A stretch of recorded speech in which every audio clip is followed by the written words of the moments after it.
instruct you, the jury, on the applicable law under both the plaintiff's and the defendant's theory of the case. Okay? All right. You have been chosen and sworn as jurors in this case to try the issues of facts presented. You must consider and decide this case fairly and impartially. You are to perform this duty without bias or prejudice as to any party. All persons stand equal before the law and are entitled to the same treatment under the law. Our system of law does not permit jurors to be governed by sympathy, prejudice, or public opinion. Both of the parties and the public expect that you will carefully and impartially consider all the evidence in the case, follow the law as stated by the court, and reach a just verdict regardless of the consequences. You are the judges of the facts, the credibility of the witnesses, and the weight of the evidence. You may consider the appearance and manner of the witnesses on the stand, their intelligence, their opportunity for knowing the truth and for having observed the things about which they testified, their interest in the outcome of the case, their bias, and if any have been shown, their prior inconsistent statements, or whether they have knowingly testified untruthfully as to any material fact in the case. You may not arbitrarily disregard believable testimony of a witness. However, after you have considered all the evidence in the case, then you may accept or discard all or part of the testimony of a witness as you think proper. You are entitled to use your common sense in judging any testimony. From these things and all the other circumstances of the case, you may determine which witnesses are more believable and weigh their testimony accordingly. You must not base your verdict in any way upon sympathy, bias, guesswork, or speculation. Your verdict must be based solely upon the evidence and instructions of the court. Your verdict must be based on the facts as you find them and on the law contained in all of these instructions. With respect to plaintiff John C. Depp II's claims against defendant Amber Laura Heard, the issues in this case are summarized below. Number one, whether Ms. Heard made or published any of the following statements. A, Amber Heard, I spoke up against sexual violence and faced our culture's wrath that has to change. B, then 2 years ago, I became a public figure representing domestic abuse, and I felt the full force of our culture's wrath for women who speak out. C, I had the rare vantage point of seeing in real time how institutions protect men accused of abuse. Number two, do any of Ms. Heard's statements imply or insinuate anything about Mr. Depp? Number three, were Ms. Heard's statements seen by anyone other than Mr. Depp?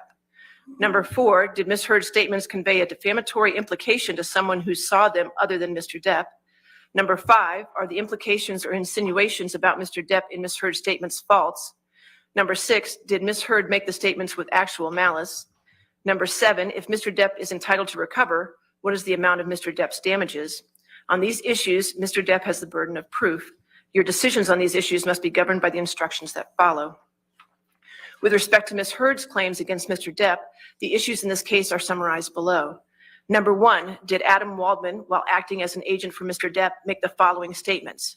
A, Amber Heard and her friends in the media use fake sexual violence allegations as both a sword and shield, depending on their needs. They have selected some of her sexual violence hoax facts as a sword, inflicting them on the public and Mr. Depp. B, quite simply, this was an ambush, a hoax. They set Mr. Depp up by calling the cops, but the first attempt didn't do the trick.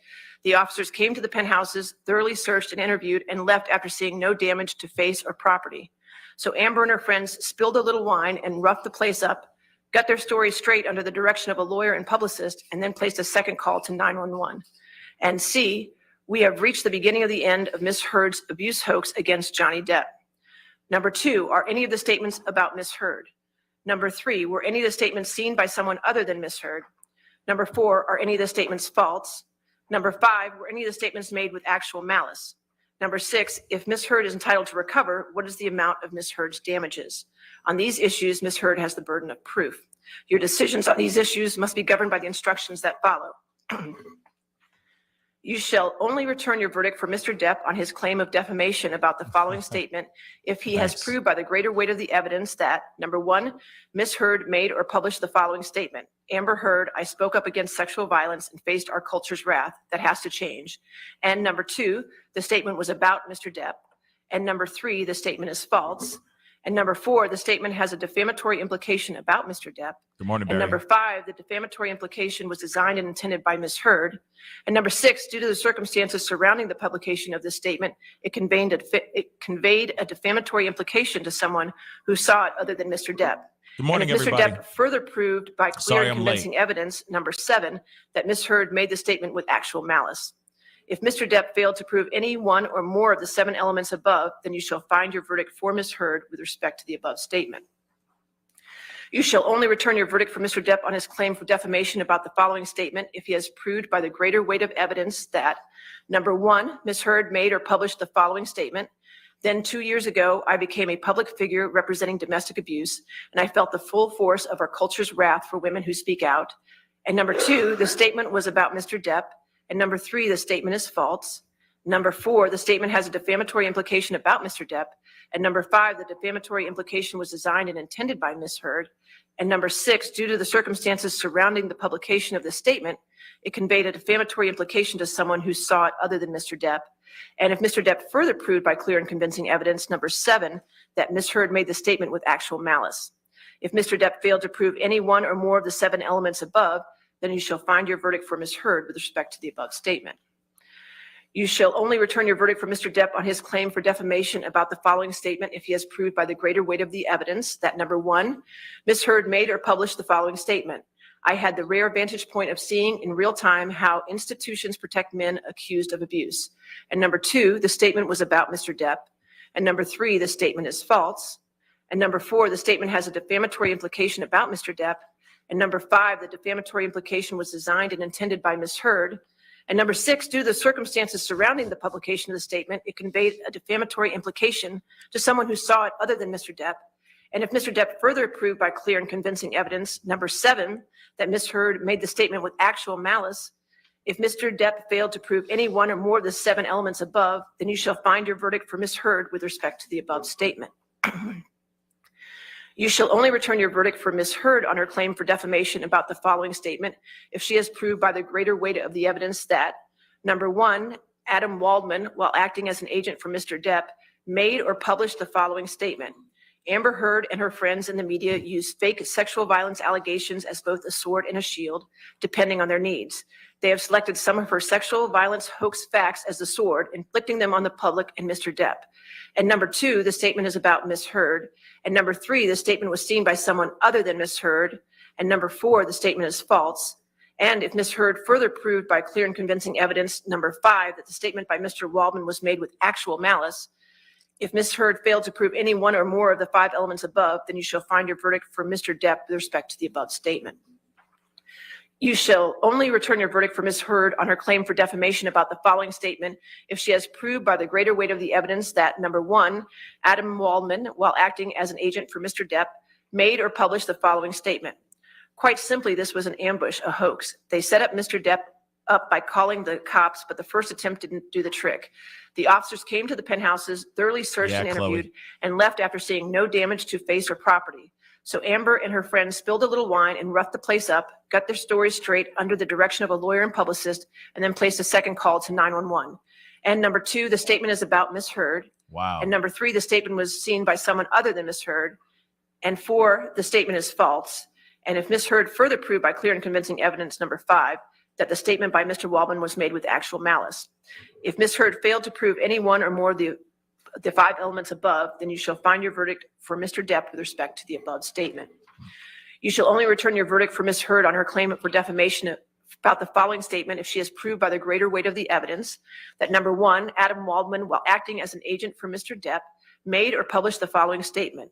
We have reached the beginning of the end of Ms. Heard's abuse hoax against Johnny Depp. And number 2, the statement is about Ms. Heard. And number 3, the statement was seen by someone other than Ms. Heard. And number 4, the statement is false.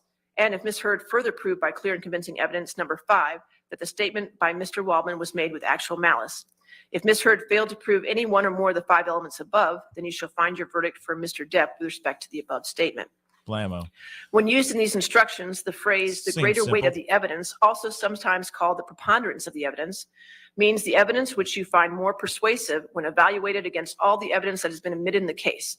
The testimony of one witness whom you believe can be the greater weight of the evidence. Thank you, the Black Unfold. Welcome When to a the party family. has the burden of proving any issue by clear and convincing y'all. evidence, he or she must produce evidence that creates in your minds a firm belief or conviction that he or she has proved the issue. Good morning, everybody. Good morning. A statement that is not directly defamatory Come on may in. nonetheless suggest a defamatory meaning in an indirect way, that is, by implication.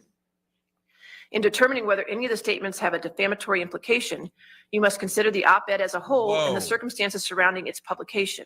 You should consider if these circumstances show that the words used are defamatory and relate to Mr. Depp.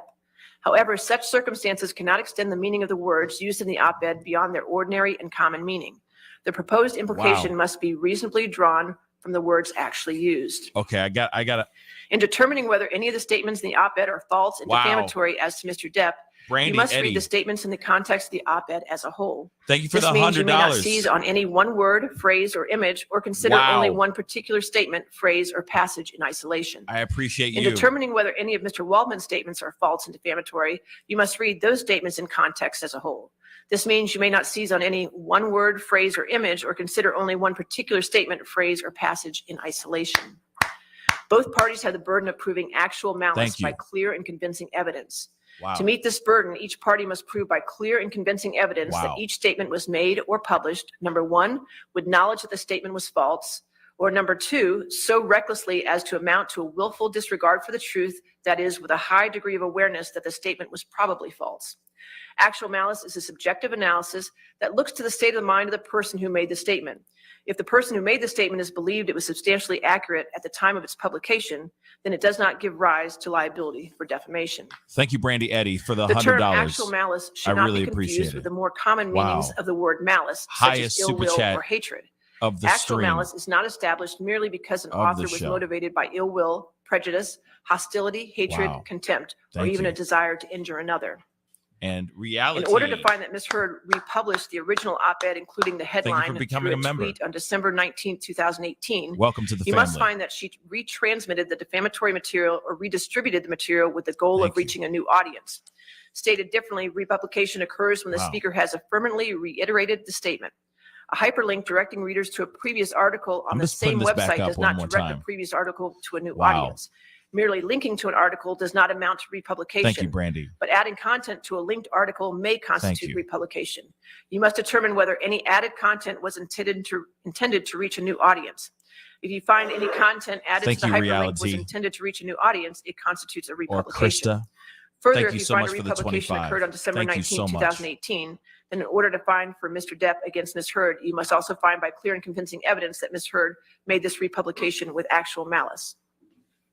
A principal is a person or legal entity with power or right to control the means and methods of performance by which another person performs the principal's work. An agent is the person who is subject to the power or right of a principal to control the means and methods of performing the work. An attorney has the express authority to do everything which the client expressly authorized him to do, and the implied authority to do everything necessary or incidental to the purpose for which he was retained. Ms. Heard has the burden of proving by the greater weight of the evidence that Mr. Waldman was an agent of Mr. Depp, and that Mr. Waldman was acting within the scope of his agency when he made the statements. You must remember that there is no burden on either party to prove the truth of any of the statements.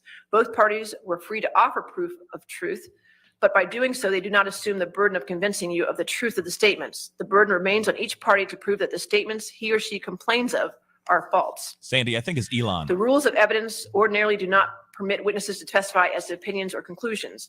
An exception to this rule exists as to those whom we call expert witnesses.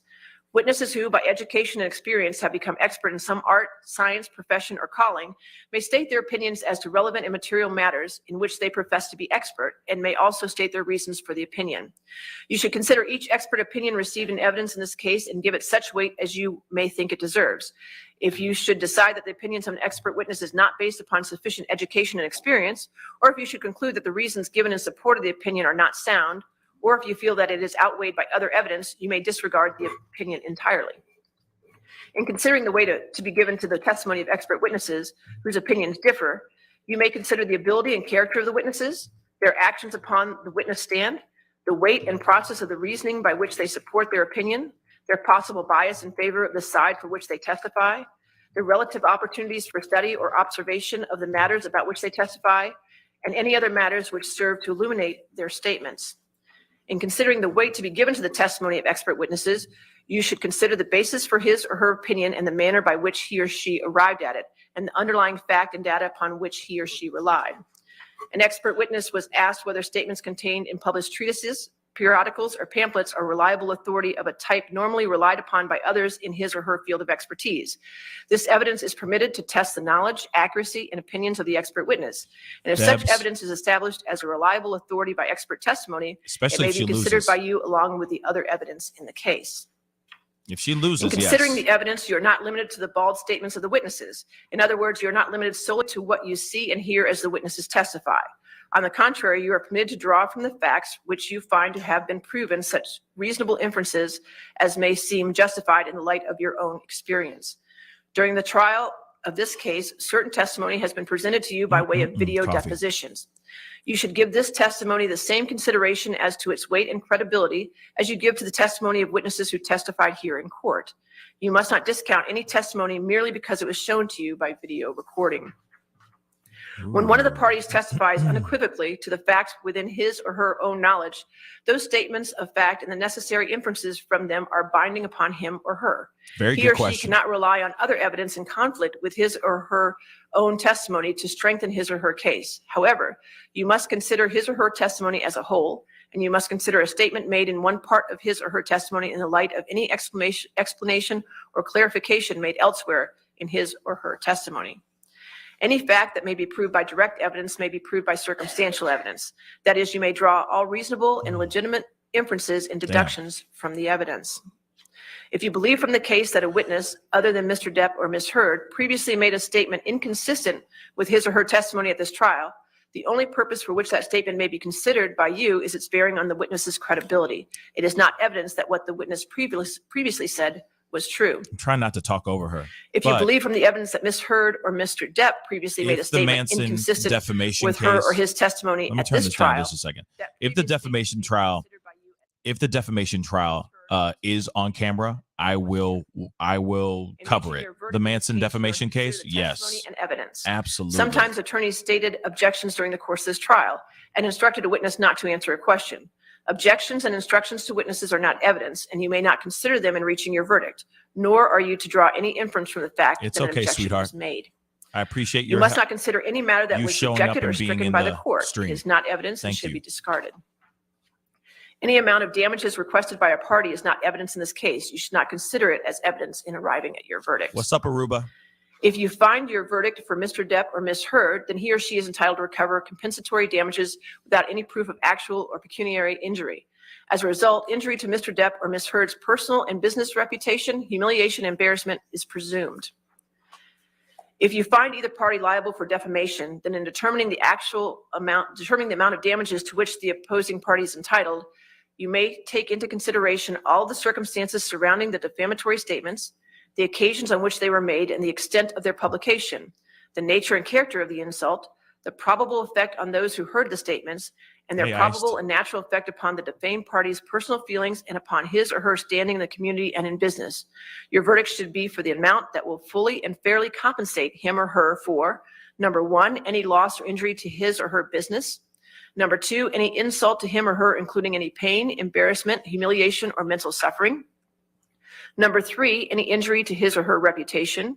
And number four, any actual out-of-pocket losses that were caused by the statements. Mr. Depp cannot recover damages for any harm that occurred after November 2nd, 2020. Ms. Heard can recover damages for any harm that occurred after Mr. Waldman's statements were published. The burden is on the party seeking damages to prove by the greater weight of the evidence each item of damages he or she claims and to prove that each item was caused by the defamatory statements at issue.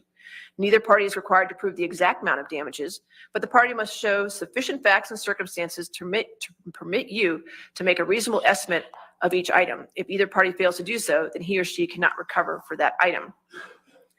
If you have found by clear and convincing evidence that the statements in the op-ed were made with knowledge that they were false or so recklessly as to amount to a willful disregard for the truth, that is, with a high degree of awareness that the statements were probably false, then you may award punitive damages to punish Ms. Heard for such actions and to serve as an example to prevent others from making such statements in the future. You must state separately in your verdict any amount you allow as compensatory damages, if any, and the amount you allow as punitive damages. If you have found by clear and convincing evidence that Mr. Waldman, while acting as an agent for Mr. Depp, made the statements with knowledge that they were false or so recklessly as to amount to a willful disregard for the truth, that is, with a high degree of awareness that the statements were probably false, then you may award punitive damages to punish Mr. Depp for his such actions and to serve as an example to prevent others from making such statements in the future. You must state separately in your verdict any amount you allow as compensatory damages, if any, and the amount you allow as punitive damages. All right, closing arguments. Okay. So all those things, in my personal opinion, a lot of it, well, we are in the final countdown, y'all. Closing arguments, all of this is going down. It looks like Camille Vasquez is going to be up there doing her thing. And good morning to everybody. Hit that like button, hit that subscribe button, and do not forget to show the love. You know what I mean? Be positive, be respectful in the chats. We got closing arguments, and you had it for a second. This is going to be entertaining. This is definitely going to be entertaining. So, good morning. And we are here for it. Let's go. Try that again. Good morning. Wow. Press start. Thank you so much for the On May $100 again. 2016. Wow. Ms. Heard walked into a courthouse in Los Angeles, California, to get a no-notice ex-parte restraining order against Mr. Depp. And in doing so, ruined his life by falsely telling the world that she was the survivor of domestic abuse at the hands of Mr. Depp. I really appreciate you too. Today, thank you, on May Sarah. 27th, Sarah, 2022. You're awesome. Thank you. Exactly 6 years later, thank you. That means we a ask lot. you to give Mr. Depp his life back by telling the world that Mr. Depp is not the abuser Ms. Heard said he is, and hold Ms. Heard accountable for her lies. Ladies and gentlemen of the jury, as you probably know by now, my name is Camille Vasquez. On behalf of Mr. Depp and all my colleagues at Brown Rednick, I want to thank you deeply for your time and your service over these last 7 weeks. We understand that it probably has not been convenient for you to be here every day, and we are so grateful for your time and careful consideration. What's up, Paul? Of the Thank you for the evidence 5. as you deliberate. After weeks of sitting in this courtroom, listening to testimony and looking at evidence, now it's time for you, the jury, to come to a decision. You have been entrusted with a serious task. What is at stake in this trial is a man's good name. Even more than that, what is at stake at this trial is a man's life. The life that he lost when he was accused of a heinous crime, and the life he could live when he is finally vindicated. Exactly 6 years ago today, on May 27th, 2016, Ms. Heard walked into court and filed a false report of domestic abuse against her husband of 15 months, Johnny Depp. The scene was a setup. She tipped off the paparazzi so they would be waiting. They knew exactly where she would pause, which side of her face to photograph. And the photos captured what she wanted them to see, the image of a battered woman. What the paparazzi did not know is that the dark mark on her face mysteriously appeared 6 days after last seeing Mr. Depp. It was a lie. She knew it, Mr. Depp knew it, and the multiple witnesses you heard from who saw her that week of May 21st, 2016 also knew it. But the world only saw what she wanted them to see.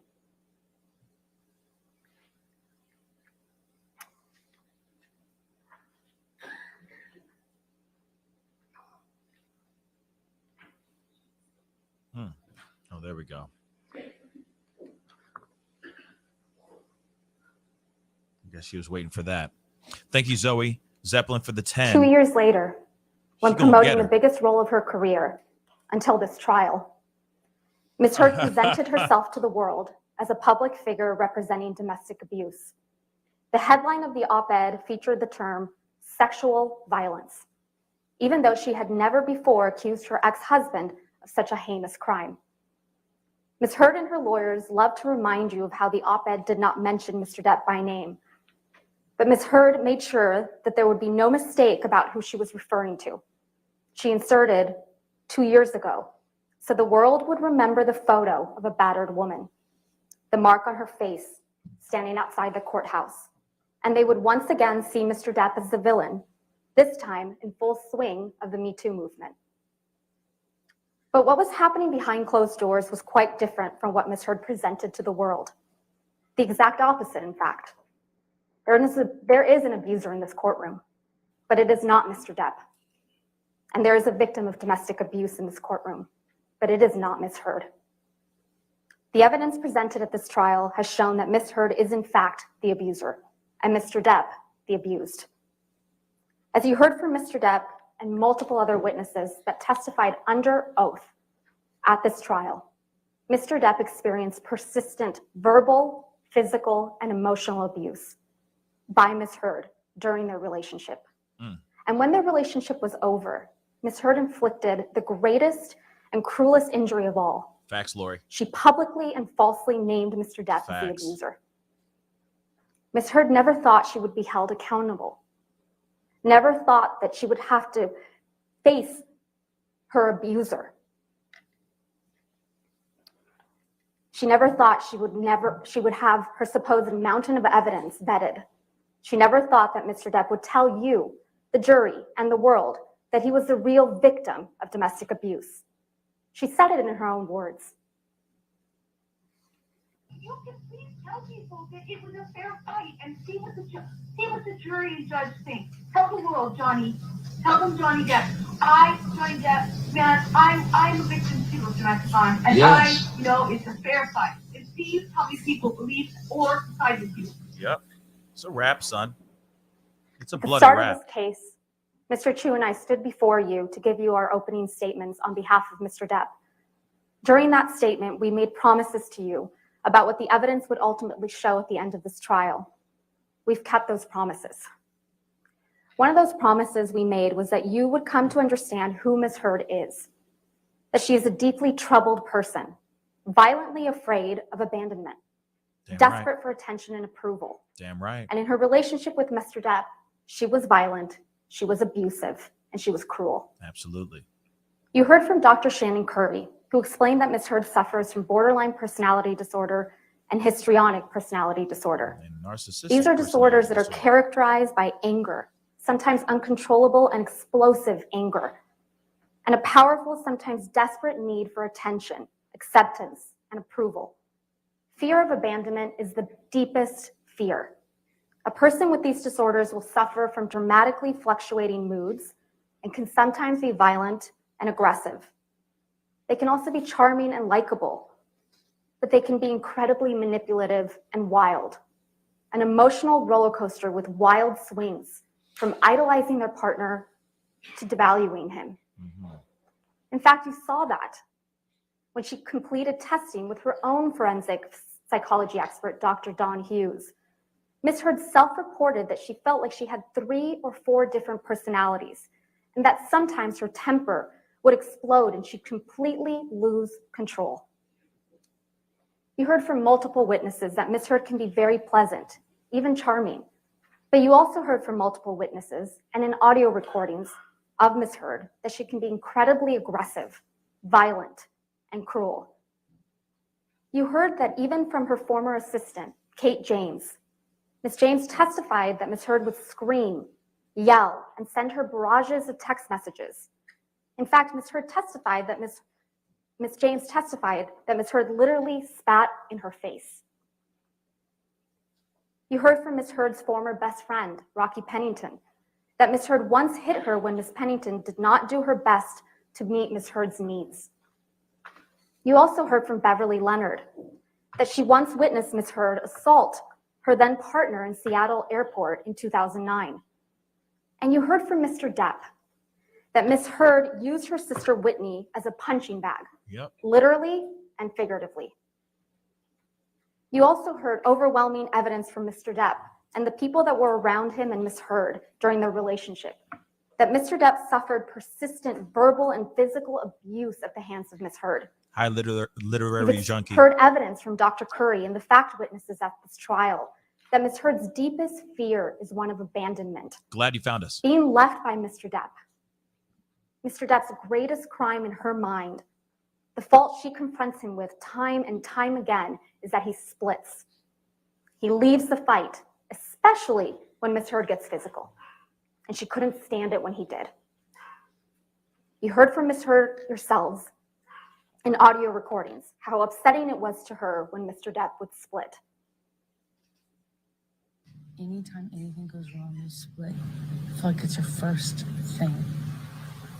And it's unnecessary. It's not always you're splitting because there's blows or because there's yelling or anything. We split most times when I'm still speaking in this volume and nothing has been thrown or hit or anything. You saw the barrage of text messages she would send when he would leave, calling him a monster for doing so. You heard from witnesses like Travis McGivern, Tara Roberts, and Debbie Lloyd that Ms. Heard would claw at Mr. Depp, block the elevator, throw a punch when Mr. Depp tried to separate himself from the fight. And you heard from Mr. Depp and Ms. Heard's couple therapist, Dr. Anderson, that Ms. Heard reported that when Mr. Depp would leave to de-escalate a fight, she would strike him to keep him there because she would rather be in a fight than have him leave. You heard from Mr. Depp about how often Ms. Heard would berate him, insult him, and physically attack him, including one of the most serious occasions when Ms. Heard threw a vodka bottle at Mr. Depp, severely injuring his finger, and then put a cigarette out on his face. Yep. Elaine looks worn out. You heard from Mr. Depp that this whole incident in Australia started because Ms. Heard was enraged that Mr. Depp wanted a post-nuptial agreement and she wasn't in his will, just a month after getting married. When her husband was seriously injured and bleeding from a partially amputated finger, what did Ms. Heard do? She pursued him. She kept coming after him because that's what she does. She wouldn't stop. There's no off switch with her. To get you mad, it's not to get, it's just to get out of a bad situation that's happening before it gets worse. In Australia, when we had the big fight where I lost the tip of my finger, at least 5 bathrooms and 2 bedrooms I went to avoid talking to me, to To avoid escape working it the- out. That's to the escape problem. the fight. You don't escape the fight. You escape the solution. No. You escape the solution. No. You escape figuring it out. We cannot work it out if you run away to the bathroom every time. You heard Mr. Depp testify. He went through something like a nervous breakdown that day. And This he is a wrote a wrap. lot of things on mirrors and other places. Again, what did Ms. Heard do as her husband was bleeding from serious injury? She wrote snarky Elaine. messages right back to him.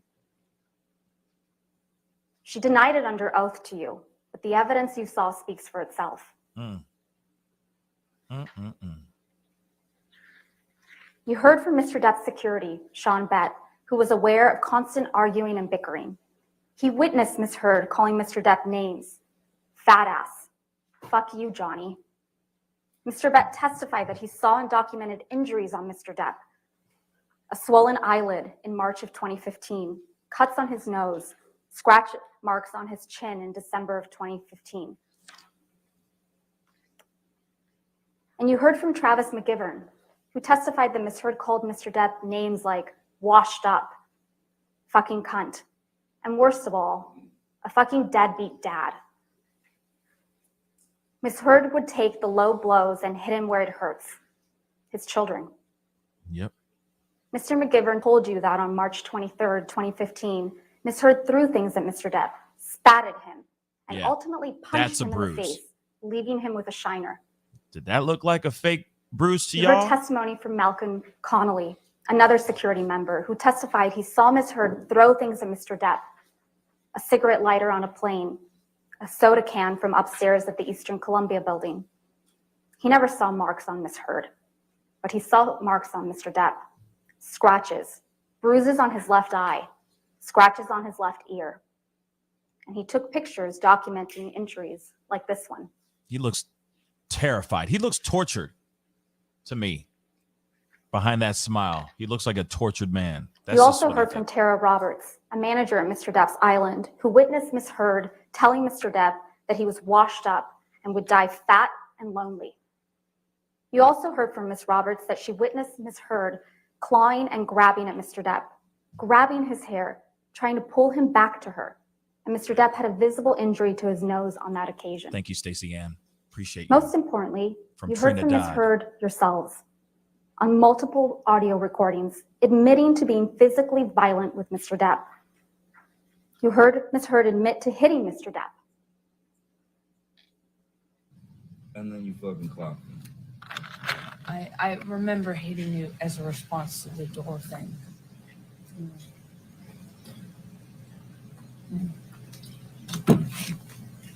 And I'm really sorry about hitting you with the door or hitting your head. I did not mean to, nor. You didn't mean to hit me in Mission. the head with the door, but you meant to I did mean. punch me in the jaw. I meant to hit you, and I did not do this thing with the door. I do remember. I did mean to hit you. So that you didn't mean.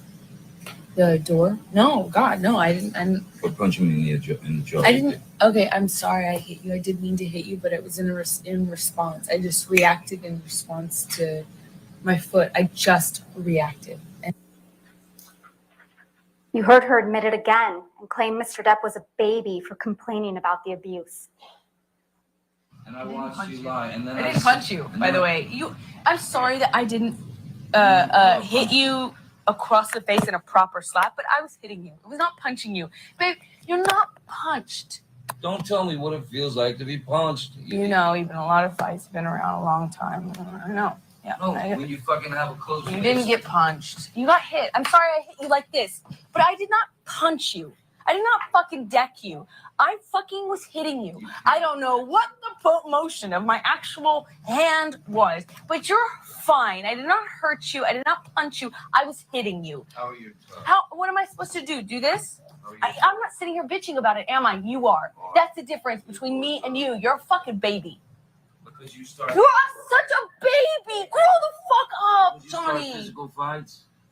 I did start a physical Yeah, fight. you did. So I had to Because- get the fuck out of there. Yes, you did. So you did the right thing, the big thing. You know what? You're admirable. Take a minute to really think about what you just heard there. Quote, I'm sorry that I didn't hit you across the face in a proper slap, but I was hitting you. I was not punching you. Babe, you're not punched. Imagine that was Mr. Depp saying that to Ms. Heard on that recording. Let's play one more.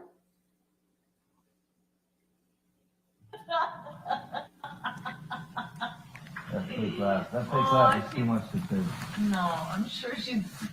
That fake laugh is so disgusting. She's great. I'm sure she's great. I'm thinking that you can give me some of the best performances in the No, world. no, you're right. I don't. It's all about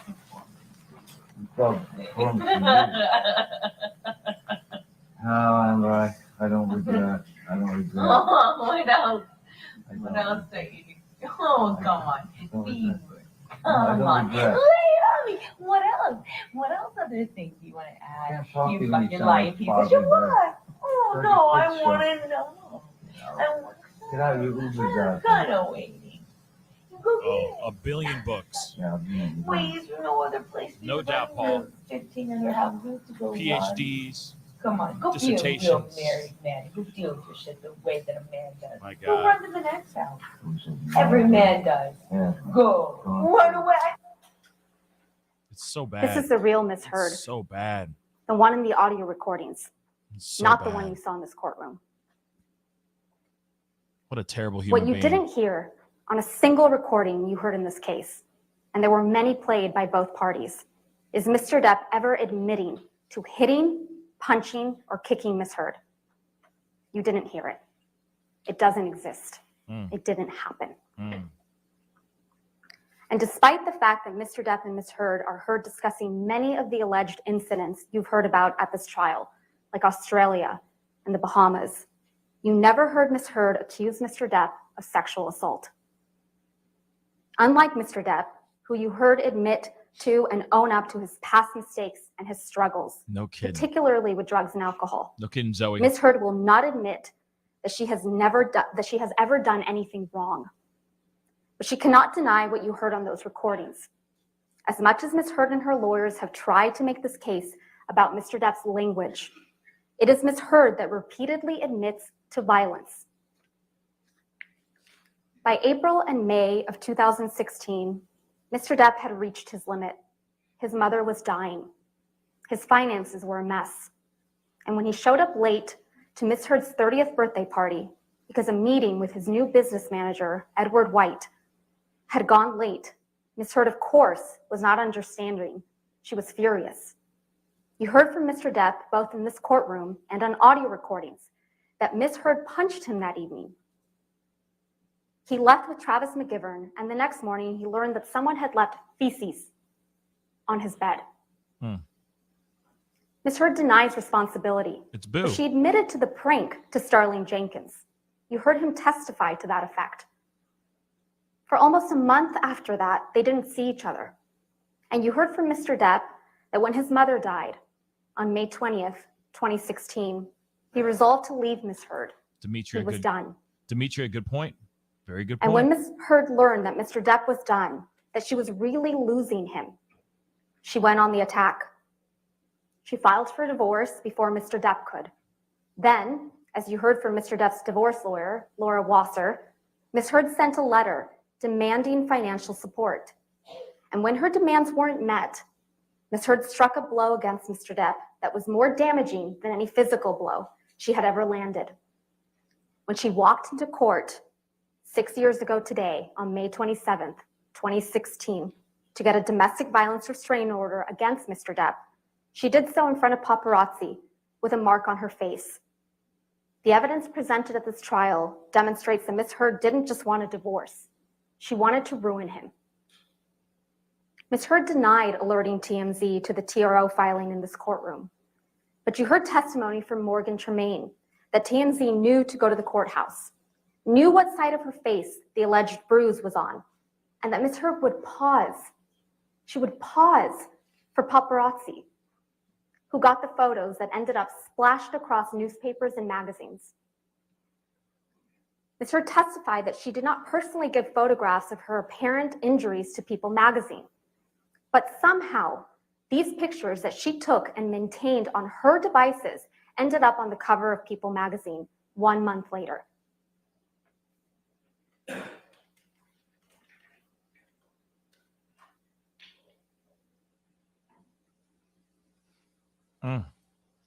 In the end, she walked away with $7 million without any tax liabilities, which she said she was donating to 2 charities, the ACLU and the Children's Hospital of Los Angeles.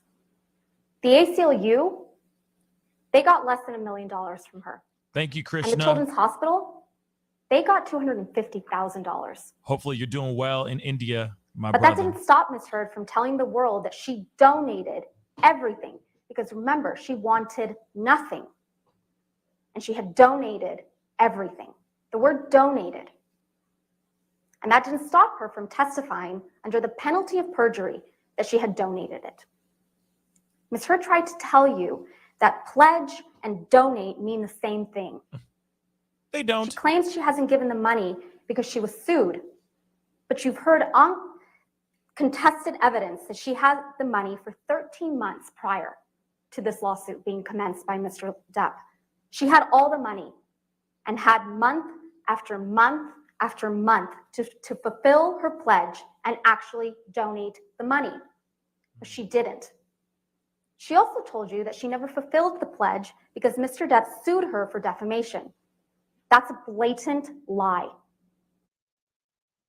What the hell happened now? After the divorce was finalized, when she sought to initiate an arbitration against Mr. Depp for defamation 3 months before the op-ed was even published, and 6 months before Mr. Depp filed this lawsuit. Oh, Captain, my captain. Good Not morning. only does this contradict Ms. Heard's excuse for not making donations, it contradicts her narrative that she just wants to move on with her life, Really? that she just wants Mr. Depp to leave her alone.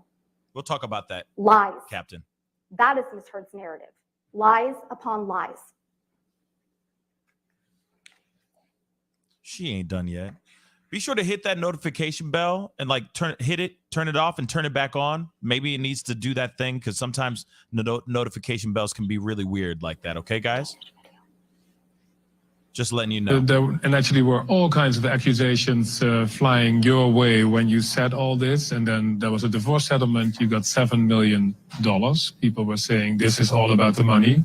But then you did something that twisted that whole argument. What did you do with that money? $7 million in total was donated to, I split it between the ACLU and Children's Hospital of Los Angeles. ACLU is a human rights organization. Sorry, ACLU is a prominent organization, nonprofit organization. Oh It's no! heard in a lie. She tries to cover it up with more lies. What the So hell let's was talk that? about the giant lie at the heart of this case. Ms. Heard's claim that Mr. Depp is an abusive monster and that she is a public figure representing domestic abuse.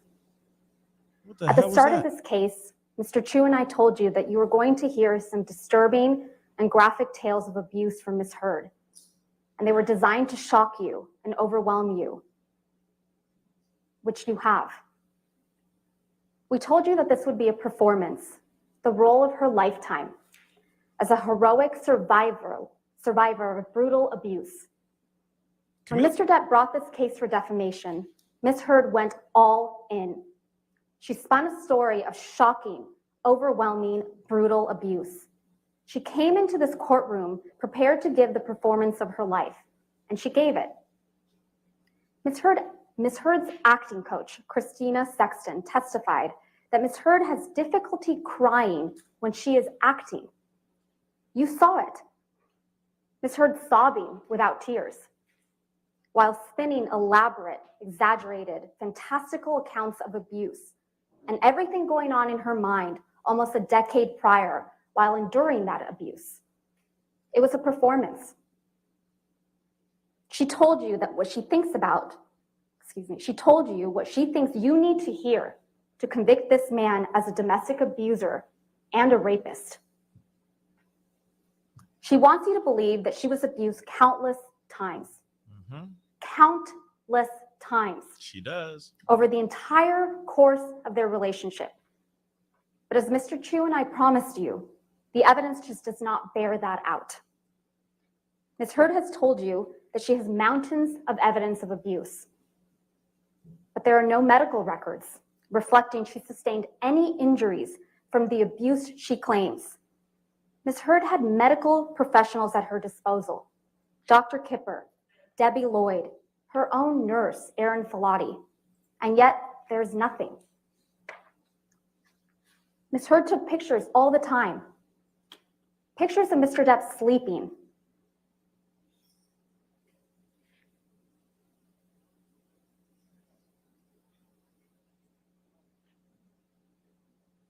Pictures of cocaine. Pictures of property damage. Pictures of herself. And as an actress, she was photographed all the time. Where are the pictures of the horrific injuries Ms. Heard describes? Ms. Heard also took audio recordings and videos frequently. Where are the videos of Mr. Depp attacking her? Where are the audio recordings of Mr. Depp admitting to or apologizing for physical abuse? There are none. What Ms. Heard has, and what you've seen multiple times, is a video of Mr. Depp banging some cabinets around in a kitchen. A video that, based on the testimony you heard from Morgan Tremaine, the former TMZ employee, Ms. Heard seems to have sold to TMZ right before she was deposed in connection with her divorce from Mr. Depp.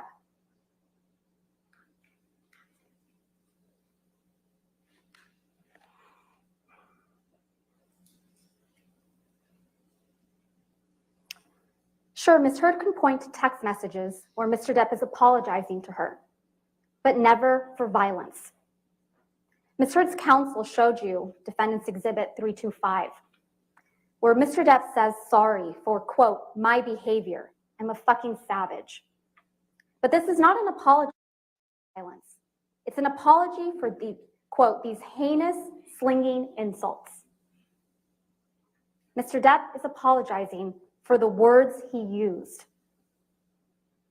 Unlike Ms. Heard, who you heard apologizing for physical violence in multiple audio recordings, you have never heard that from Mr. Depp because he never used physical violence against Ms. Heard. Ms. Heard told you that Mr. Depp started abusing her right from the very beginning of her relationship, starting at the beginning of 2012. But she has repeatedly testified under oath differently to having spent a year of bliss with Mr. Depp before he ever laid a hand on her. And now, in this courtroom, she has suddenly erased an entire year of magic. She wants you to believe that instead of hitting her after a year of magic, Mr. Depp was hitting her immediately. The good times she has testified to about repeatedly in the past apparently never happened. And with the good times erased, Ms. Heard wants you to believe that she gave Mr. Depp a big knife that said, hasta la muerte, until death, to the man who supposedly would get drunk and high and beat her.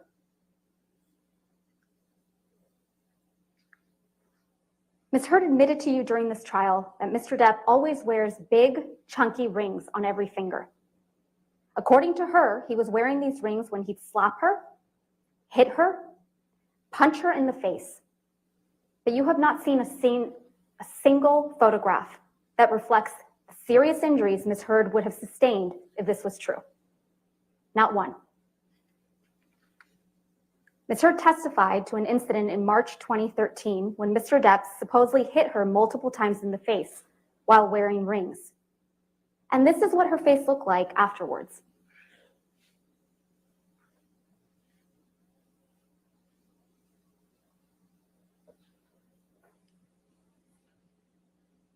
Ms. Heard testified to an incident in Russia where she claims Mr. Depp whacked her in the face and gave her a bloody nose. She didn't take pictures of her bloody nose, but her photograph was taken on that trip, and this is what she looked like.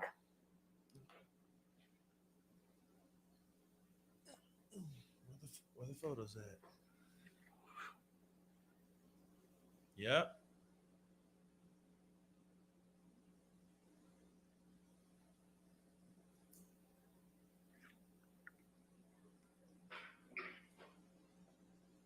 Ms. Heard told you that there was an incident the night of the Met Gala in May 2014 when Mr. Depp supposedly whacked Ms. Heard in the face, leaving her with a red, discolored, and swollen nose that she felt was broken. Ms. Heard didn't show you any photographs of these alleged injuries, but photographs were taken of her the following night, and there were no visible injuries to Ms. Heard's face.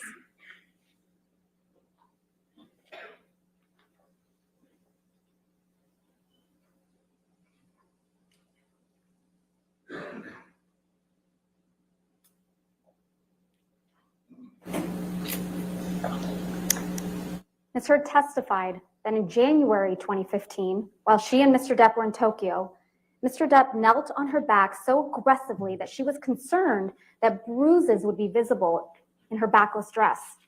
Yep. Here's Ms. Heard in that backless dress.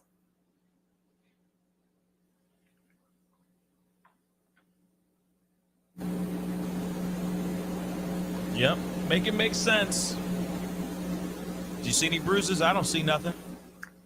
Ms. Heard testified that You after can see an your incident in tattoos, though. December 2015, she had two black eyes, a broken nose, and chunks of hair missing. The Thank you, assault was Grace. allegedly so violent that there was blood left Appreciate all it. over the pillows, and Mr. Depp had broken the bed frame. Pictures were taken of that bed frame.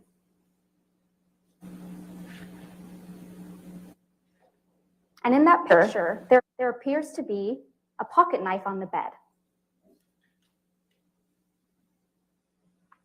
And that picture fails to capture the bloody pillows.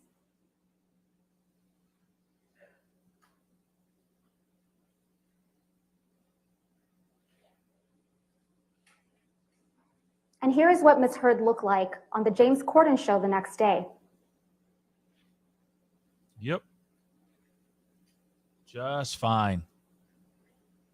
Just fine.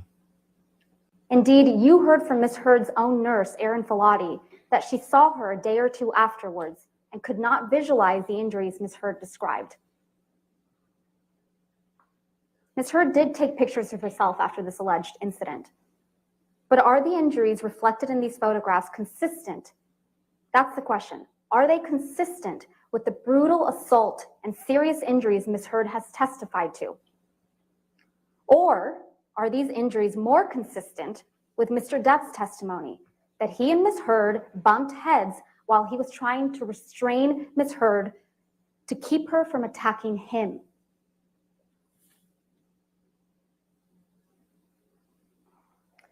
Out of Australia, where Mr. Depp sustained the most serious injury from his relationship with Ms. Heard spun a story of horror.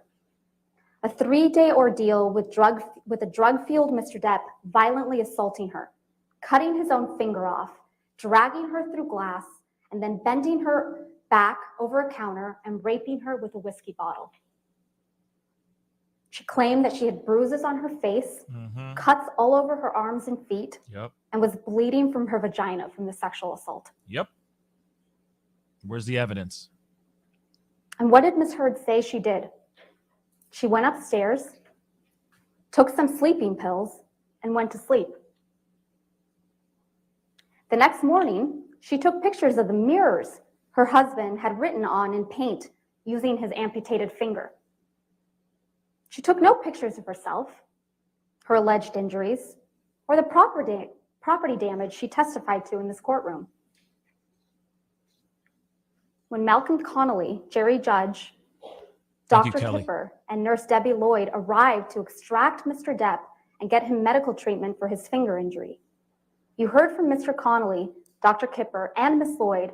All of them testified they did not observe any injuries to Ms. Heard, and no one, including Ms. Heard, testified that she sought medical treatment. You also heard from Ben King. He also saw Ms. Heard right after this alleged incident. He flew home with her to Los Angeles. He testified that Ms. Heard didn't want to leave, that she said, I can't leave. It will be the end if I leave. He also testified that once they did leave for Los Angeles, Ms. Heard asked him if he ever got so mad he just lost it.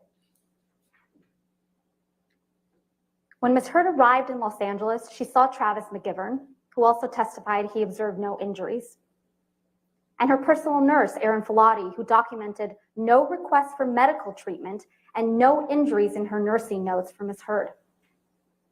You heard from Mr. Depp's sister, Christy, that she also saw Ms. Heard when she arrived back to Los Angeles and observed no injuries on Ms. Heard.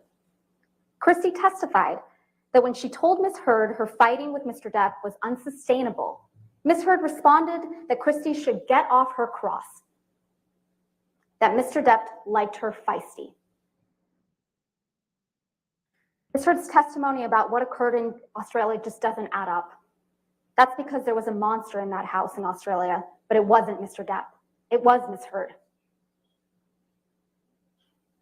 Other than Ms. Heard's testimony, all the evidence you've seen in this trial shows that it was Ms. Heard who attacked and grievously wounded Mr. Depp when she threw a vodka bottle at him, severing his finger. Mr. Depp told Dr. Kipper that when Dr. Kipper arrived to treat Mr. Depp's finger. You've seen the pictures of the bar area in Australia with the broken vodka bottles on the ground and trails of blood drops on the floor and a bloody tissue on the floor. You've heard from Ben King that the tip of Mr. Depp's finger was found in the same bar area. And you heard from Dr. Gilbert that the injury to Mr. Depp's finger could have been caused exactly as he described.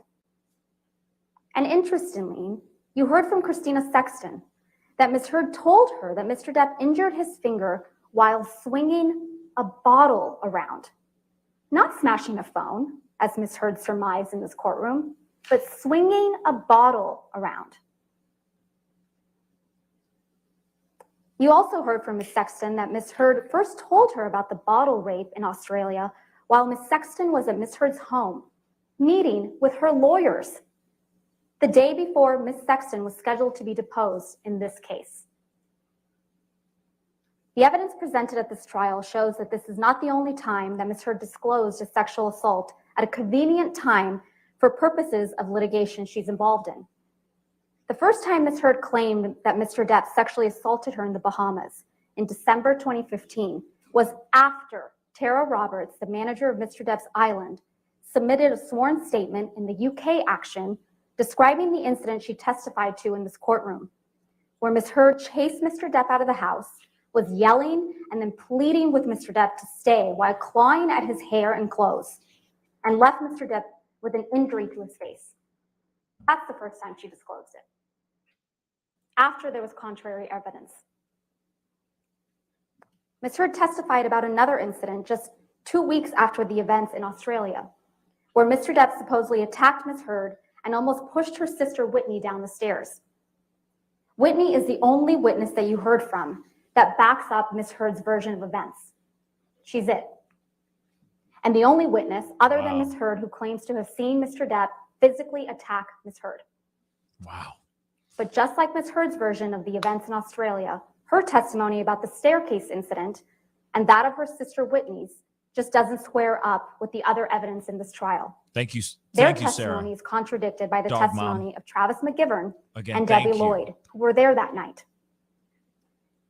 Ms. Heard and Whitney testified that Mr. Depp threw a Red Bull can that hit or almost hit Ms. Lloyd. Thank you so very Ms. much. Lloyd testified that never happened. Thank you for the 50. Wow. Mr. McGivern testified that it was Ms. Heard who threw a can at Mr. Depp. Ms. Heard testified that Whitney was between her and Mr. Depp when she punched him. Mr. McGivern testified that he was the one between Ms. Heard and Mr. Depp when Ms. Heard punched Mr. Depp.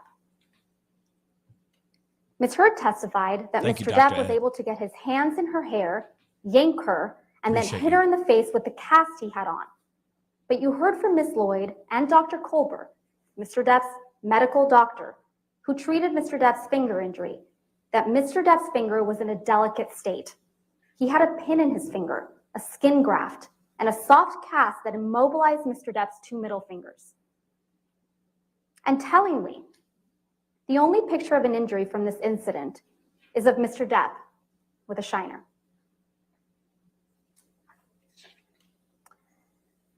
And then we have May 21st, 2016.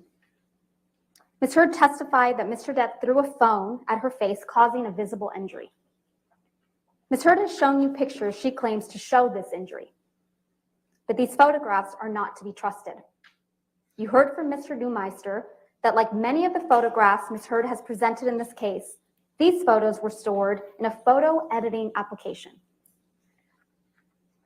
And these photos show signs of manipulation. These 2 photographs were taken at the exact same time and have the exact same file name, but they are visually different. One shows significantly more redness on Ms. Heard's face than the other, which doesn't show any injury at all. Ms. Heard testified that the difference is explained by turning on a light. But there is no way Ms. Heard could have taken a picture, turned on a light, and then taken another picture with every hair in the exact same place within the same second. It's impossible. Moreover, you heard from multiple witnesses, including Officer Melissa Sines, Officer Tyler Haddon, and Officer William Gatlin, Isaac Baruch, Alejandro Romero, who saw Ms. Heard on or after May 21st and saw no injuries to her face before she showed up to that courthouse with a mark on May 27th. And the very next day, after Ms. Heard walked into court with what appeared to be a bruise on her face to obtain a domestic violence restraining order against Mr. Depp, Ms. Heard was photographed laughing with her best friend, fresh-faced, with no bruise on her face. Fresh face. She says that's makeup. Get out of town. Go sit down and have a muffin. She's straight lying, y'all. And what's up with the fake glasses? She trying to mimic Johnny Depp again? The mountain of evidence that Mr. Depp abused Ms. Heard is simply not there. What we have is a mountain of unproven allegations that are wild, over the top, and implausible. And you can't pick and choose which of these wild allegations to believe and which ones to disregard. You either believe all of it or none of it. Either Mr. Depp sexually assaulted Ms. Heard with a bottle in Australia, or Ms. Heard got up on that stand in front of all of you and made up that horrific tale of abuse. Either she's a victim of truly horrific abuse, or she is a woman who is willing to say absolutely anything. It is disturbing to think that Ms. Heard would make up the horrific tales of abuse that she testified to in this courtroom. But this case doesn't come down to whether you believe Ms. Heard or you believe Mr. Depp.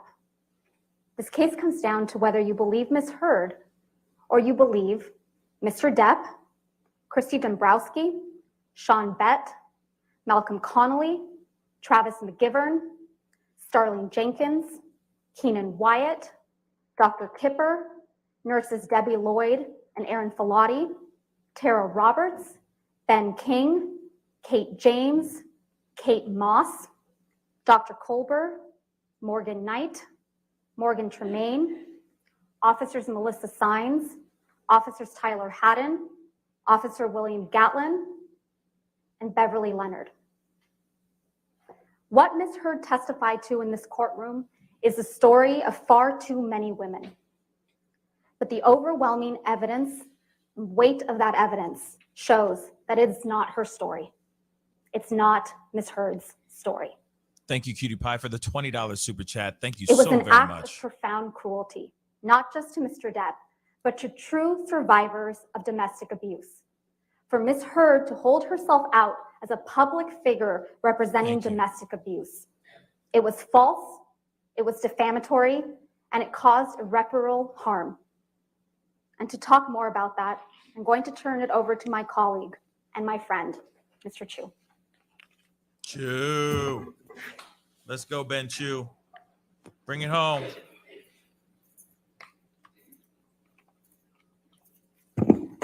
How did you think Camille did? Do you think she did good? In my personal opinion, I think she was a little nervous.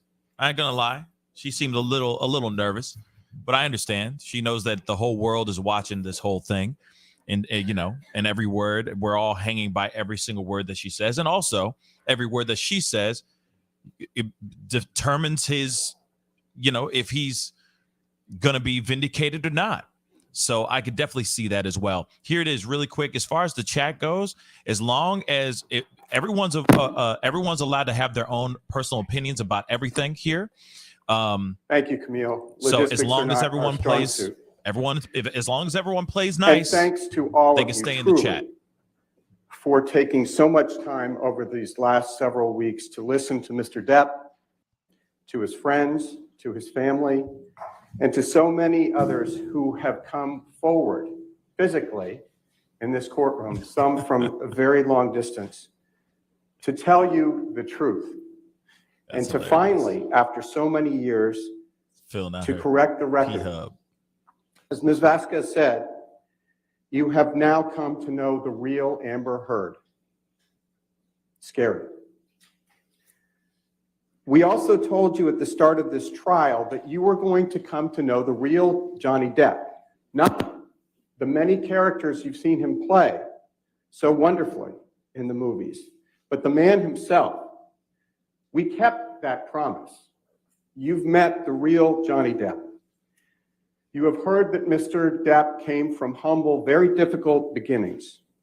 You have heard from Mr. Depp's big sister, who's here in the courtroom today, Christy Dombrowski, who told you how Mr.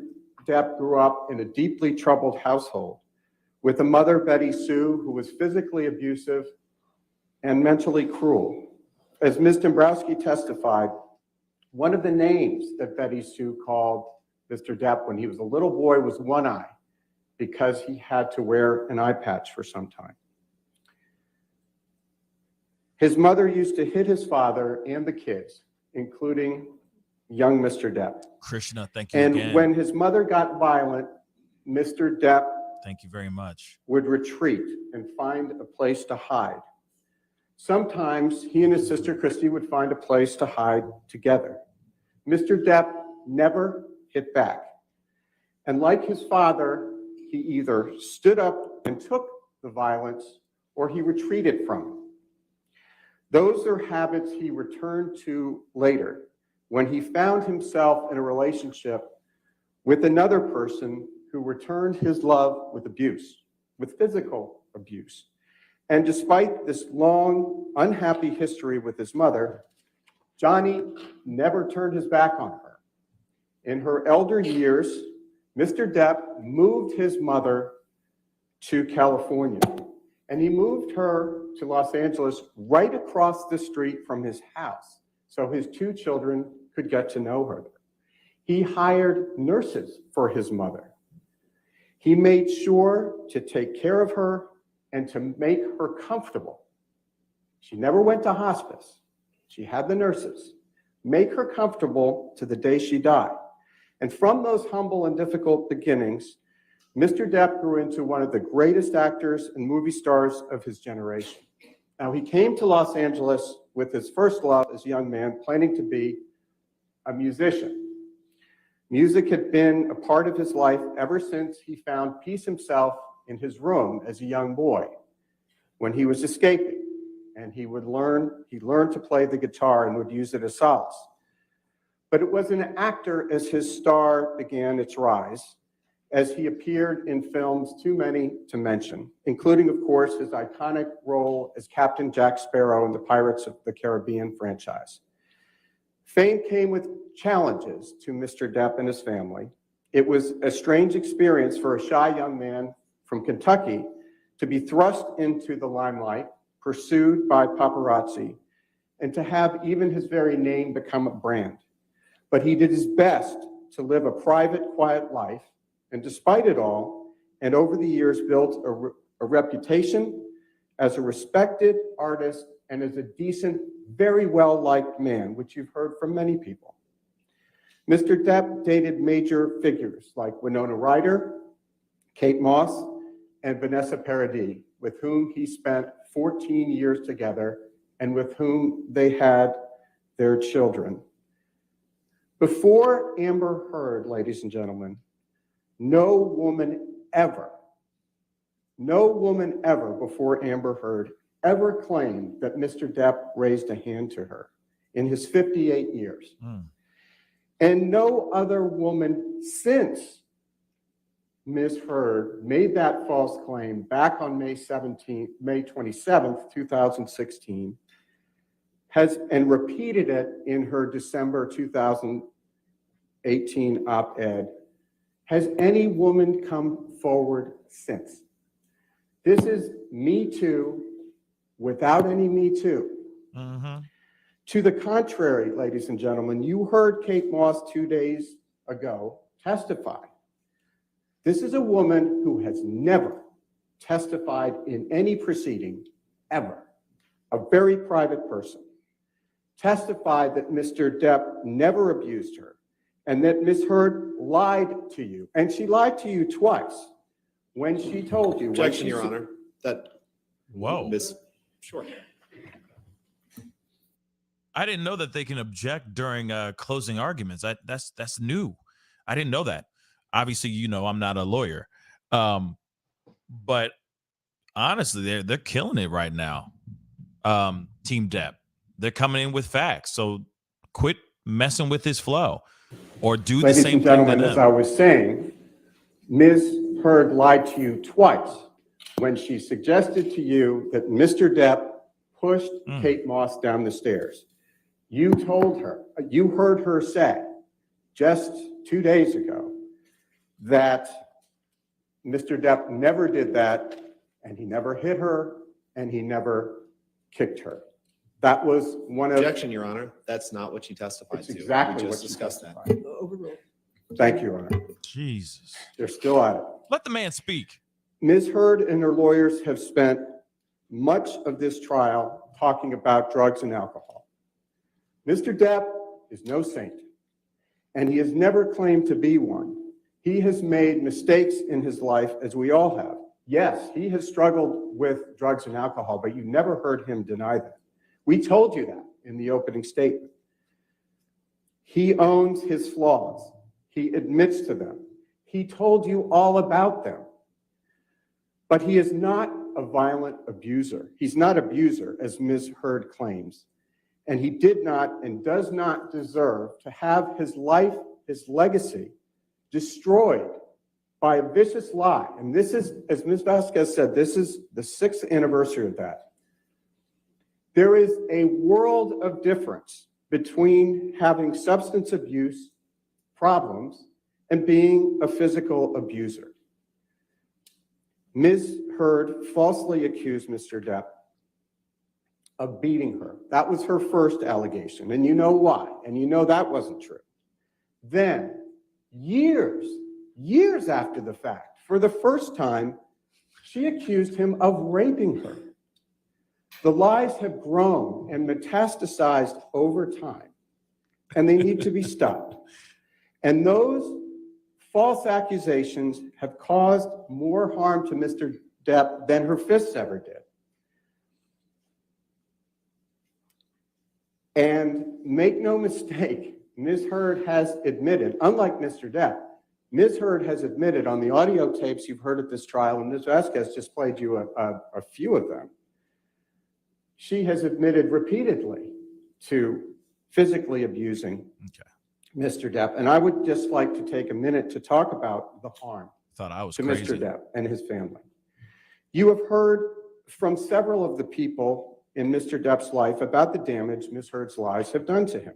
You heard from his sister, Christy, who told you how hard it has been on his family and on her little brother personally. I have an inkling. You heard To from Tamara. Mr. Depp's friend of 4 decades, and that speaks volumes about Mr. Depp. He has lifetime friends who appear for him. Mr. Baruch told you how Mr. Depp and his family had been, quote, completely wrecked, unquote, by Ms. Heard's lies. You heard Mr. Depp testify that he has lost nothing less than everything because of Ms. Heard's lies.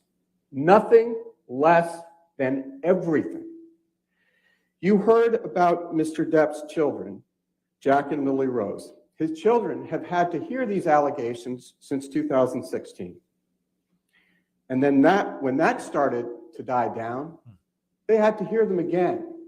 This time in December 2018, this time in the Washington Post, which is a national and international publication. And Mr. Depp has had to live with the knowledge that his children will keep hearing those false rumors and statements against him. Mr. Depp has millions of fans, people who grew up watching him on 21 Jump Street, which is something you heard Ms. Heard mock on one of the tapes that was played to you. Or they grew up watching him play the swashbuckling pirate Captain Jack Sparrow in the Pirates of the Caribbean movies, or Willy Wonka. Mr. Depp means something to those people, and those people mean a lot to Mr. Depp. He's a fond memory from childhood or adolescence or adulthood. And to tarnish him as an abuser is to destroy him in the eyes of many of these people who will never look at him the same way again. And because of what Ms. Heard did, and because of what she said, Mr. Depp will go to his grave knowing no matter what he does, no matter the outcome of this trial, there are people who used to look up to him who now believe that he beat a woman, which is the worst thing you can say about a man. Beyond the personal and emotional effects of Ms. Heard's lies, their impact on Mr. Depp and his family, the damage she inflicted on his reputation and career is undeniable. There's an old saying that a good reputation takes a lifetime to build, but only a second to destroy.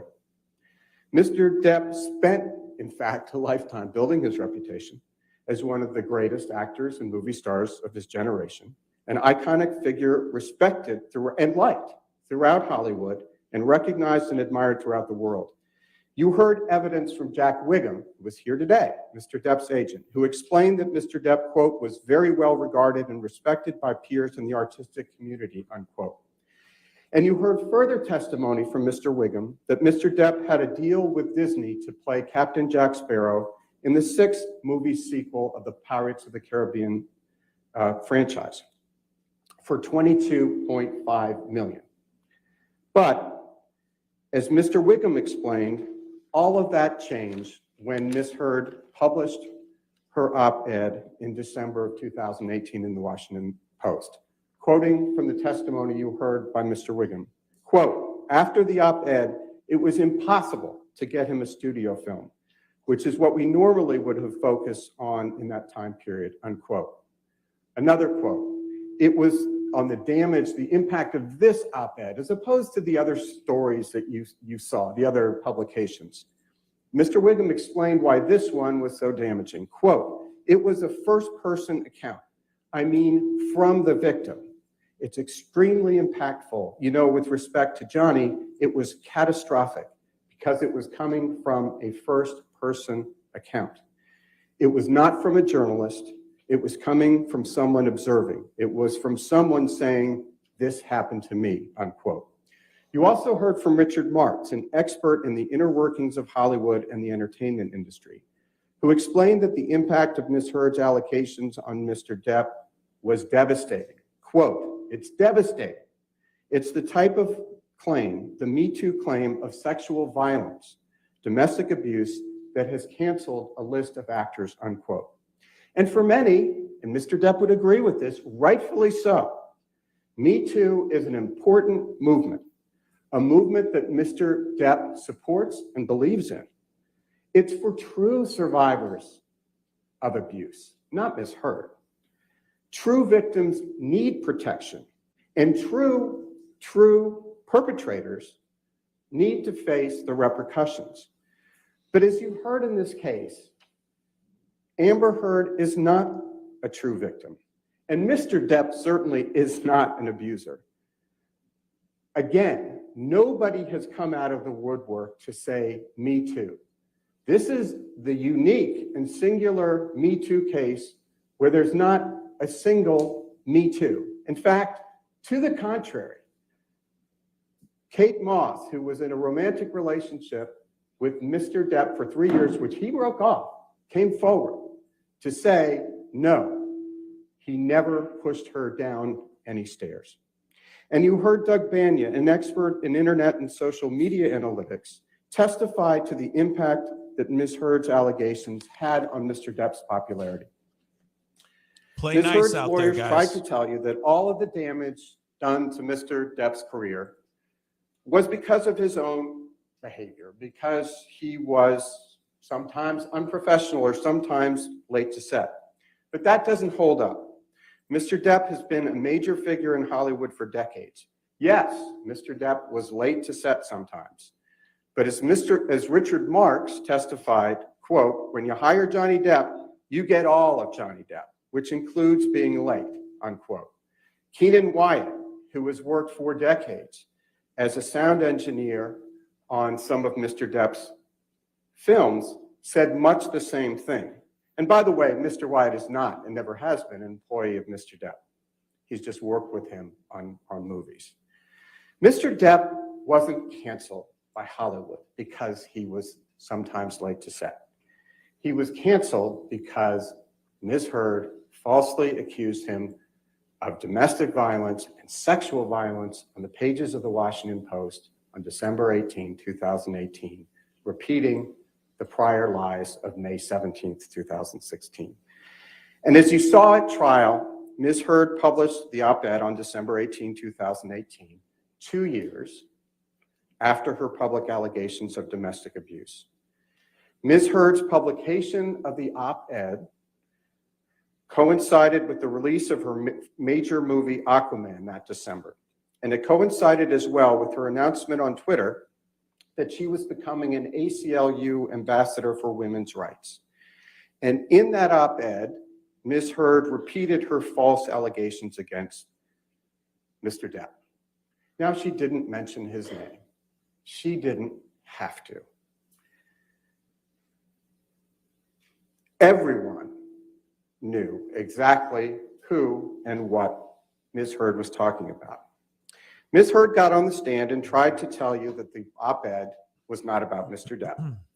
She then said, well, it wasn't just about Mr. Depp. But she couldn't deny, and this was yesterday, that this was at least partly about Mr. Depp. The op-ed obviously is about Mr. Depp, and the testimony at trial proves that. You will recall testimony from the ACLU's representative, an attorney, stating that Mr. Depp's name was included in drafts of the op-ed, Hey, Shay. and how that you they doing, and sweetheart? others understood that the op-ed was about Mr. Depp.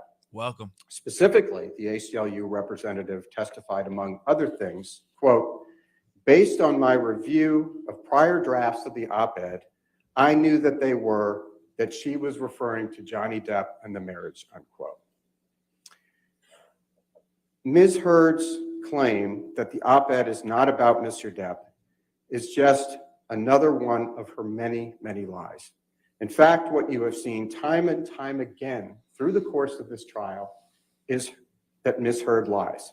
She lies all the time about things that are important and the things that aren't important. She just can't seem to stop. And as Ms. Vasquez said, what she routinely does is she doesn't take ownership or responsibility for anything. And she has an excuse for everything. But in this courtroom, confronted with the evidence, she can't run away from her own words. As my colleague said, words matter, and Ms. Heard is condemned by her own words. So Tom, let's please take a look at the words she used in her op-ed, which is Plaintiff's Exhibit 1,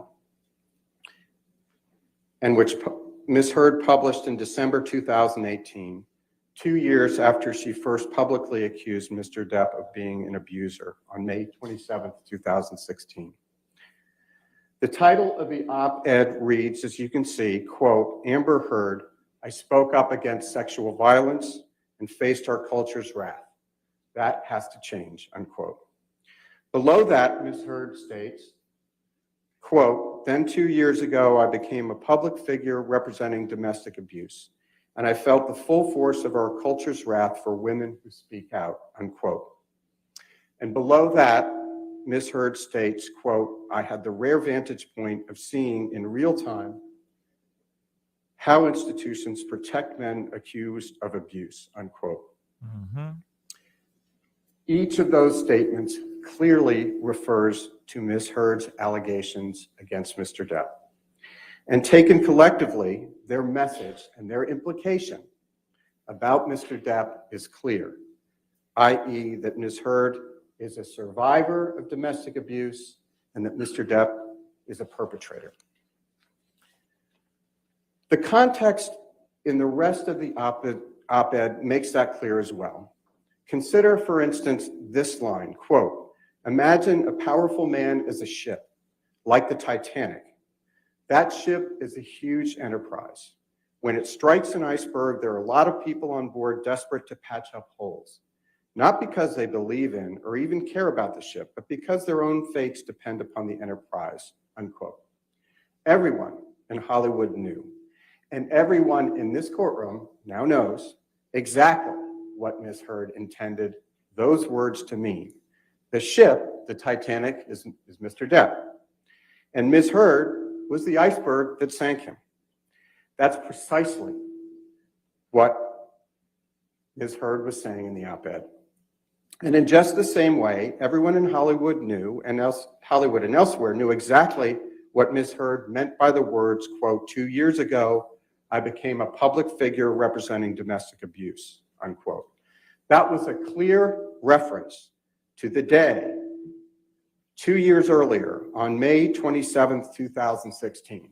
And as Ms. Vasquez said, that was 6 years to the day. That's when his life ended. That was 6 years ago to this day, when Ms. Heard, on May 27th, 2016, walked into court with her publicist, Jody Gottlieb, having tipped off TMZ, with an alleged mark on her face to accuse Mr. Depp of abuse. As always, Ms. Heard was quite mindful of her image. She was careful to portray herself as the innocent representative of abuse survivors, and by implication, Mr. Depp as the perpetrator of domestic abuse. She was the woman who, in the words of her title, supposedly, quote, spoke up against sexual violence, unquote. Now, Ms. Heard has done a lot to try to walk away from the title in particular. That's true to form. She has testified that she didn't write it, and she will argue later that she shouldn't be held liable because she didn't write it. Yeah.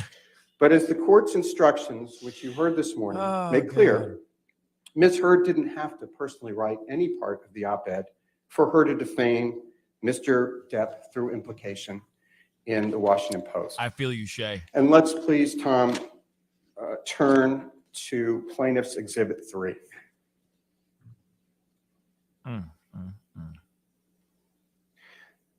Ms. Heard, as you all can see on the screen, retweeted the article, including the title on her Twitter page. Ms. Heard put her name on it. And she proudly declared, quote, "Today I published this op-ed in the Washington Post," ellipsis. Come in with the facts, baby. Unquote. Her tweet includes the title with the words, quote, "I spoke up against sexual violence," unquote, prominently featured. Nowhere in this tweet or anywhere else does Ms. Heard disavow the title. To the contrary, she's proclaiming it. And at the same time, Ms. Heard posted this tweet, she posted another, which you can see right beneath it. Quote, "I'm honored to announce my role as an ACLU ambassador on women's rights," unquote, aggrandizing herself at the expense of Mr. Depp. So make no mistake, this was about Mr. Depp. In the wake of the Me Too movement, with her ACLU ambassadorship and a major movie coming out, Ms. Heard was trading on her accusations of abuse against Mr. Depp. She was reminding everyone of those allegations. She was once again taking on the role of her lifetime, the heroic survivor of vicious abuse, or to use her phrase, quote, "a public figure representing abuse." And she was once again casting Mr. Depp as the villain in her drama, the supposed perpetrator of that abuse. Hit When that you like meet button, y'all. to deliberate this case, you're going to be tasked with several questions. Get it past the 1K Those form. questions appear on a form that you will use to reach your verdict in this case. So I'd just like to ask you, please, to spend a few minutes with me going through that. Tom, would you please put up the special verdict form so the jury can see it?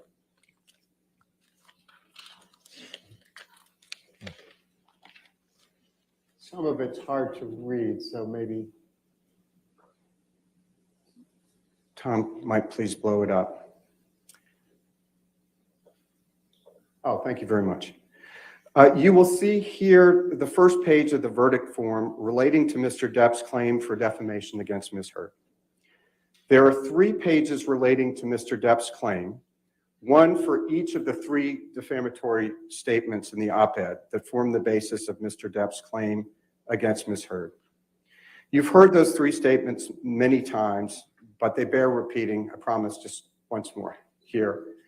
1, quote, "I spoke up against sexual violence and faced our culture's wrath. That has to change," unquote. 2, then 2 years ago, I became a public figure representing domestic abuse, and I felt the full force of our culture's wrath for women who speak out, unquote. 3, I had the rare vantage point of seeing in real time how institutions protect men accused of abuse, unquote. Now, there are 7 questions that you will need to please answer with respect to each of those statements. So that's 21 questions, I think, but 7 as to each statement. 1, was the statement made or published by Ms. Heard? 2, was the statement about Mr. Depp? 3, was the statement false? 4, did the statement have a defamatory implication about Mr. Depp? 5, was the defamatory implication designed and intended by Ms. Heard? 6, was the defamatory implication conveyed to someone other than Mr. Depp? 7, did Ms. Heard make the statement with actual malice, which is, Her Honor explained, meaning did Ms. Heard make the statement knowing it was false or with reckless disregard as to the truth? Ladies and gentlemen, the evidence clearly shows that the answers to those 7 questions are all yes. And if you answer yes to all of those questions, which you should, we respectfully submit, you will be asked to state the amount of damages to which Mr. Depp is entitled. In the wake of the Me Too movement, movie producers know better than to cast a movie star who has been accused of domestic and sexual violence. And it is entirely within your discretion as jurors to quantify the amount of money that constitutes fair compensation for Mr. Depp's pain and humiliation inflicted by Ms. Heard's defamation. But while Mr. Depp certainly is entitled to monetary compensation, this case, at least for Mr. Depp, has never been about money. This case for Mr. Depp has never been about money, nor is it about punishing Ms. Heard. It is about Mr. Depp's reputation and freeing him from the prison in which he has lived for the last 6 years, and it's 6 years to the day. The most important questions for Mr. Depp, the ones truly at the heart of this case, are questions 2, 3, and 4 on the verdict form.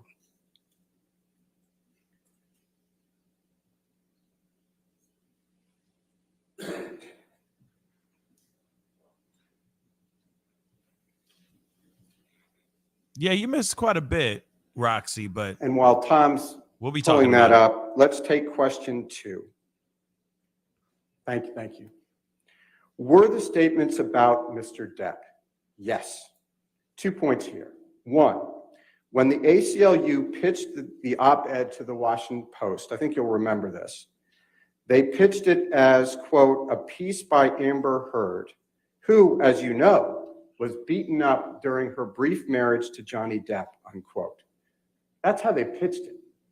2, after the op-ed was published, news outlets, including USA Today, and you've seen that was an exhibit, characterized the op-ed as referring to Ms. Heard's allegations of abuse against Mr. Depp.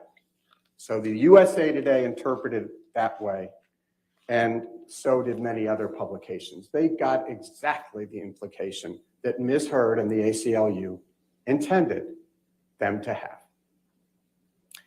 Tom, if you would please pull up Plaintiff's Exhibit 409 and 411, if you could put them side by side.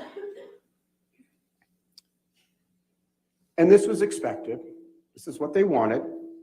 There had been a lot of press 2 years prior to the publication of the op-ed about Ms. Heard's claims of abuse against Mr. Depp when she walked into court with her publicist to obtain the domestic violence, the no notice, ex parte, meaning Mr. Depp's lawyer was not informed and he was already in New York, which he testified Ms. Heard was well aware of. You don't need a domestic violence restraining order when your husband is halfway across the continent and is heading for a European tour.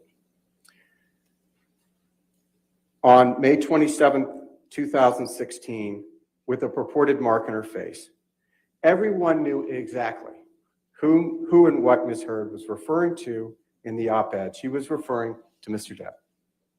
Let's take questions 2 and 3 next, if we can. Were each of the statements false?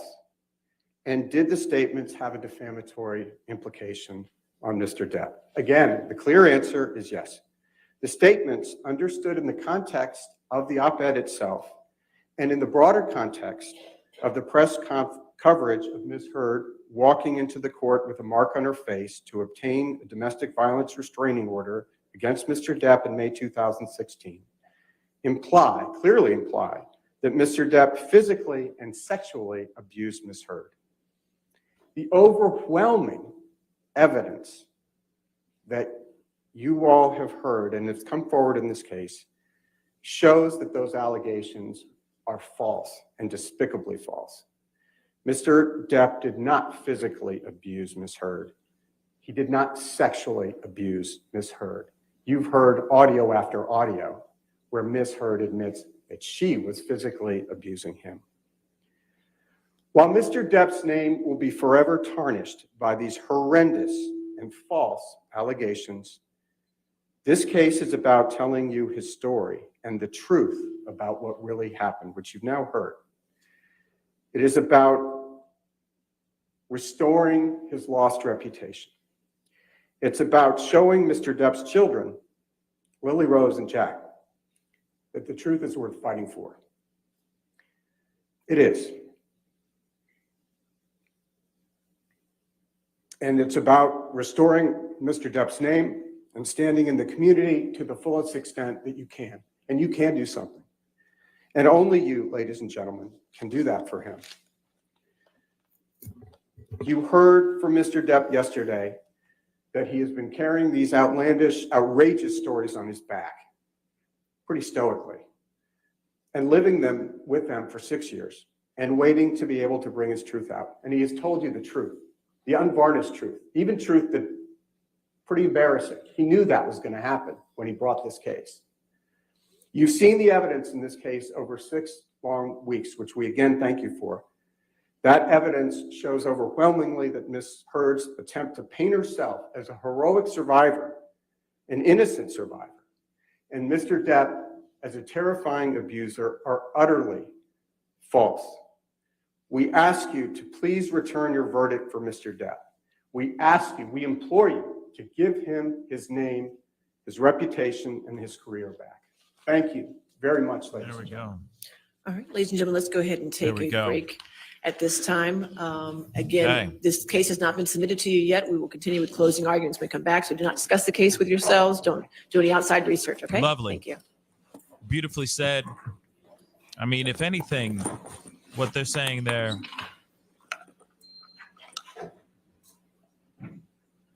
what he said, what you said at the end was, yeah, it was a good closing. It was a good closing argument. It was exactly what Johnny Depp needed. And they came in with the fire. They came in with the heat. All right, let's come back at 11:05. Oh, okay. Okay, sure. Or not. Maybe they're not going to do a break yet. What do you guys think of the the closing? You know, obviously you can tell that you're going to see a difference between Team Depp and Team Heard. You're going to see something drastically different with Team Depp. With Team Heard. I guarantee you that. And the reason why I say that is because there's no passion. There's no passion over on Team Heard. Literally, there's no passion. They're not emotionally connected to this trial, to this case. They're not emotionally connected to their client. So they're going to say what they need to say to close out, and they're going to rely on certain things. You know, they're going to rely on things that have been fabricated and that have not been true and have not been real. But those are the only things that they have to rest their argument on, and they're closing on. But you can tell, even when Camille was doing her cross on Amber, you could tell that she was infuriated. You could tell that she was passionately and emotionally invested in this trial. So when you see something like this, I mean, I'm not surprised that Camille was in her feelings when she was doing the closing. Ben Chu, you could tell he got a little choked up there at the end because he's emotionally connected to this trial. And he knows that this man is innocent. But of course, it all depends on what the jury says and what the jury wants to do in the moments coming forward after Team Heard gets a chance to talk. Well, what say you? What are your thoughts on this? What do you think? Do you think this was that a solid closing or no? They came in with evidence. They played audio. They showed photos. I mean, of course they can't show everything, but they did the damn job.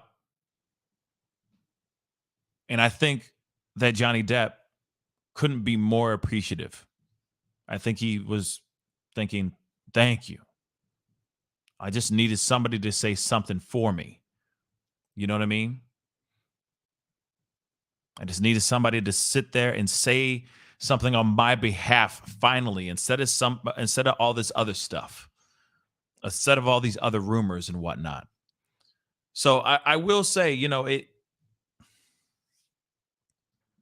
I do appreciate the Team Depp doing what they're doing. But like I said, you're going to see a drastically different approach here. There's not going to be any emotion. They're not going to be emotionally invested in what they're saying. Because I don't think that, I mean, obviously I'm a little biased now. Obviously, well, I'm hella biased now. But I don't think that, I don't think she has a heart. So I don't think she picked her team with heart. Look at all the people that came in and was a part of the testimony. All her expert witnesses, all her witnesses or lack thereof. A lot of them, she ain't even friends with them no more. Her friends, the character witnesses. Then you have the expert witnesses that came on, and they all floundered. They all were finding their words. They kept backtracking. They came off as complete. The credibility of them being on that stand seemed to wither away every word that came out of their mouth. Dr. Ed, I do appreciate you. Thank you, Pascal. Wonderful professionalism. Thank you so much. I really do appreciate it. Thank you.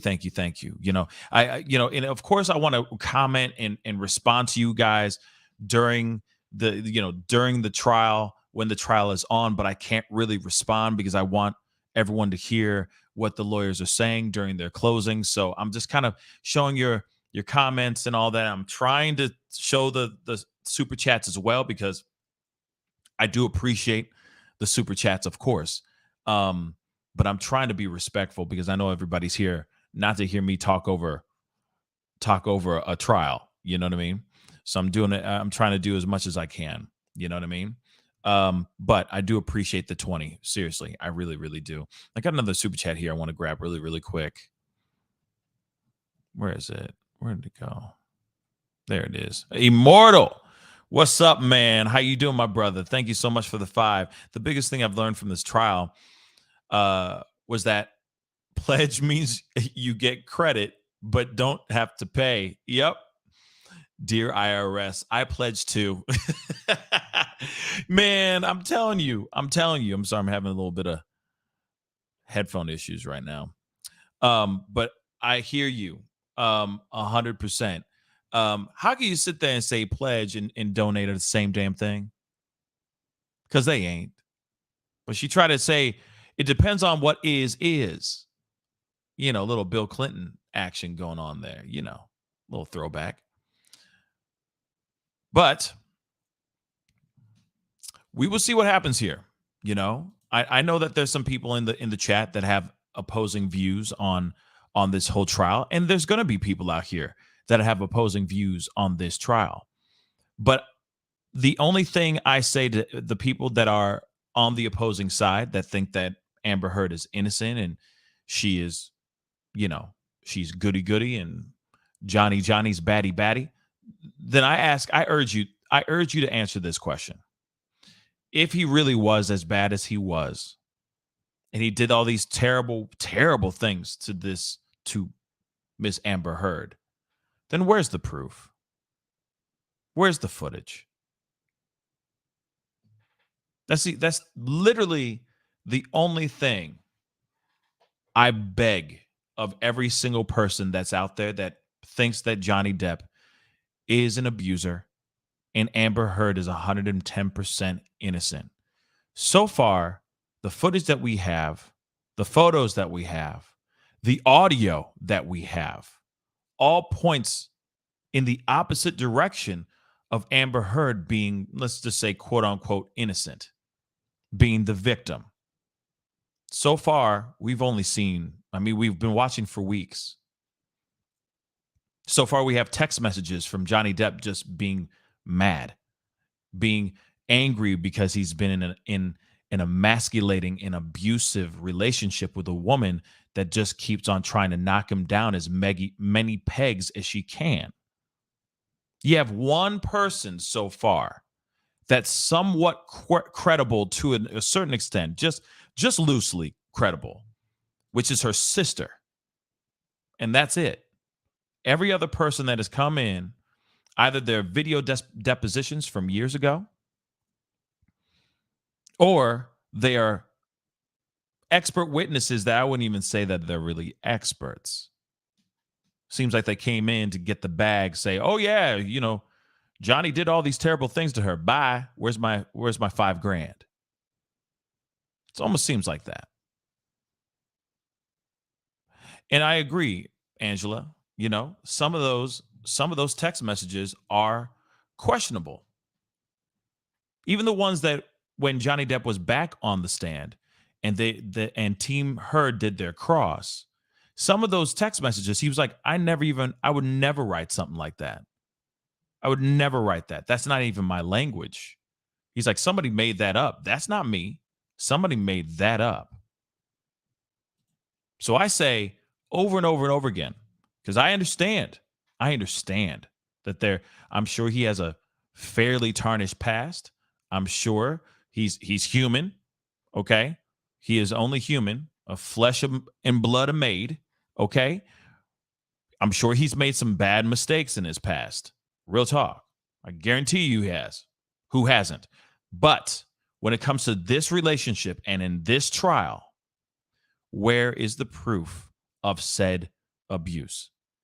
She was violated, viciously violated, with a liquor bottle. She says there was bleeding. She said that there was some real stuff that went down in her special area. And you're telling me she was still able to walk, talk, do all these things, dragged across glass, feet stepping on glass. He rocked her entire body, allegedly. That's what she says. But then is able to show up on a late night talk show, face beat to the gods, and being able to have a great conversation and chop it up and walk around and be fun and be funny and all that stuff. So then if that really did happen, where's the documents from going to a doctor, making sure she's okay down there? God forbid, imagine that. Imagine if there's shards of glass, pieces of stuff in that area down there. You're telling me she didn't go straight to the hospital? And I know some other family members who have been here in the chat who have said, hey, you know, I've been in ERs where that has happened to a woman. There is no way that she would have been able to walk, talk, be normal the very next day. She would be in the hospital. There would be documentation, medical records of things like that happening. So if you say, oh, Amber Heard is innocent, then I say, where's the proof? Then we look at her testimony alone. Her testimony was all over the place. And I get it that memory isn't always perfect. But when you have something like this and you've been talking about this story for years and years and years, you have this in the back of your brain. You're saying it by rote at some point. The narrative doesn't change. You're supposed to know this forward, backwards. You can start in the middle of the story and go there. You can start in the middle of the story and go backwards. You can start at the end of the story and talk backwards towards the beginning. I'm going to keep saying that over and over and over again. I understand some people out here feel some type of way about this, that think that she is innocent. Hey, no disrespect at all. But I urge you to look at the evidence and the lack thereof too. John Bilbay, thank you so much for the $10 super chat donating to the show. I love your breakdown compared to the mainstream media. Wow, thank you. Who keep trying to paint an loss as a loss for all women. I've noticed that on some channels, on some other mainstream media, which is very interesting. I believe JD was the one being abused. I think so too. Actually, my theory is a little bit different. Okay, because I don't think it's so black and white. I'll be really honest. I don't think it's so black and white. I think it was two very toxic people that happened to meet each other. He fell in love. He's toxic. Obviously, he's a damaged person. He fell in love. He got lured into a relationship. I think she was on for a long con. Let's be real. She saw a man. Whether she liked his movies or not, she knew exactly who Johnny Depp was, and she knew the kind of influence he had in Hollywood. She got in there, sunk her teeth and her claws into his body, and just did not let go, or was refusing to let go. But because of her way of showing love and how she deals with anger and arguments, all that, that went against Johnny Depp's way of expressing his love or expressing frustrations and anger. So then next you know, you get a tornado. You get people just clashing into each other. But you got a guy who, at least on audios, is trying to walk away, is trying to get away. Maybe in the very beginning, it would just be like full-on tussles between them. Mutually tussles. But after some time, he's like, what the hell am I doing? This is ridiculous. I need to be out of here. So he started to retreat. She didn't like that language. She didn't like that not one bit. So she starts getting more angry. She starts hitting him because she wants more attention from him, so on and so forth. Then you also got to remember this too. The jealousy between the two of them is palpable. You got Hicksville, USA, the Trailer Park Palace, right? The Trailer Palace, sorry. You got that story. She tells a story of him getting jealous, whereas we hear another story where other people are getting jealous, where she's getting jealous at him because he's hanging out with a girl.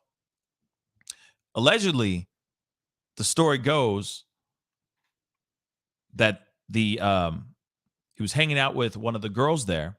She says something along the lines that she is a lesbian. You know what? We got a few minutes. I'm going to show this to you guys. F it. I'm going to show it to you guys.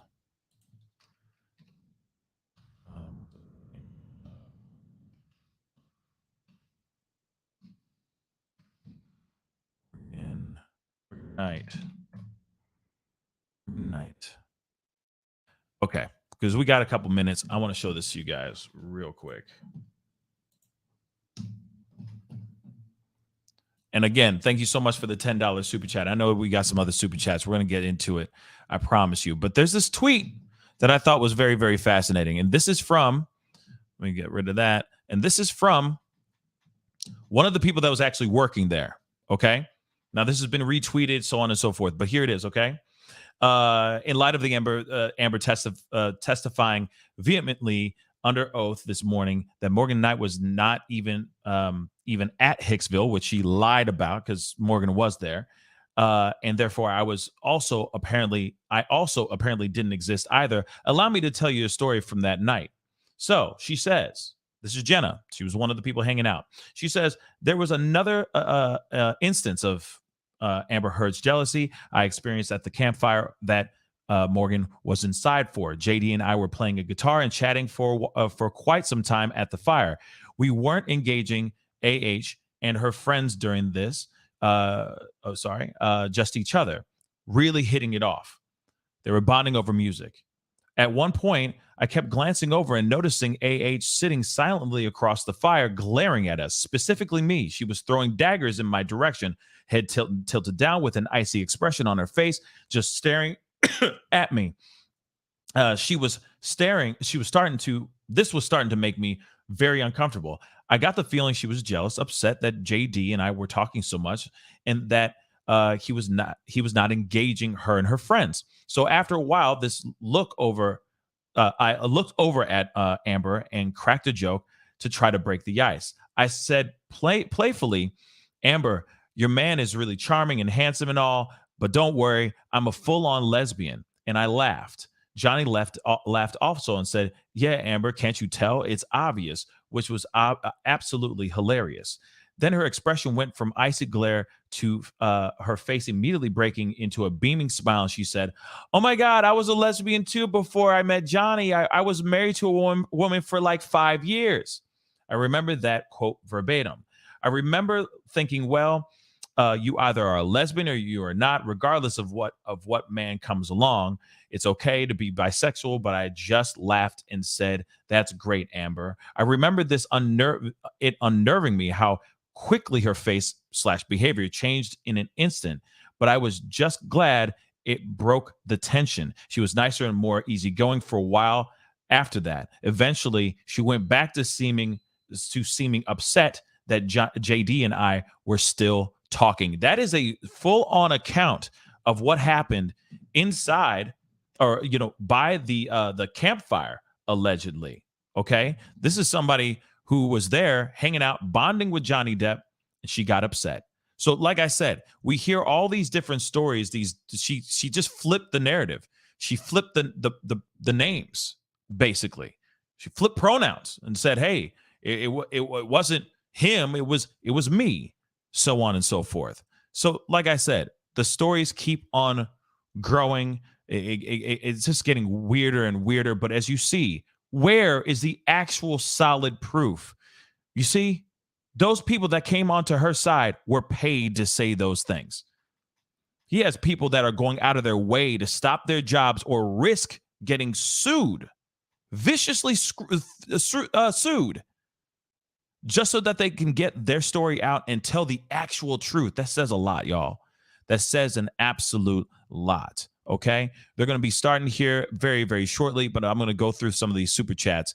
Ella Soul, thank you so much for the 10. So appreciated your commentary on this case with a bit of spice in it. Yep, that's me. Even though it's a serious issue with a lot of actual victims. Shout out from Switzerland. Ooh, Switzerland. What a beautiful country. Thank you so much for coming in all the way from Switzerland and for that super chat. I really, really, really, really appreciate it. Okay. But like I said, there's a lot to this than just what, you know what I mean? A little bit. Thank you for the 10. I appreciate it. 100% tell it. You know what I mean? But like I said, those people who came in on behalf of Johnny, and some of them came in for free. They said, "Nah, man, this woman's lying. This woman's lying." Love One, thank you so much for the $5 super chat. Yes, speak the truth. You're really breaking this down and being fair. I love the examples you just gave about being able to recall the situation. Absolutely. And actually, that I'm piggybacking off of something that Lady Justice said. So shout out to Lady Justice. I know she's not in the chat, but shout out to my girl LJ because she had a very good point. I witnessed 9/11 firsthand. I remember everything still to this day. Nothing changed in my story. Nothing's altered. Nothing's flipped around. Nothing. I remember that like it's the back of my hand. You see what I'm saying? That those kind of traumas, those kinds of moments in your life are unforgettable.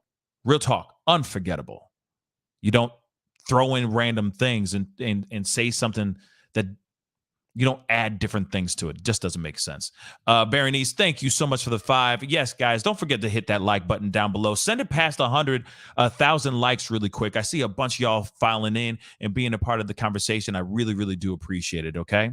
I really, really, really do. All right? But yes, at the end of the day, for those of y'all who think Johnny Depp is not innocent, then where is the proof? With this relationship, I get it. Maybe he's had some, because I read something from EHC Bunny, saying something along the lines of, Kate Moss and him got into some really bad volatile fight at a hotel. Cops showed up. She was disheveled, and he was seemingly or apparently drunk as well. Sure. But that wasn't brought into the case. That isn't the case that we're looking at. And just because that she's disheveled doesn't mean that there was abuse going on here. See, this is what I'm saying. There needs to be proof. Yes, I'm sure he's had some volatile relationships with many, many women. But does that mean volatile doesn't automatically mean abuse. There may be cat and fight verbal arguments, but that doesn't mean that he's in somebody's face. You see? So like I said, where's the proof? Because I hear you. I hear the deniers or the team herders out there. And there's nothing wrong with that. But I say within this case and this trial alone, where is the solid evidence? You look at photos of Johnny Depp with bruises and cuts and stuff on his face, and those are not fabricated. Those are not fabricated. Those are real. It's not a manipulated, photoshopped, put some blush on, whatever it might be. Every single time something bad has happened to him, there's been a photo to document that. Hers, where is it? She's been kneeled on the back. She's been she's been saying all these volatile things would happen to her. And then the very next day, she'd be on the red carpet for some huge premiere standing next to Johnny Depp with a backless dress, mind you. Let's just talk about that really quick. Backless dress. And she says he was kneeling on her back, punching the back of her head. So there's no bruising on her back from him kneeling on her, because you know there's a struggle. It's not like she just said, okay, kneel on my back. Clearly there would be bruising. And if there was makeup covering her back, her tattoos would be covered too. You got to think about that too. So that's what I'm saying. Where's the proof? No woman can get viciously violated with a bottle. Let's just look at that for a second. Viciously violated with a bottle and be able to go on to a talk show the very next day. Like, just sleep it off. There's just no way. There's just no way. Just no way. So like I said, if there was actual solid evidence, because the jury's going to be coming in here soon, if there was actual solid evidence, I'd be singing a completely different tune right now. But there isn't. But there really isn't. And I'm somebody who was on Amber Heard's side in the very, very, very beginning, like years ago when she first came out with the op-ed saying that she was Me Too, the hashtag Me Too movement and all that. I was like, oh my God. But then once you start to see all the evidence, you start to see her go on the stand and speak up, you start going, okay, she might not be telling the truth. Or at least her narrative is very flimsy. And that's not helpful in the court of law. So we'll see what happens with the jury, because it ends up going up with what the jury is going to say here too, what they decide. All right, closing arguments, Mr. Rottenborn. Now it's time for Team Heard, and Rottenborn is doing it. I'm thinking Rottenborn's going to start, and then Elaine is going to end. We'll see.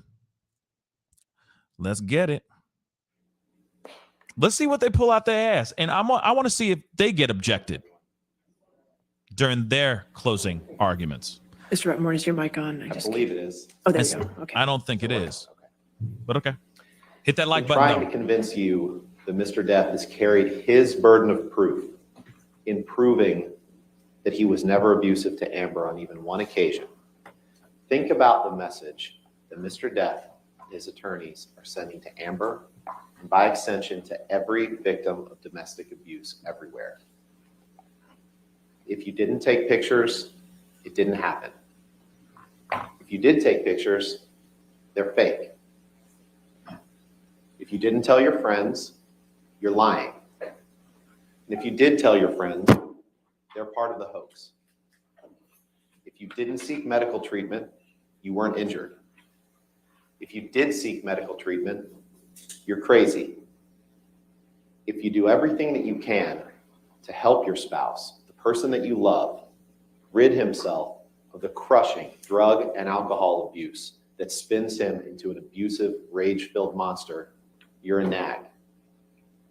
And if you finally decide that enough is enough, you've had enough of the fear, enough of the pain, and you have to leave to save yourself, you're a gold digger.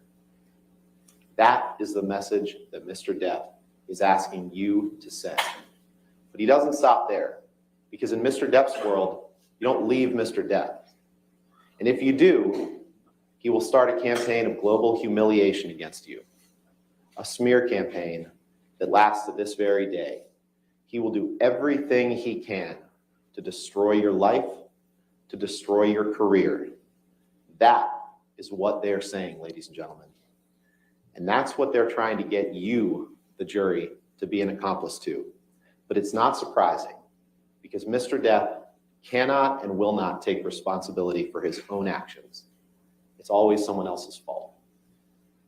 Just as Ms. Vasquez did, and Mr. Chu did, I would like to extend my thanks to you on behalf of Amber and our whole legal team for the care and the diligence with which you have served as jurors in this matter. You've paid attention to every witness, every piece of evidence, and I can't even imagine the sacrifice that you've made in terms of time away from your friends, your family, your job, to be here on this jury. It's a very important role that you're serving, and we thank you very much. Let's pick up where we started 6 weeks ago in opening statement. You may remember that I asked you to keep a simple question in mind, which is, why are you here?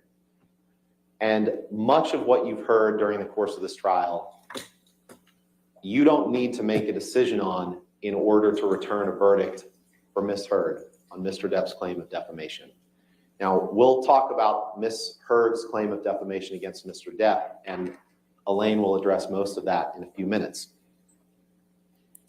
But your key question to answer is, does the First Amendment give Ms. Heard the right to write the words that she wrote in this article on December 18th, 2018? That's the question. And you cannot simultaneously protect and uphold the First Amendment and find in favor of Johnny Depp on his claim. You simply cannot. You have to decide, should someone be able to write an article like that in the United States of America without being sued successfully, without having to go through the hell that Ms. Heard has gone through? So let's talk about that. And to do that, we get to explain a bit more about the law that you have to follow. This is the op-ed piece. I'm not going to read it to you again. You heard me read it to you in opening statements. And I would urge you, when you're in the deliberation room, read it. Read it again. And I know we focused on it, here and there over the course of the trial, but the vast majority of this trial has not focused on these words, on this piece. This is obviously the paper edition. There's the online edition as well. Now we get a chance to discuss with you exactly what you have to find about this article.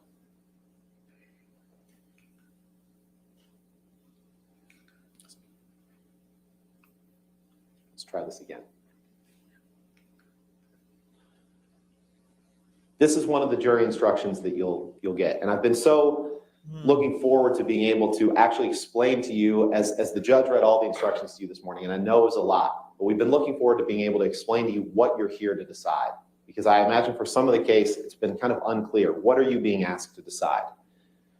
These are the things that you have to find. And you have to answer yes. As Mr. Chu said, you have to answer yes to all of them in order to find in favor of Mr. Depp. So you have to find that the statement was about Mr. Depp. And you can decide that in the context of the article. And I'll get to the arguments that Mr. Depp raises on that in a minute. You also have to find that the statement is false. And we're going to look at the statements here. We're going to look at each of the three statements. And in order to win his claim, Mr. Depp has to prove every single element. And there's a concept in the jury instructions that you really didn't hear from Mr. Depp's side this morning, but you've all heard it, I'm sure, outside the courtroom, which is burden of proof. It is Mr. Depp's burden to prove each and every one of these elements. If he cannot, Ms. Heard wins. If he cannot prove each and every one of these elements under the burden of proof that's applicable, Ms. Heard wins. And there's two different burdens of proof that we'll get to. For all of them except number 7, the burden of proof is greater weight of the evidence. So you weigh the evidence and you decide, has Mr. Depp proven to you the first 6 elements. The 7th one, for actual malice, the clear and convincing evidence standard, we'll get to in a few minutes. But this is what he has to prove, and he cannot do that.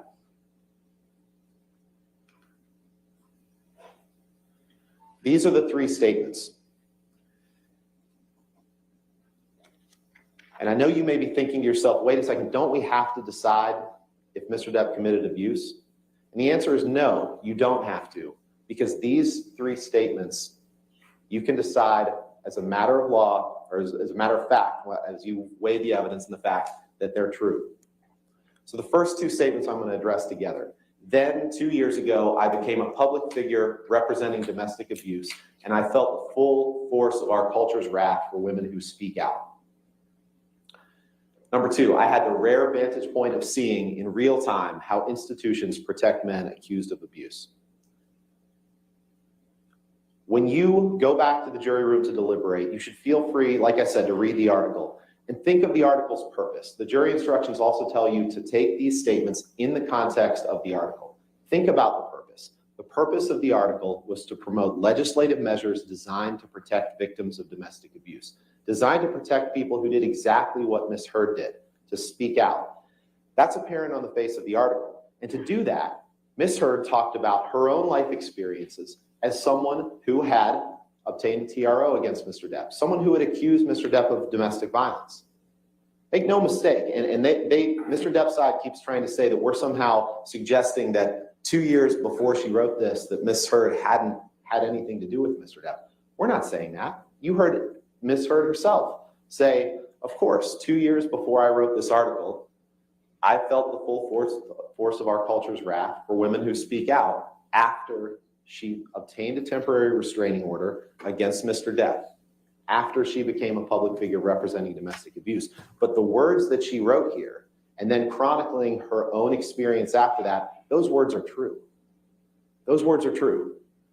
Similarly, the rare vantage point of seeing, based on her own experiences post May 27th, 2016, how institutions protect men accused of abuse, those words are true, and the First Amendment protects Ms. Heard's right to say them. Now, the 3rd statement is absolutely true as well, but we're going to take that separately because she didn't write it. Under the First Amendment, the statements have to be false in order for Mr. Depp to win. Now, plaintiff addresses, like I said, an argument that we're not making. And as I said, we're not running from the fact that when she discussed becoming a public figure representing domestic abuse, Amber was speaking of her experiences reporting domestic abuse against Johnny Depp.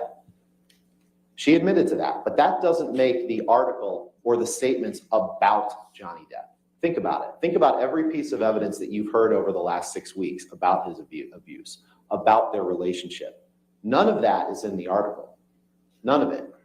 We all know that it would be a very different article if she had written about what she suffered, that she's told you about over the last 6 weeks. Because he knows the words are true, Mr. Depp says that the words now have a defamatory implication. He says the statements are the same as saying, Johnny Depp abused me. But just because he wants to make the article about himself doesn't mean it is. He has to show you that any defamatory implication was designed and intended. Look at number 4, designed and intended by Ms. Heard to convey the defamatory meaning that he suggests. Just because people might read the article and remember, oh yeah, Amber Heard used to be married to Johnny Depp and she accused him of abuse, that doesn't mean that she designed and intended defamatory implications in writing about herself. And think about it. If Mr. Depp is right, then virtually any statement that anyone could ever make about their own life that implies anything, implies any involvement with any other person, could be defamatory. And that's clearly not what the First Amendment intends. She didn't design and intend the words to be the equivalent of writing Johnny Depp abused me.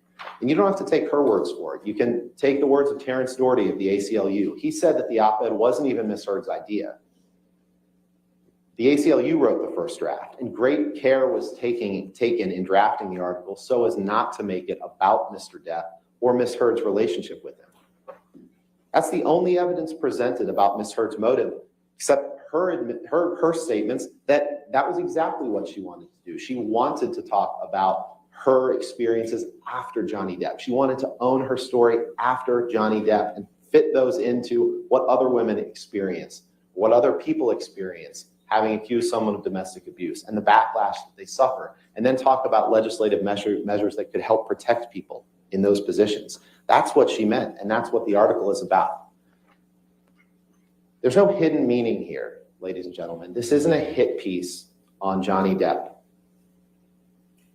This isn't a hit piece on Johnny Depp. But she And did you say can that. end here. You can end there by saying the statements that she wrote were not false and the First Amendment protects them. Let's talk about the headline for a minute. The headline that was published in the online version only of the article on December 18th, 2018 said, "I spoke up against sexual violence and faced our culture's wrath." Few points here. Number one, and this evidence is undisputed. There's no dispute about this. So as you weigh the evidence, you don't have to check your common sense at the door, and you can weigh circumstantial evidence, you can weigh facts, but you can't see evidence where no evidence exists. And the undisputed evidence here is that Ms. Heard didn't write the headline. She didn't approve the headline. Hey, Ner. She had nothing to do with it. She was not given notice of the headline. What the? She testified, you saw her testify about the sexual assault that she experienced at the hands of Mr. Depp. Oh my You God. saw her testify about that, but they're calling her a liar. You saw her on the stand testify with your own mouth, Where's the evidence? with her own mouth, exactly what she went through for the first time. Exactly. Because she admitted it people twice. who have suffered that, they don't want to broadcast that to the world. They want to penalize Ms. Heard for not speaking about that earlier. That's ridiculous, and it's insulting, and it's just victim blaming at That's a its good most point, disgusting. Angela. The only reference to sexual assault in the article, and you can read the op-ed, is sexual assault that she said she had experienced by the time she was of college age, before Mr. Depp. So there is a reference to sexual violence in that article, but it's not by Mr. Depp. And Mr. Depp can't hold her liable for a headline she didn't write that contains something that had nothing, that was not about him. And they want you to think that she republished the headline by tweeting out the link to the online version. So let's look at this. This is the tweet that she sent on December 19th. The hyperlink says, "Opinion, Amber Heard, I spoke up against sexual violence." That's the online version of the article. As Ms. Heard said, you can't tweet a piece of paper. So when she wanted to share that she had written this article, what choice does she have? She has to attach that link. And the jury instructions that you have make clear that a hyperlink is not republication. Forwarding a link on does not mean that you broadcast the statement again, but that's what they want to make you think. The only way, and the jury instructions that you have, and we don't need to read through them in detail now, but the republication instruction says that merely linking to an article does not amount to republication, but adding content to a linked article may constitute republication. You must determine whether any added content was intended to reach a new audience. And if you find any content added to the hyperlink was intended to reach a new audience, it constitutes a republication. There was no content added to the article. She tweeted above the article simply saying, "Today I published this." That's what she said. She didn't add any content to it. She could have added some of the content that you've heard in this courtroom to it. She could have said, not only did 2 years ago I become a public figure representing domestic abuse, but let me tell you about the domestic abuse that I suffered. That would be adding new content. This is not adding new content. But I guess it's no surprise, because this whole case is about blaming Amber Heard for things she didn't do. But that's what Mr. Depp does. It's what he's always done. Blame other people, refuse to take accountability. But the problem for him here is that he's running headlong into the United States Constitution, which says that you cannot hold Amber Heard liable for words she didn't write or publish. My God. But here we are.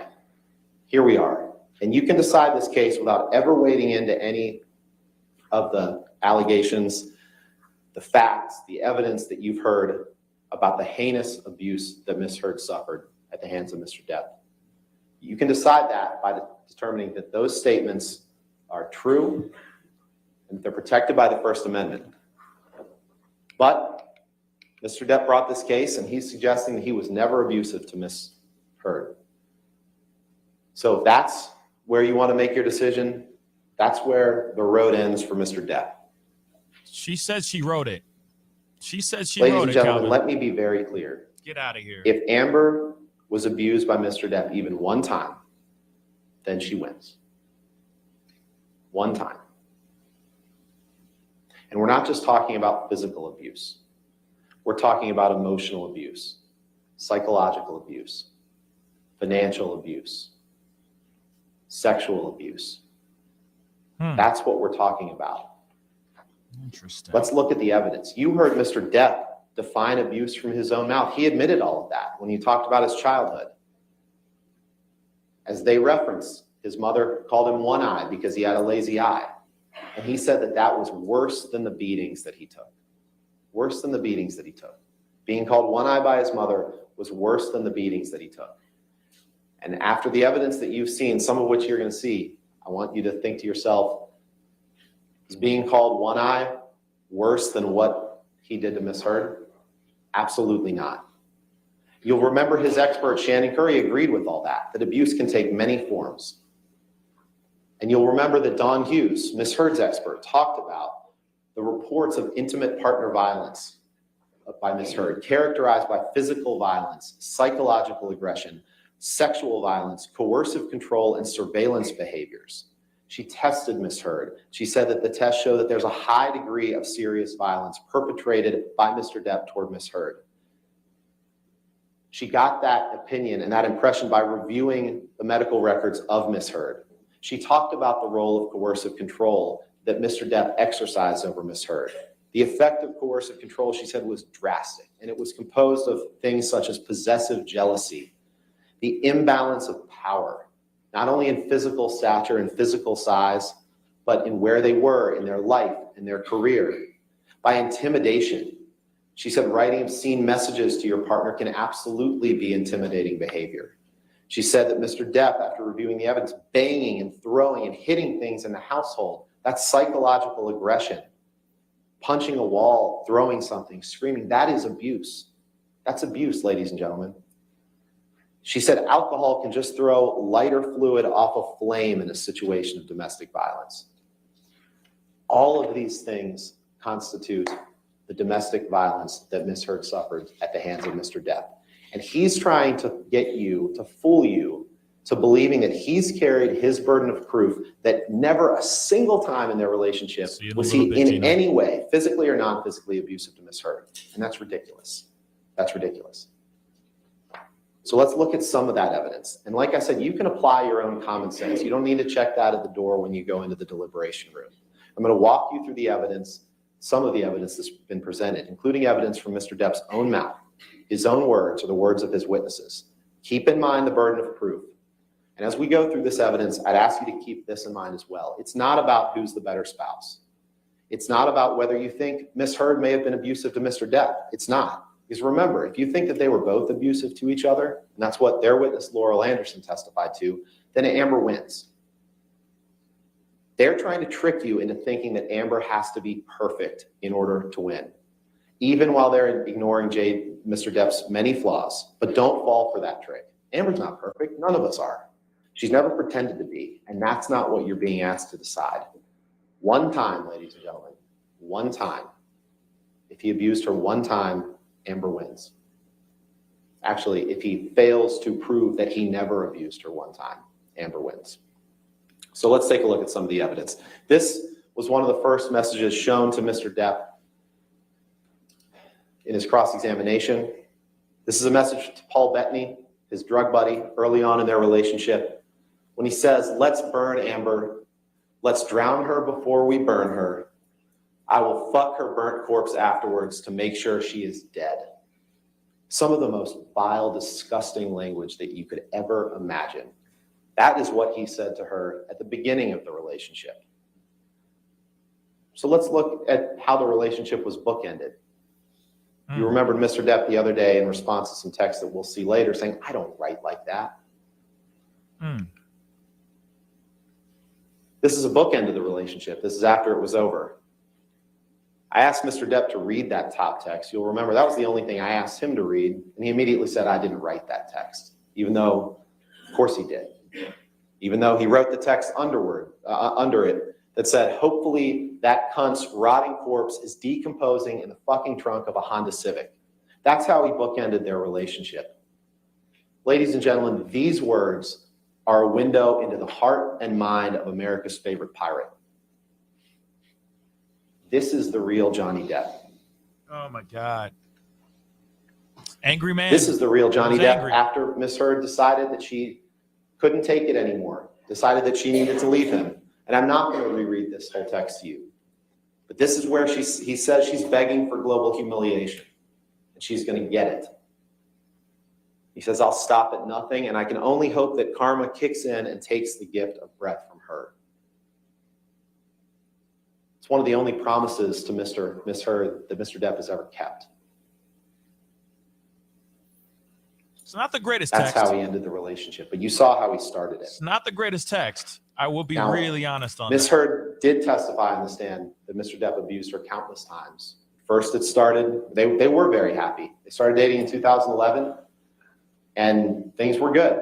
And she testified that even during periods of abuse, even during their relationship, when there was abuse occurring, that there were periods where they were very happy. It's the cycle of violence. It's the cycle of sobriety. There were periods when everything was good, when the monster was gone, and then the monster would return. You heard about how the first incidents of violence took place in 2012 when Miss Heard asked Johnny about his tattoo that used to say Winona forever and had been changed to say Wino forever. And she laughed. And she said, and he slapped me across the face. She thought it was a joke, and then he did it 2 more times. And then he said, I thought I put the monster away, and I've done it before. That's what he said to her during that first incidence of violence.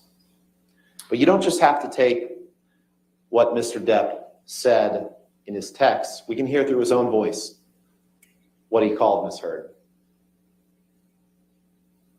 Because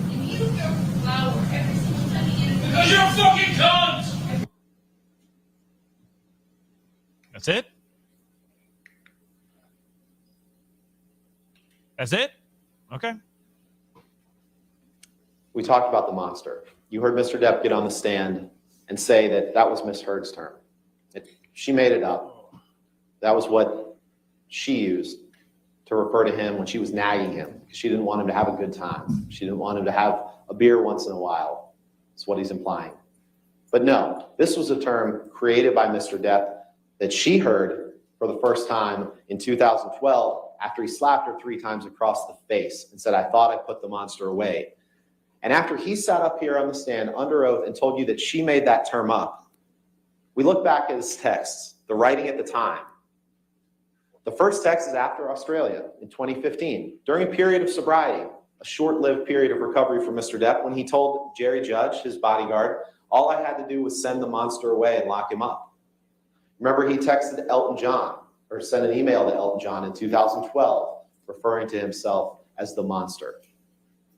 He tells Dr. Kipper, the doctor to whom he's paid millions and millions and millions of dollars, thank you, my darling Kipper. He says, I've locked my monster child away in a cage deep within. He tells Stephen Duders, you know Mr. Duders, he liked to text Mr. Duders. I wish I He could. tells Catherine. him, she thinks my Peruvian period, which is a reference to cocaine, he admitted to that means him using cocaine, has made me a monster and that I am ruining the relationship. Imagine that, someone actually thinking that maybe the impact of alcohol and cocaine is ruining a relationship. How dare she?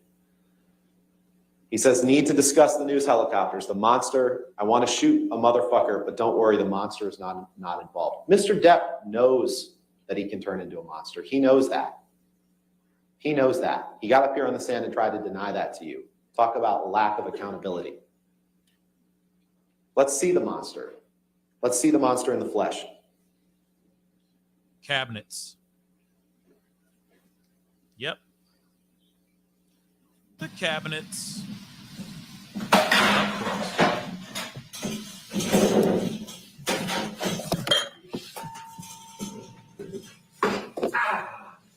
Motherfucker! Motherfucker! What happened?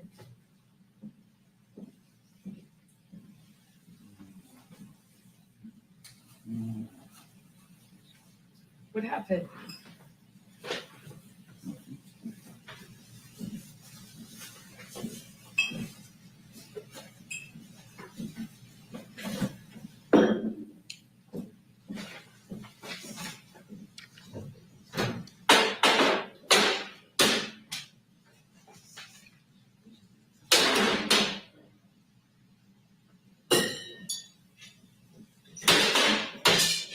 Nothing happened this morning, you know that? Were you in here? No. So then nothing happened to you this morning? Yeah, you're right. I just woke up and you were so sweet and nice. We're not even fighting this morning. All I did was say sorry. Did something happen to you this morning? I don't think so. No, that's the thing. You want to see crazy? I'll give you fucking crazy. That's crazy. Oh, you're crazy. Oh, you're crazy. Have you drunk this whole thing this morning? Oh, you got this going? You got this going? Just started it. Oh, really? Really?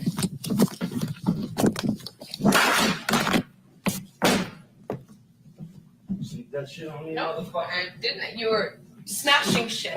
Bye.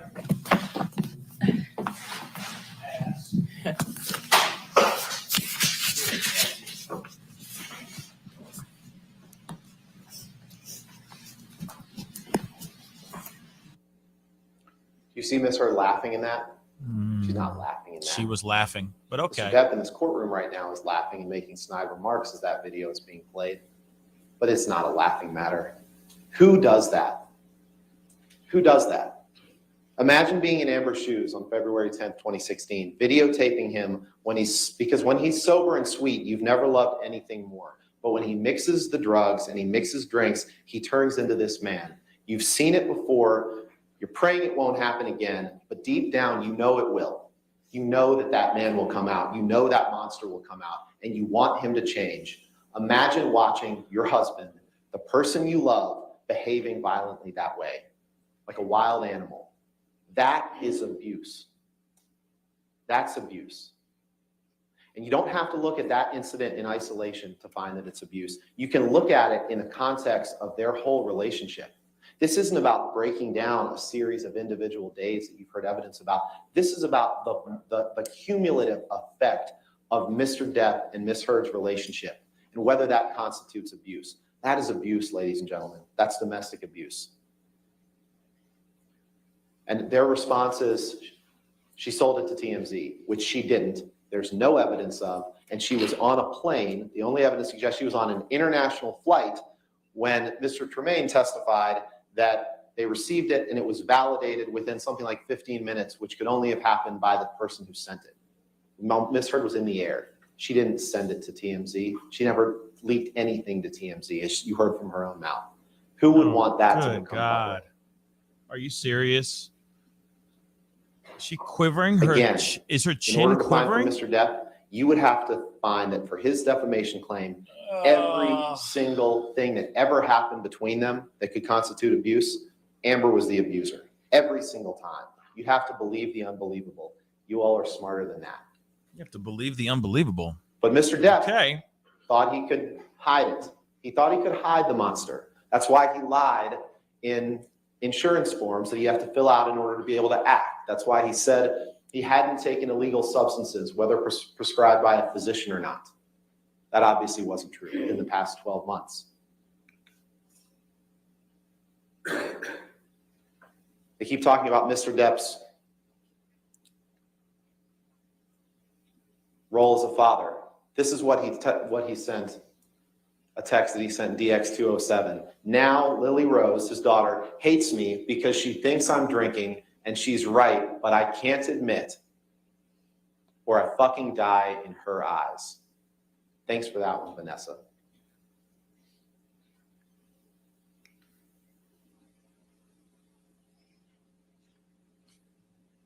This is Mr. Depp passed out in a Tokyo hotel room during the press tour for The Lone Ranger in 2013, when Ms. Heard testified that Mr. Depp screamed at me, and all I could think were the kids are in an adjoining room.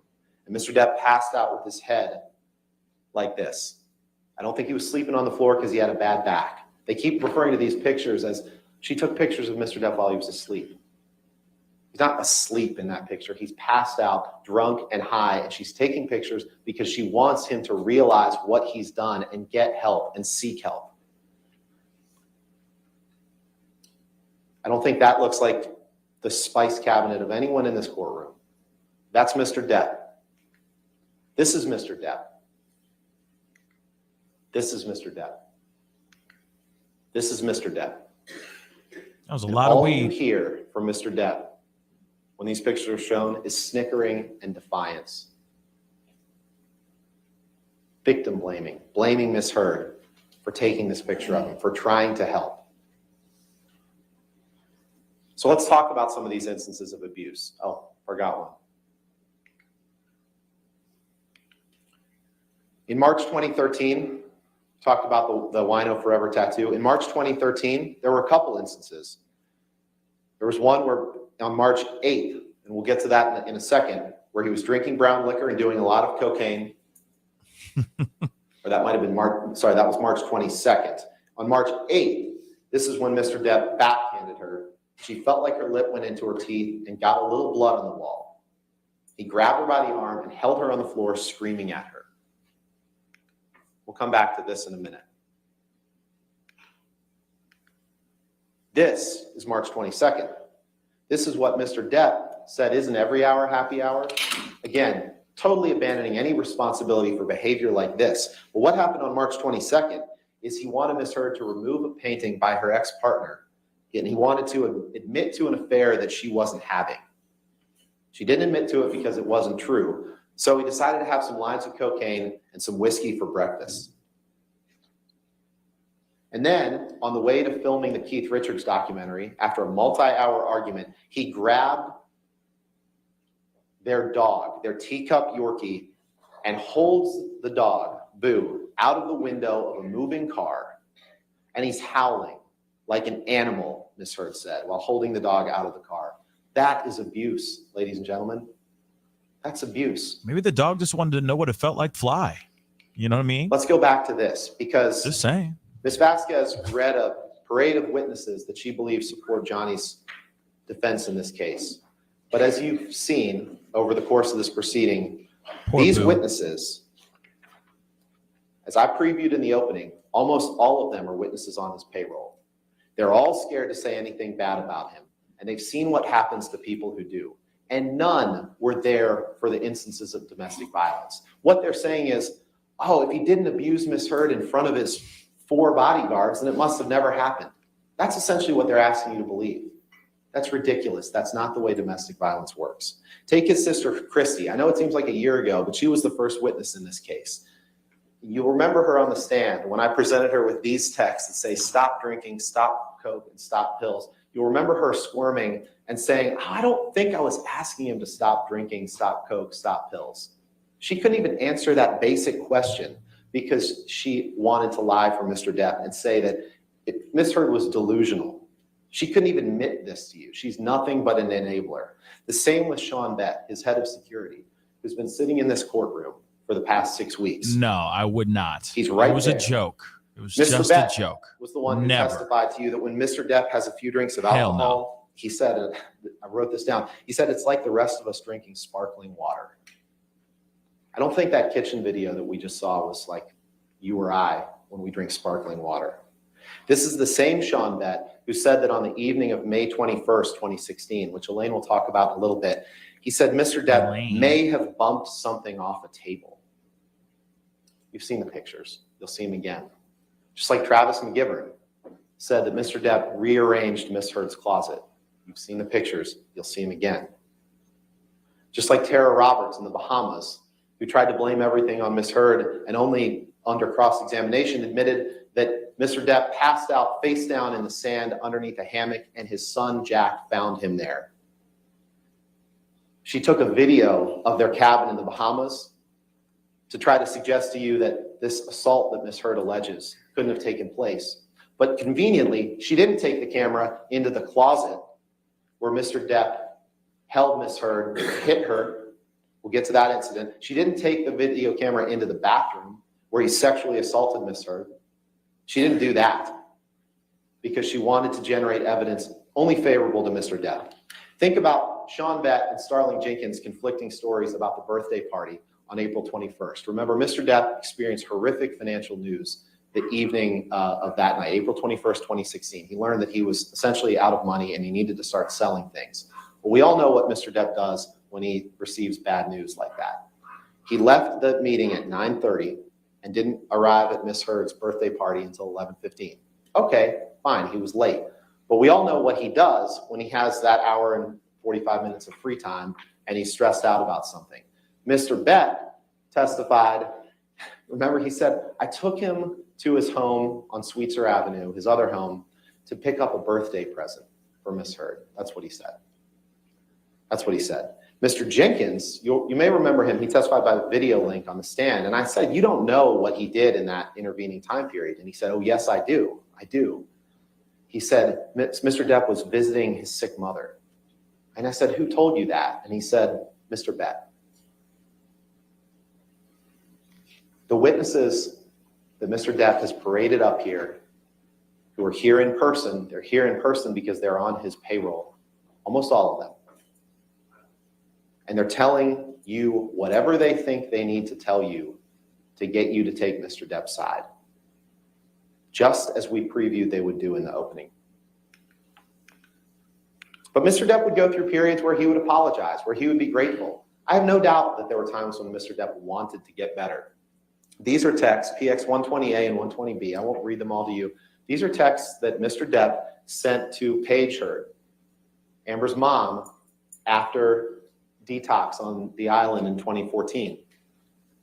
He says, there were more than a few times when I thought it would be more simple to take that route. Meaning go for a swim and swallow a big drink of ocean. And he said it was Amber and Amber alone that got me through this. There is no luckier man on this earth to have the strength that Amber gives me and the full support of each of you. So as you're weighing the evidence and you're weighing Mr. Depp's credibility, think to yourself, what do I believe? What he has a motive to say on the stand or what he wrote contemporaneously with the events? Take his own words to Amber after the detox. Just to let you know that I'm fine, my angel. I miss you, of course, but this was the right thing to do to speed up the process. I love you more than life. But then there were these days. Then there were times like this. Okay. This is sent on March 9th. We had a slightly grim morning, is the way Mr. Depp describes it. You'll remember the text from a few days later,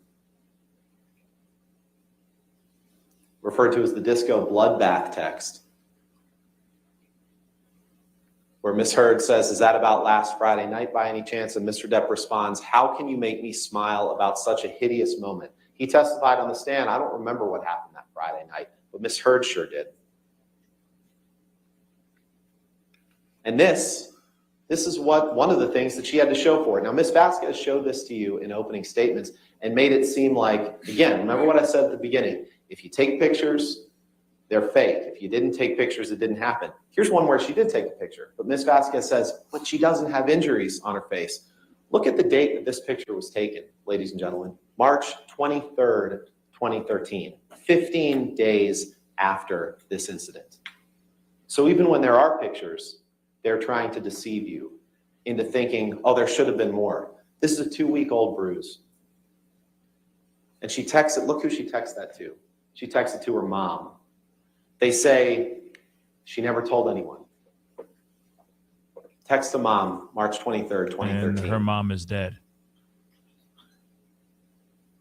Let's go to Hicksville. You remember Hicksville, obviously. There's been a little bit of discussion about that in this case. This is where Mr. Depp got jealous that a woman named Kelly Sue was sitting close to Miss Heard and maybe had her arm around her at a campfire. And everyone was having a good time. There were some mushrooms involved. There was some drinking. And Mr. Depp got jealous of that. Now, he claims that Miss Heard is the abuser, that she's so much stronger than he is. But then he testified that the evidence shows that in Hicksville, he was the one who said he was just trying to protect Amber. Well, who says, why would she need protection if she's the abuser? And he went and he took Kelly Sue's hand, forcibly removed it from Miss Heard, embarrassing Miss Heard, ruining the mood the whole night. So they went and they got into an argument in the trailer in which not only did he trash the trailer, but he took her into the bathroom. He slammed her up against the side wall of the bedroom by her neck, holds her there. And no, sorry, that was the next one. In Hicksville, he took her into the bathroom of the trailer and did what he called a cavity search, where he inserted his fingers inside of her and sexually assaulted her, then trashed the trailer. And you heard this Morgan Knight person who testified a few days ago who said it was $62 of damage. You also heard evidence that the way he got involved in this trial was by reaching out to one of the main Johnny Depp fan influencers on social media. And you saw that text. That's how he injected himself into this trial. There was way more than $62 of damage. You heard testimony from Rocky Pennington, Whitney Enriquez, and Amber about him trashing the trailer. And is that really a surprise? The man's admitted that he smashes things when he gets angry. The man's admitted that he smashed hotel rooms. You saw the quote that he admitted to the other day, that when he wants to hit something, he's going to hit it and he doesn't care about the repercussions. So in Hicksville, the Hicksville was late May 2013. This is another text to drug buddy Bettany, where he says, I, of course, pounded and displayed ugly colors to Amber on recent journey. I am an insane person and not so fair-headed after too much of the drink. Weed, pills, fine. Amber alert going Booze, on? my capacity is too large and I won't stop. Ugly and sad. Oh, how I love it. How fitting. Amber alert during the There appears to Amber be an Heard Amber trial. alert, but I think we're okay. People are getting it, I guess, on their phones that hadn't silenced that. Oh, okay, Your Honor. Okay. Can I keep going? Yes. Thank you. Yes, sir. So that's after Hicksville. This is what I was getting to next. Remember the testimony about Mr. Depp being drunk on his yacht on the island in the Bahamas in 2013. When Mr. Depp They don't want him looked to a little talk. scary by the way his body fell into the water. And Wow. Lily Rose, his daughter, started to cry. That's hilarious. This Heard comforted Lily Rose, and then Depp accused Amber of making them aware of this, that he was drinking again, making his kids aware of this. And he slammed her up against the side wall of the bedroom, held her up by her neck, held her there for a second, and said, I can fucking kill you, and you're an embarrassment. That's what he said. And then, do you remember what happened? Lily Rose and Amber helicoptered away from the island. And while Amber was in the helicopter with Lily Rose, Mr. Depp sends her this piece of poetry, calling her a lesbian camp counselor because she cared about his drinking, and just ridiculing her for trying to protect his daughter. Sickening. This text, let's fast forward a little bit to, actually before we talk about this is the Boston flight. Let's talk about the Moscow flight. The Moscow flight, when Mr. Depp and Amber, she said that was the one time she took ecstasy or MDMA with Mr. Depp, and she learned her lesson. When he hit her on the plane, when he threatened to break the flight attendant's wrist, and Miss Vasquez, again, just tried to tell you, oh, he always wore rings. Now, Miss Heard said almost all the time he did, or maybe sometimes when he didn't. And in the picture that she just showed you, PX 1248, you can take a look at that when you review the evidence. That's a picture taken in Moscow with no rings other than a wedding ring on his finger, or some kind of ring. He's wearing one ring on his finger. And so in Mr. Depp's world, they're going to try to come at you either way. They say, well, he was wearing rings, but it didn't leave a mark on your face. And then they show you a picture where he wasn't wearing rings during that trip. So that's what happened in Moscow. On 2013, in London, Mr. Depp.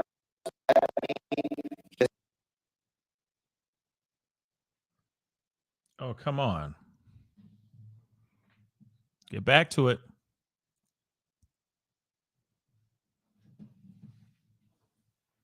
I know it has a tendency to do this, but what the hell is this? Now I got what a pain. All right, guys. Let me, are they going to get it fixed?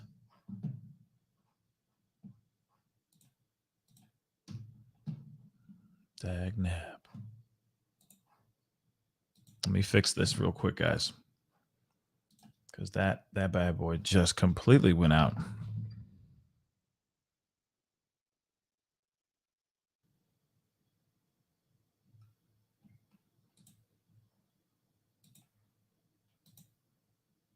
Coercive control that Don Hughes testified is abuse. That is abuse.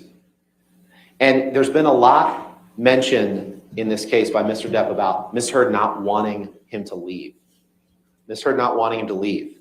Well, this is why she didn't want him to leave, because he goes off with his friends and he twists off, as he calls it, and goes on a multi-day bender. That's why she didn't want him to leave when he got spun up like that and she could see the monster coming. So let's fast forward to the Boston plane incident. Mr. Depp was jealous that she was filming a movie with James Franco. And Ms. Heard testified that when she met him in Boston, she was on the plane, his car pulled up. She could guess by the way he was moving. She knew what was going to board that plane. And it wasn't Mr. Depp, the man. It was Mr. Depp, the monster. She said, I already know he's drunk. I already know he's using. And then when he got on the plane, he straight up started taunting her. He called her a go-getter and a slut. He started throwing things at her, ice cubes and utensils, and he slapped her face against the window when she was seated. And when she got up to move, how dare she, he kicked her in the back. She said, I feel this boot in my back. And he continued to drink and eventually started howling like an animal, passed out in the bathroom. Let's play 221, please.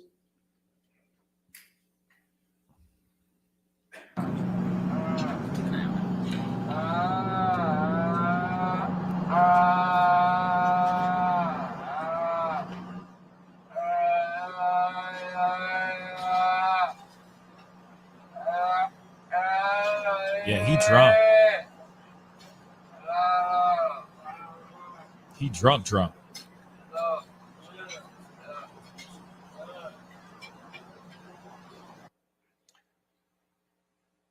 That's Mr. Depp on the plane, but he expects you to believe him that he didn't have anything to drink on that plane except for maybe one thing of champagne. That's what he expects you to believe. He's talked about blackouts. These blackouts where he doesn't remember what happened. He blamed them only on opiates, but we know they happen throughout, where he doesn't remember what's happened. As you're weighing the evidence, as you're assessing whether Mr. Depp has borne his burden of proof, think to yourself, do you believe Amber's account of what happened on the plane, or do you believe that person's account that you just heard?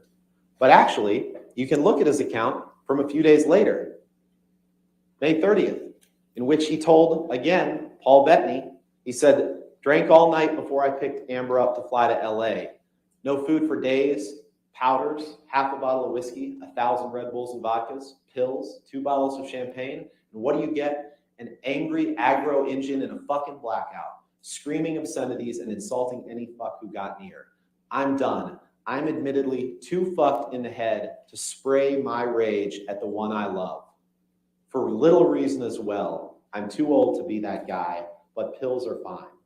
And he expects you to believe that he's carried his burden of proof in showing that no abuse happened on that plane. You don't have to look at just that.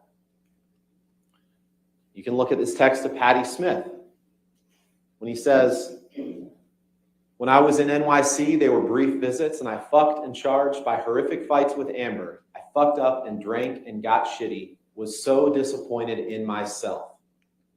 You can look at his text to Miss Heard the next day, where he says, once again, I find myself in a place of shame and regret. Of course, I am sorry. I really don't know why or what happened. Well, no wonder. You heard the voice on the plane. Of course he doesn't know what happened. But I will never do it again. My illness somehow crept up and grabbed me. I must get better. I love you and feel so bad for letting you down. And what his response has been throughout this trial to things like that is blaming Amber, saying he's just placating her. Is that carrying his burden of proof and showing that abuse hasn't happened even a single time? This is in the lead up to Australia. But before we get there, we can talk about January 25th in Tokyo at the premiere of Mordecai, where he did slam her up against the hallway wall, wailed on her, and he did get on her back in the closet. And what do they say? Look at her backless dress. She doesn't have any bruises. She testified herself that she was checking out pictures because she was concerned that there were. So now their theory is if there's no marks, it didn't happen. We all know that's not the case. February 2015, this is when they got married. The day they got married, you heard the testimony from Io Tillett, right? That where Mr. Depp told him, I can now punch her anytime I want and no one can do anything about it. He'll say it's a joke he made on his wedding day. Then we fast forward to Australia, where Miss Heard is flying from London, where she's filming The Danish Girl, to see her new husband for the first time since their wedding. And these are excerpts from DX 353. All but the bottom right one are in the days leading up to this, where he's on a drug-fueled bender. He's hanging out with Marilyn Manson. He's getting drugs from his assistants who are enablers. Again, there's a reason you didn't hear them testify in this trial. They're getting him drugs for days and days. And then the one on the bottom right, you'll remember you've seen a couple times. This is after he chopped his finger off, when he says, need more cocaine and ecstasy. So, and no one, Miss Heard was in touch with his assistants, but no one told her the hornet's nest that she was walking into. And we all know what happened in Australia. We all know that Mr. Depp, she gets there, he pulls out a bag of MDMA, and he took a handful. She didn't say he took 10 at a time. She did say he took 8 to 10 over the course of that period. The second day, Mr. Depp, who claims that Miss Heard refused to do a post-nup, calls Amber's domestic relations attorney, Michelle Mulrooney. You heard from her when he was drunk, and he fired her. And he told Amber for about the 25th time, she said, the only way out of this is death. I don't want a post-nup. And then she said she remembered him slamming up against the wall. And I won't go through, you remember her testimony from Australia. You remember her saying that he had her by the neck, squeezing her neck. You remember her saying that he threw her on the games table like a ping pong table. You remember seeing the pictures of that broken table. You remember her saying that at some point he had a broken bottle up against her face, and he told her that he'd carve up her face, that he was throwing bottles at her. He's throwing bottles one after another, and I could feel glass breaking behind me, and you've seen the evidence of that. And he was just over and over again smashing the phone into the wall, screaming at me as she watched it break into pieces. Now, she doesn't know how he lost his finger. She said that she saw him smash a phone to pieces. And you heard him get impeached the other day with his testimony from the UK, which was different from what he testified here, where he said he did smash a phone. And then they tried to put that picture in front of you with a desk phone and suggest that that was it. It's deception. They're trying to deceive you. And then you heard Miss Heard testify that the next morning she found meat that he had left all over the house, but not before what happened before she went to bed that night, where Miss Heard testified, and I remember trying to get up and I was slipping on the glass. I was wanting to move. I felt this pressure in my pubic bone. I remember just not wanting to move because I didn't know if it was broken. I didn't know if the bottle that he had inside me was broken.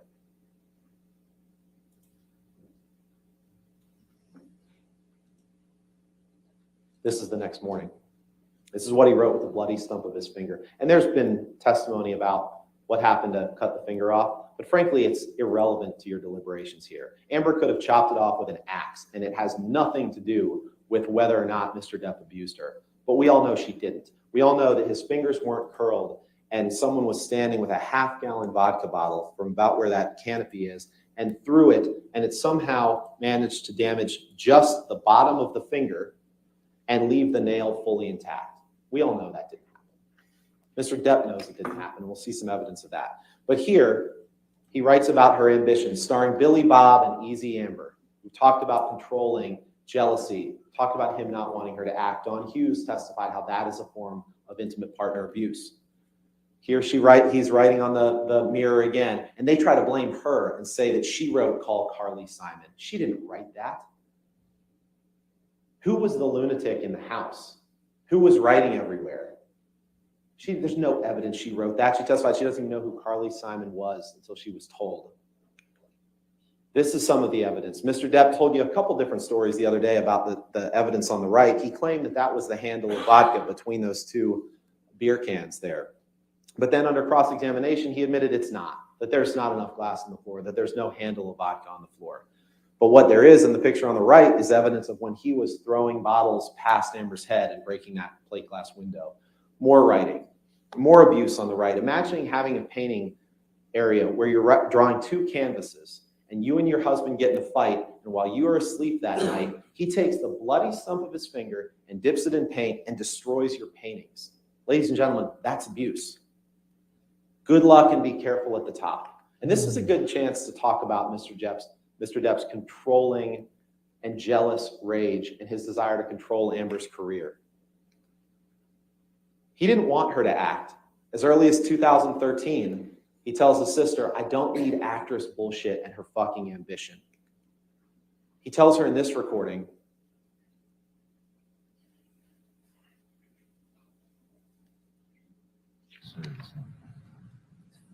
If you look at the bigger picture, I what is become irrational when you're doing movies. I become jealous and fucking crazy and weird. And, you know, we fight a lot more. I become jealous when you're doing movies. I become irrational and fucking crazy and weird. Out of his own mouth. This is some of the notes of Dr. Blaustein, his therapist, called him self-destructive. Something about wait up to fight the devil. I can see that. Jealous. And I know this is hard to read, but you can see jealous. You see paranoia, fear, envy. He wanted to control her. He wanted to own her. He didn't want her to have any career. And then he says things like, I have other uses for your throat, which do not include injury. No one hasn't previously grabbed someone by the throat would write, which do not include injury. But we all know how Mr. Depp thinks along these lines, because you saw these two texts the other day that he sat on the stand and denied writing. And I'm not going to read them to you again because they're the most vulgar, vile writing you can imagine. He said, that's not my style. I wouldn't write like that. Of course he would. And he did. These are texts that he produced, that he gave to Amber and our team in this litigation from him to his personal assistant, Stephen Deuters. This is the way he thinks about women. This, not what you heard on the stand, that. It's disgusting. He admitted that he cut his finger off. This is evidence of him admitting to it to people other than Amber. I cut the top of my middle finger off. Says that to Dr. Kipper. Says it again to Dr. Kipper. The bottom one he says to Nurse Velati, I just chopped my finger off. But he does say it to Amber too. Remember, we played this one 4 times, and Mr. Depp denied that he was actually saying the day that I chopped my finger off. Let's hear it one more time. I don't know. I'm talking about Australia, the day that Now we're talking about Australia. Okay. The day that I chopped my finger off. So let's fast forward to March 23rd, 2015. After just a few weeks in Australia, Mr. Depp has a finger injury, no doubt about that. He comes home. He gets what they call a soft cast on it, which you heard his treating physician and our experts say doesn't have sides on it, but it's a hard plaster cast over the top of his finger that can be wielded like a club. And they got in an argument when Miss Heard discovered that he was having an affair with a woman named Rochelle that had been going on before the wedding, after the wedding, and she confronted him about that. No surprise there. They got in a huge argument. At some point in the argument, he bolted up the stairs. Now, Travis McGivern claims that she threw a Red Bull can at him. She and Whitney Henriquez say that absolutely didn't happen. But even if you believe Mr. McGivern, at some point, Mr. Depp went up the stairs. He went to the fight. This is the man that claims he always wants to run, and this time he had his bodyguard with him. So he could have just walked out the door, but he runs up the stairs, and Miss Henriquez is standing on the precipice of the stairs. And Amber admitted that when she thought he was about to push her down the stairs, as he's grabbing at her and Amber with his free hand and trying to club them with the casted hand, that she said, I punched him square in the face. I punched him square in the face. And they showed you a picture of the shiner that she had, that Mr. Depp had. Miss Heard doesn't deny that. They're trying to say she's the abuser for defending herself and her sister from this animal who's running at them. This person that they claim couldn't possibly have done this because he had a hurt finger. Yet he could have done this This is what Mr. McGivern said was rearranging her closet. I don't know what you all do when you rearrange your closets, but I hope it doesn't look like this. This is throwing a clothing rack down the stairs. This is knocking this over. This is what he did to rearrange her closet with his hurt finger that he couldn't possibly have hit Miss Heard with, they claim. That in and of itself, that destruction of property, even if he hadn't hit her that night, that's abuse. Imagine being married to someone and walking on eggshells so thick that you don't know if you set them off, if that's what's going to happen. That's abuse. And it's disgusting. But sometimes he would apologize. He'd say, I can't express how sorry I am for having stooped so low as to have spewed such vicious untruths for the sole purpose of hurting you. Grievous error, shameful. So he went in these cycles. She thought he could change for good. And when it was good, it was really good. But then sometimes things like December 15th came around, where she remembers him chasing her in the kitchen. She remembers him shoving her 2 or 3 times and sending her toppling over a Chase lounge and saying, do you really want to go again, tough guy? And she looked at him and he balled up his fist, leaned back and headbutted her square in the nose and pounded her head with the back of his fist so she couldn't breathe on that bed that we're going to see in a second, where she was suffocating in this pillow top. And she said, this is when I thought I was going to die. He's going to kill me and he doesn't even know what he's doing because he's out of his mind. And these are the pictures that they claim. I don't know what they're claiming. I don't know if they're claiming she painted on the bruise. Oh, you weren't hurt badly enough, so therefore you're making it up. Look under her eye. And again, their theory is that all of this is a lie. All of this was some grand hoax. If this were a hoax, ladies and gentlemen, she'd have worse injuries than that. She'd really do it up. She took pictures as they existed when she could at the time of abuse. And yet Ms. Vasquez has the nerve to say, well, why didn't she videotape an incident of abuse? What, as she's being hit, she's supposed to somehow grab a video camera with one hand while she's defending herself with another hand? You heard her in one of the audio tapes talking about when she hit him as he was trying to barge at her and she got her feet caught under a door as he's coming after her.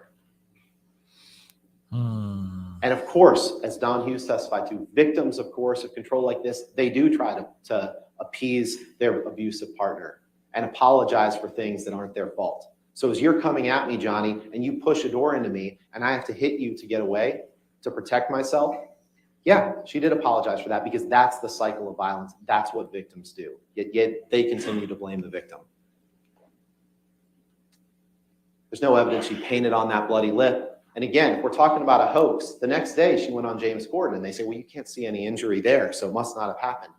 She would have to be the dumbest person in the world to say, I'm going to commit an abuse hoax, but let's do it the day before I go on national television. Thank you, Dreamer. Let's do it the day before. But you heard Melanie Iglesias, her makeup artist, testify in great detail. And I didn't even understand half the terms about makeup that she was using, but she testified in great detail about exactly what she did to cover up those bruises. The red lipstick that she put to cover up the busted lip. You heard the testimony of that from a neutral party who said exactly what she did. She talked about how she looked at the color wheel to neutralize the bruising. They claim it was just an accidental headbutt. Well, no accidental headbutt rips out hair. They claim, oh, Miss Heard somehow used a pocket knife to cut this portion of the bed out to stage this. Well, I don't know if that's a pocket knife or not, but the only testimony in this trial about a pocket knife is Whitney Henriquez saying that Mr. Depp carried a pocket knife in his pocket every day. We all know where that, if it is a pocket knife, where that came from. I think one of the most telling things about this incident is the text he sent to David Heard, Amber's dad, 2 weeks later, where he says, I meant to send this to you a week or so ago. I'm sending it to you now. And he says, I forget if it's a text or an email, but you can look at BX58. He says, yes, I fucked up and went too far in our fight. Because as a result of that fight and the bruises that all of her family saw, the family refused to go to the Bahamas with them for Christmas. The family refused to go to the Bahamas for Christmas. And on that trip to the island, Mr. Depp kept passing out, and every time he passed out, he would dump a glass of wine on Amber's lap. And she didn't like that, and she yelled at him. And because it was in front of his kids, he got up. This is the one where Tara Roberts took the video, but she didn't show you the closet, she didn't show you the bathroom. And Amber says, while holding my neck, this is in the closet, he said, I'll fucking kill you if you ever speak to me like that in front of my kids again, because you embarrass me. And then he took her into the bathroom, and she said, but this time, he grabbed my vagina, shoved his fingers inside me, but through my bathing suit, and held me there and asked me if I was so fucking tough. And then she ran out of the house. And to keep him away from her, that's when he claims, and she admits she threw something at him. She didn't know what it was. It's been testimony it was a can of mineral spirits that she claimed that hit Mr. Depp. And Mr. Depp is somehow the victim in that encounter? Come on. We talk about the train ride to Asia. You saw the pictures taken before they got on the train ride, where Mr. Depp has the same shadowing under his eye that he does in the allegedly abusive picture. But in that picture, he held in that train ride, talk about a honeymoon, he held her up against the wall while she was trying to get his arms off her neck, and he was squeezing her neck against the railway car. And at some point, I pulled the lapel of his shirt, he rips the shirt off, and she woke up with the shirt around her neck and a giant knot in the back of her head. Let's fast forward to her birthday party just very quickly. He experienced terrible financial news that night. He came over, they got into a fight. There's been conflicting evidence about that. But Amber said, I hit the side of the desk. He chest bumped me. He fell to the floor. I fell to the floor. And when I got back up, he held me down by the shoulders. And that's when he grabbed her by the pubic bone and pushed her down. And you'll remember Ms. Vasquez showing her interrogatory answers where she details a lot of this and saying, nowhere in there does it say that. And Ms. Heard says it actually does on page 64 and pointed out to Ms. Vasquez exactly where it says that. That's abuse. It's sexual abuse. But we all know what Mr. Depp does when he experiences terrible financial news or terrible news. He experienced terrible news that night on the way to the birthday party where both of his bodyguards have testified that he was either visiting his sick mom or getting a birthday present for Amber. And then we know what happens the day after his mother passed away on May 21st, 2016. And we're going to skip through a little bit of this now. And Elaine will talk about this in the context of the counterclaim. But these are the pictures afterwards. These are pictures that now they're claiming that, they must have been faked. There's been no testimony in this case that these pictures were faked. There's been no testimony that the marks you see on Amber's face, including this mark with a straight line from below her eye to the top of her temple that it lines up directly with a phone. There's been no testimony that those are faked. Mr. Depp went through the house. He destroyed pictures of her friends. That's abuse. Property destruction like that, in and of itself is abuse. He destroyed her office. He destroyed her friend Rocky Pennington's preparation for the bead show that she was having. He spilled wine in the hallway that you'll notice the police denied. Oh, there was no spilled wine in the hallway. Well, even Isaac Baruch testified that he saw this in the hallway. And they said she never sent anything to her medical providers. These are the texts that she sent to her nurse, Erin Filati, the night that it happened. These are pictures of her in the courtroom. We're not going to play this right now, but you can listen to this. This is that terribly disturbing text of him in July of 2016 threatening to cut himself and telling, you cut me or I will. You all remember playing that. It was awful. It was awful. I'm not going to play it again, but it was horrible. That in and of itself is abusive. This is the document that Mr. Depp signed, the divorce agreement, where he says, signed in agreement with his signature, neither party has made false accusations for financial gain. He said that then.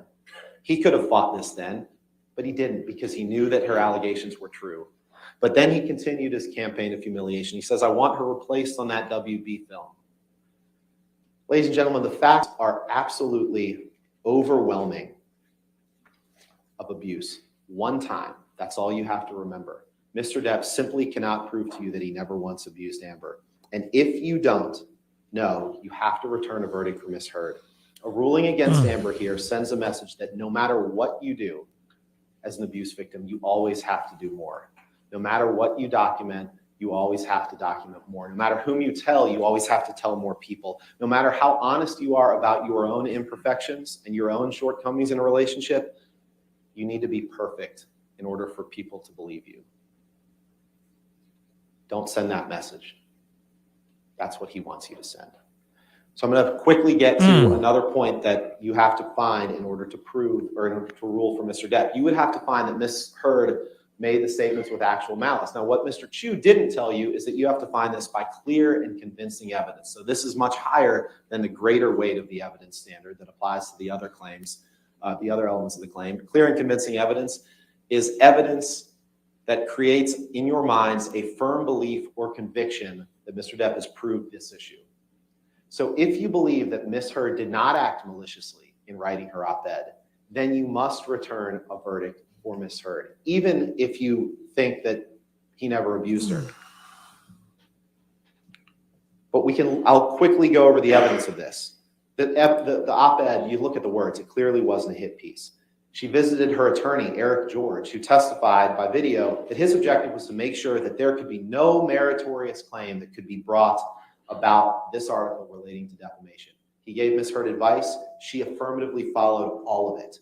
So you cannot find that Ms. Heard met the clear and convincing evidence standard, given the testimony of Eric George, given the testimony of Terrence Doherty from the ACLU, when Amber went out of her way to ask her lawyer if it was okay.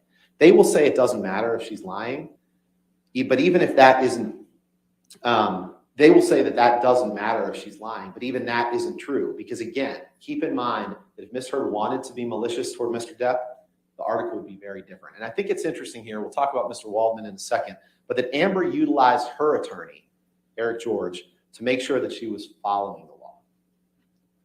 Mr. Depp used his attorney, Adam Waldman, as an attack dog to defame Amber and to fulfill Depp's promise to her of global humiliation. The last thing I'll touch on before Elaine talks is Mr. Depp's damages. The man's at least consistent in one respect. He blames other people for his problems, everyone but himself. You heard us reading the stack of articles dating years before he broke up with Amber, before their marriage broke apart, talking about his problems, talking about the fact that his movies were flops, talking about the fact that he was late to the set, he's unreliable as an actor. A word of reminder here, ladies and gentlemen, is that the only thing Amber ever did that Mr. Depp is allowed to sue her for is the op-ed. He's trying to say, I want to sue her for what she said in 2016. I want to sue her for harm that was caused then. You cannot do that. The only thing you're being asked to decide are the words of the op-ed defamatory, nothing else. Any damage to Mr. Depp's career is self-caused.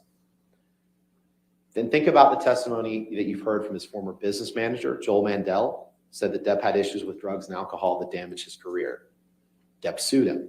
His former agent, Tracy Jacobs, said he was late to the set and that he used an earpiece. Depp fired her. She said Disney never committed to Pirates 6.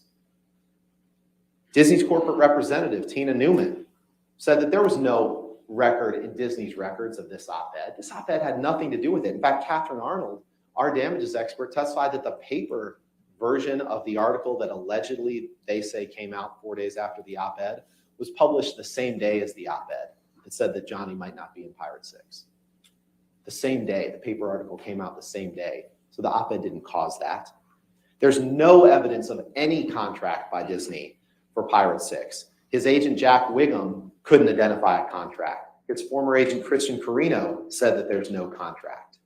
He didn't lose anything as a result of this op-ed. Anything he's lost is the result of his own choices.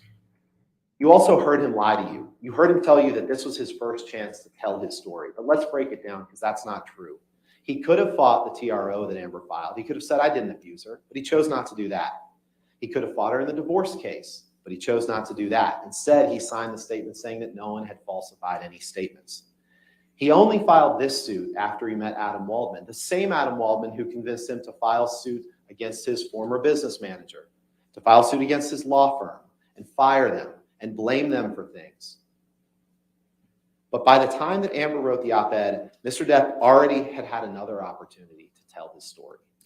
He filed a case in the UK against the Sun for calling him a wife beater. And in that case, he had many of the same witnesses. He was on the stand for parts of 5 days, and he got to tell the fact finder in the UK whatever he wanted. Now, it's not the same testimony he told here, because you heard me impeach him about 13 times with this testimony from the UK, but he's had his chances. Ladies and gentlemen, It is time to tell Mr. Depp that this was his last chance. Tell him to move on with his life. Tell him to let Amber move on with hers. Wow. Stand up for the freedom of speech. Stand up for the First Amendment. Wow. Now it's the freedom of This speech. trial is about so much more than Johnny Depp versus Amber Heard. Oh my God. It's about the freedom of speech. Stand up for it, protect it, and reject Mr. Depp's claims against Amber. And now you'll hear from Ms. Beretta Hoff about the counterclaim. Elaine. Interesting. Interesting.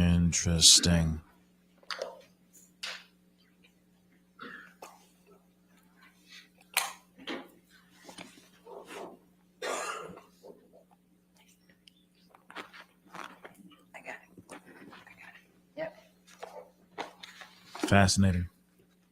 Fascinating. Fascinating indeed. I get to say good afternoon.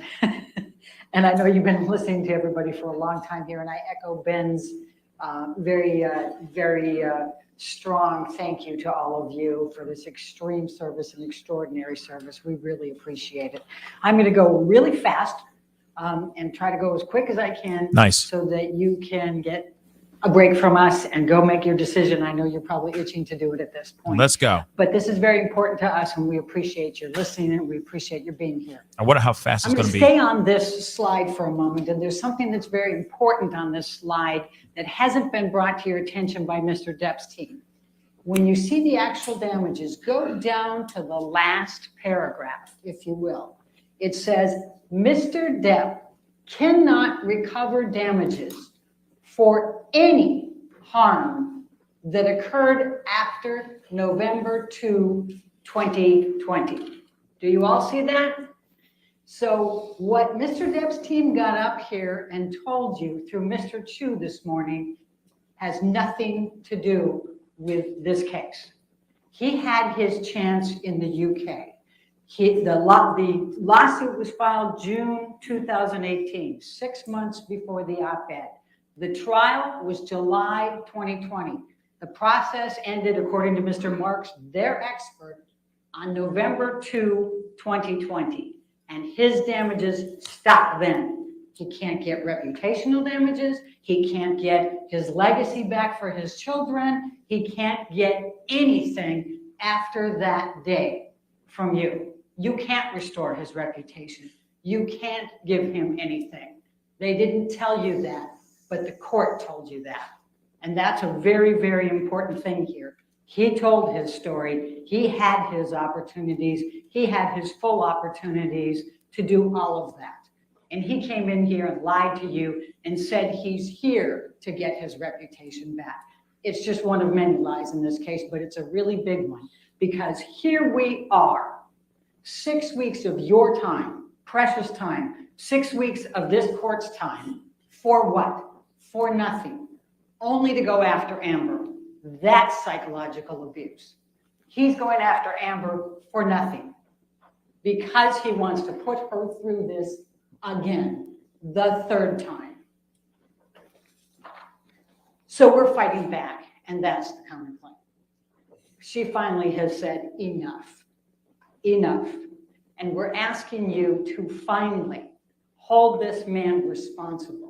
He has never accepted responsibility for anything in his life. You've heard it this whole time. He hasn't admitted to anything. He's blamed everybody in the world, his agent, his manager, his lawyer, Amber, his friends, everybody. But he's never accepted responsibility for a thing he's done in his life.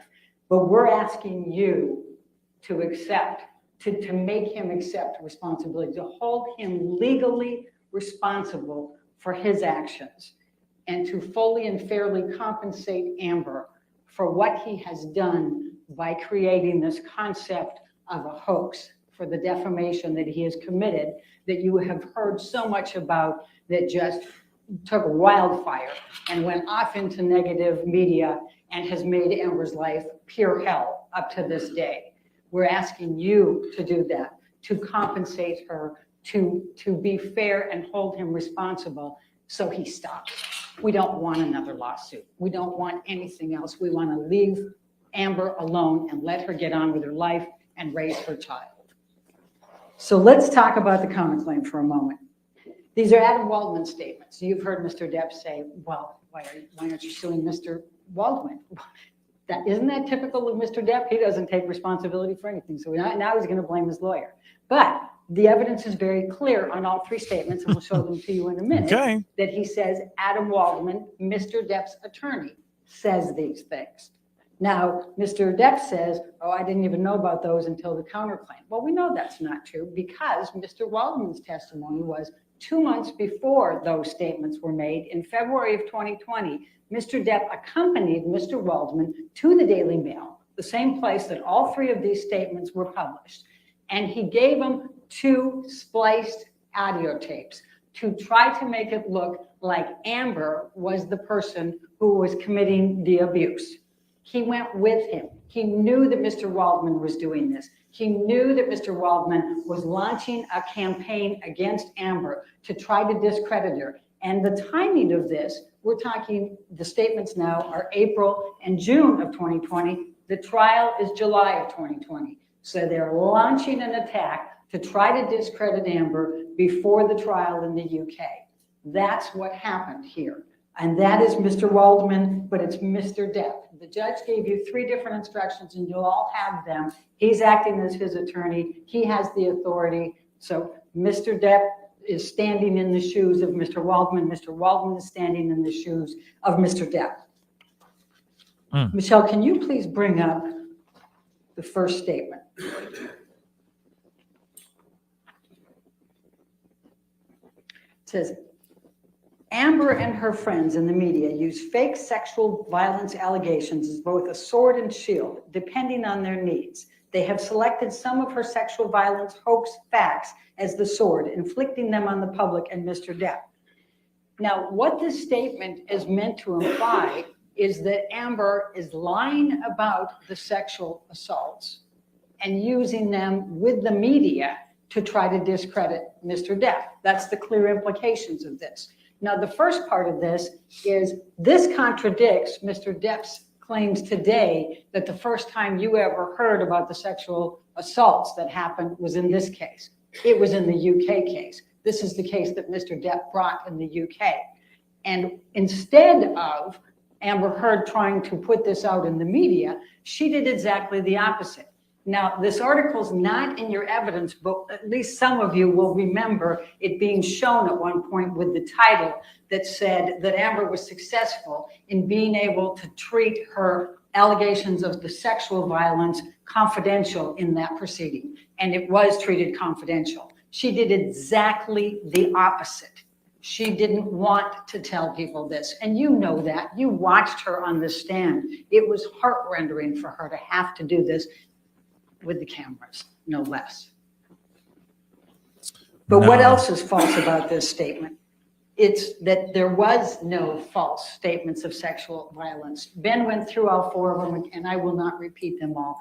You heard the testimony. And interestingly enough, you didn't hear any stories that differed from that with Mr. Depp. He didn't get on the stand and say, no, this didn't happen, to at least a couple of them. And he can't in Australia. He can't remember anything, likely. But if you just look at the pictures of the destruction in that house, I mean, imagine painting those canvases and how long that took and how much hatred and rage you have to have for somebody to do something like that. Writing on the walls, tearing up her nightgown and wrapping pieces of raw steak and putting it all over the house. Remember that she also testified that he took her clothes and swiped them through all the paint before she left. These things happened. With respect to the malice on this one, he knows that he did these things. You know that he knows he was out of it for 3 days. And that's all that we need to prove for malice. But there's a couple of more facts here. But you can find whatever Mr. Waldman's done, and you can find whatever Mr. Depp has done. And both of those are the same for purposes of evaluating the verdict form. They stand in each other's shoes. When you have an agent, and that's what the jury instructions say, you can go with both. What did Mr. Waldman do? There was an article about the sexual violence that he had put from the April one that went into the trial. Amber's testimony. She was sitting near him in the trial. Adam Waldman threw that newspaper down in front of her defiantly. That's actual malice. And she was quite upset, and you heard her testimony on the stand about that. He was just inflicting it on her. Remember Bruce Witkin's testimony? This was Johnny Depp's best friend for 40 years until he testified truthfully 4 years ago about the drugs and alcohol, and he stopped talking to him. There was a couple of really important things that Bruce Witkin said.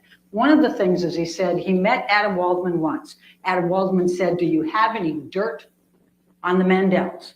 And he said no, and that was it. Then he didn't care. He is an attack dog. All he wants to do is attack and put dirt on people. The second thing that Witkin said that I think was pretty instructive was that Johnny Depp has deep-seated anger issues that have nothing to do with Amber. He remembered even back when Johnny was married to his sister-in-law, he had extreme jealousy even back then. And I think that's pretty significant. Remember, Mr. Witkin also was called in a few times to intercede in some of these fights between Johnny and Amber when Johnny would become so angry.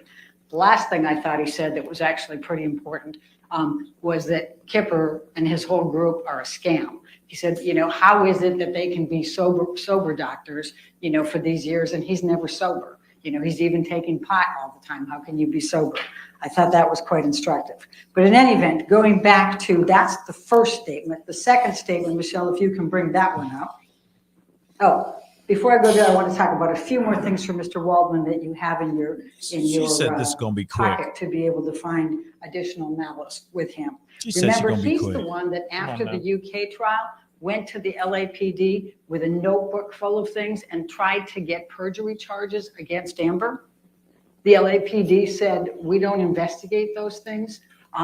But he then went to a German newspaper and said, Amber is being investigated by the NYPD or the LAPD for perjury. Do you remember that?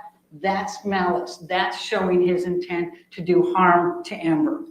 He also admitted that he speaks to that umbrella guy, and you'll see that one text in there from the person from TMZ. That umbrella guy. Umbrella guy is the big lead of Johnny Depp's, positive social media that is putting all the negative out on Amber Heard. And he also ended up getting knocked out of Twitter because he was abusing Amber.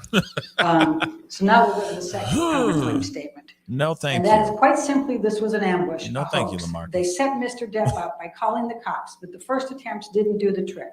The officers came to the penthouses, thoroughly searched and interviewed, and left after seeing no damage to face or property. So Amber and her friends spilled a little wine, roughed the place up, got their story straight under the direction of a lawyer and publicist, then placed a second call to 911. Now this is May 21. Now the clear implication here is that they're saying that Amber got together with her friends. They decided they were going to set Johnny up to be charged for domestic violence. And so they called the police and they tried to make up this whole story, get him arrested, but the police said there's no evidence here, and went away. And they said, darn. And so they spilled wine and they, busted up the place, and they called 911. They got advice from a lawyer and a publicist, called 911 and tried again to get Johnny charged. That's what this says. Now we all know that's false, and it's heinously false. Because, after these events happened, and Ben talked about a little bit of it, but I'll talk about the rest of it, and I'm going to try to do it really quickly. Lying, but girl. We all know Amber did everything in her power not this to would be tell them quick. who Johnny was, not to press charges, Come on, Gabby. not to have him arrested. The exact opposite of this. But what were the facts of May 21st? He comes over. He's already been drinking. He's already high. And he is on a tear about feces in the bed from a month ago.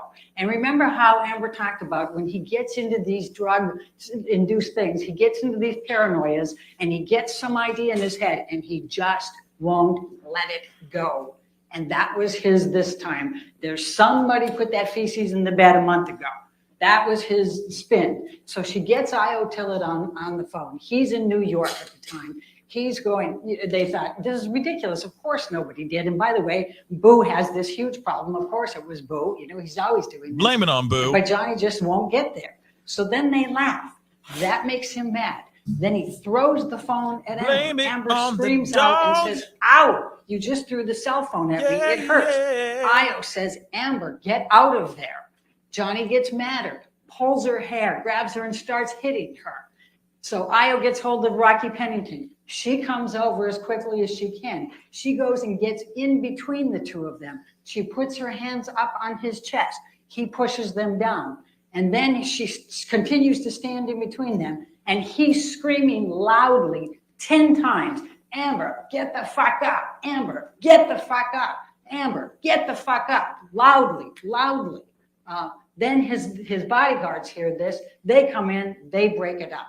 That's how that happens. But the next part of this, remember Josh Drew, and I think Elizabeth Mars was amazing in this one. Remember their testimony. After that, he goes and he has to, he always leaves a path of destruction as he's leaving. So he, bashes up things, and you saw Ben's pictures here on the picture frames, knocks things over as he's going, goes down the hallway. He's splashing the wine. He gets his bodyguards to let him into penthouse 5. That's where Josh and Elizabeth are trying to help with Rocky's bead thing for the next day. And he comes in, storming in, and he says, "Get your bitch out of here." And he's got the big magnum, and he's mad. And Elizabeth is just terrified. She barely knows Johnny. She's met him 4 times, and she goes ripping out of there as fast as she can. And Josh gets out of there too. Then what does he do? He rearranges the furniture, or he might have knocked something off, one of basket the of fruit countertops or something, I think is the testimony of his A bodyguard. basket of But fruit. you saw the pictures. He went through and trashed that place again as he left. Now, the next part of this is the police coming. Have mercy. Io calls the police. He's in New York. He calls the New York Police 911. He's afraid they're not going to get there fast enough. He still remembers December 15 because he came in afterwards and saw all of the injuries on Amber and all the evidence. And he's terrified that Amber's still in there, the police haven't come, and that Johnny's going to kill her. So he calls a friend in LA and says, "Please call 911. We got to get somebody there fast." So she calls 911. So we have 2 calls, and you'll see the call summary. And the call summary shows those 2 calls really close in proximity here. So it's not them, we didn't get the first police officer, so we'll rough up the place and make a second one. You'll see that they're like 8 minutes apart up there. But it took 2 hours to dispatch the 2 different ones. And Amber never even had any idea that the second one was coming. The first one's come. And, we've talked about it. We've shown you the pictures. The police officers admitted that those pictures could very much have been what was there that night. Remember, Officer Haddon, it was his first week on the job. Officer Science was three years on the job at that point. They say, they told Josh that if she will press charges, if she'll give a name, we can file a report and make an arrest. She wouldn't do it. You did hear from Detective Sandanaga. That's the domestic violence.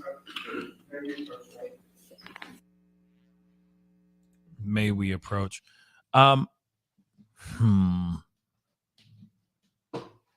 Now she said, "I'll make this quick, I promise, because you guys need to deliberate and come up with a verdict." And she's still talking. And a lot of the things that she's saying right now, it's like she's just, they already know all this stuff.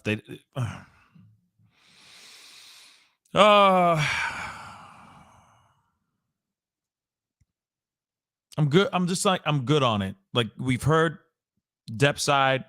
We've heard Josh Drew side. saying that the police officer told him, she'll give a name, we'll make an arrest. He definitely said that. But in any event, she would not cooperate. She didn't want to, but Detective Sandanaga, their domestic relations or domestic violence person, said they should have done an incident report no matter what, even if they decided there wasn't a crime. Because domestic violence has the cycles, they come back, and it's good to have the record for the next time that it might happen. So she said they should have under the circumstances, even if they didn't. And she also said that when they put verbal dispute only in those calls, it is a code that they use, and you'll see that it's twice on that call report. So to say that's why we didn't write a report. But in any event, whether the police officers, forgot about it 2 months later when they were first asked about it, whether they just decided she's never going to press charges, and you'll see on the call report they're insisting that to the second set, it doesn't make any difference. The point is This is still false. This statement is still false because Amber did everything but try to press charges against Johnny Depp. So they go away. And the testimony is that Josh and Amber and Rocky cleaned up because they have dogs. So they cleaned up a lot of the glass and the wine and those types. They had no idea the second police officers were coming by, and they certainly didn't call them, and they certainly didn't talk. They never talked to a publicist. She did talk to a lawyer who gave her advice, and that's why she wouldn't tell them, anything. She said, I'm not going to cooperate at all. So the second one's coming. You saw that. You've got the video cameras in there. You see, there's no effort by them to try to get now these officers to press charges against Johnny Depp. Just the opposite. Josh Drew doesn't want to even let him in the place. They come through quickly. Everything's fine. They wave. Everything's fine. Are they trying to press charges against Johnny? No, they're not trying to do anything. They're trying to get him out of there, which makes this statement 100% false. Was it made with malice? Absolutely. There's nobody that thinks that Amber tried to press charges that night. Johnny knew that. But the other thing that's very helpful and what you should look at is Defendants Exhibits 772 and 773, because once again, the next day, Johnny apologizes to Amber. He says in two different text messages, that 772 and 773, he says, my profound apologies in one of them, and my apologies are eternal in the other one. What is he apologizing for the next day on May 22nd if he didn't know that he did all of those things? And by the way, remember Isaac Baruch even remembers the wine in the hallway. None of the police officers remember the wine. And that's because they're busy and they got a zillion other things going, and they didn't remember this call 2 months later when they were asked about it. So that's the next one. So clearly that's 100% false. Clearly they knew it. Clearly there's malice in making that statement. They're trying to suggest that she's manufacturing evidence with her friends to try to frame Mr. Depp. Nothing could be further from the truth on that one. And she did not want those police officers to press charges. Now let's go to the third one. There's more. Oh, and let's talk about the makeup just for a moment while we're going to the third one. This makeup thing, fresh-faced, natural. These were Adam Waldman planting these when he talked to the ECB people. Remember the testimony here. We kept asking, so did you talk to Mr. Waldman? Did you talk to Mr. Waldman? Mr. Waldman was trying to plant in all of these people's minds. Objection, Your Honor. Somehow she wasn't. Do you approach? Man, so much for I'll make it quick. 7 hours later.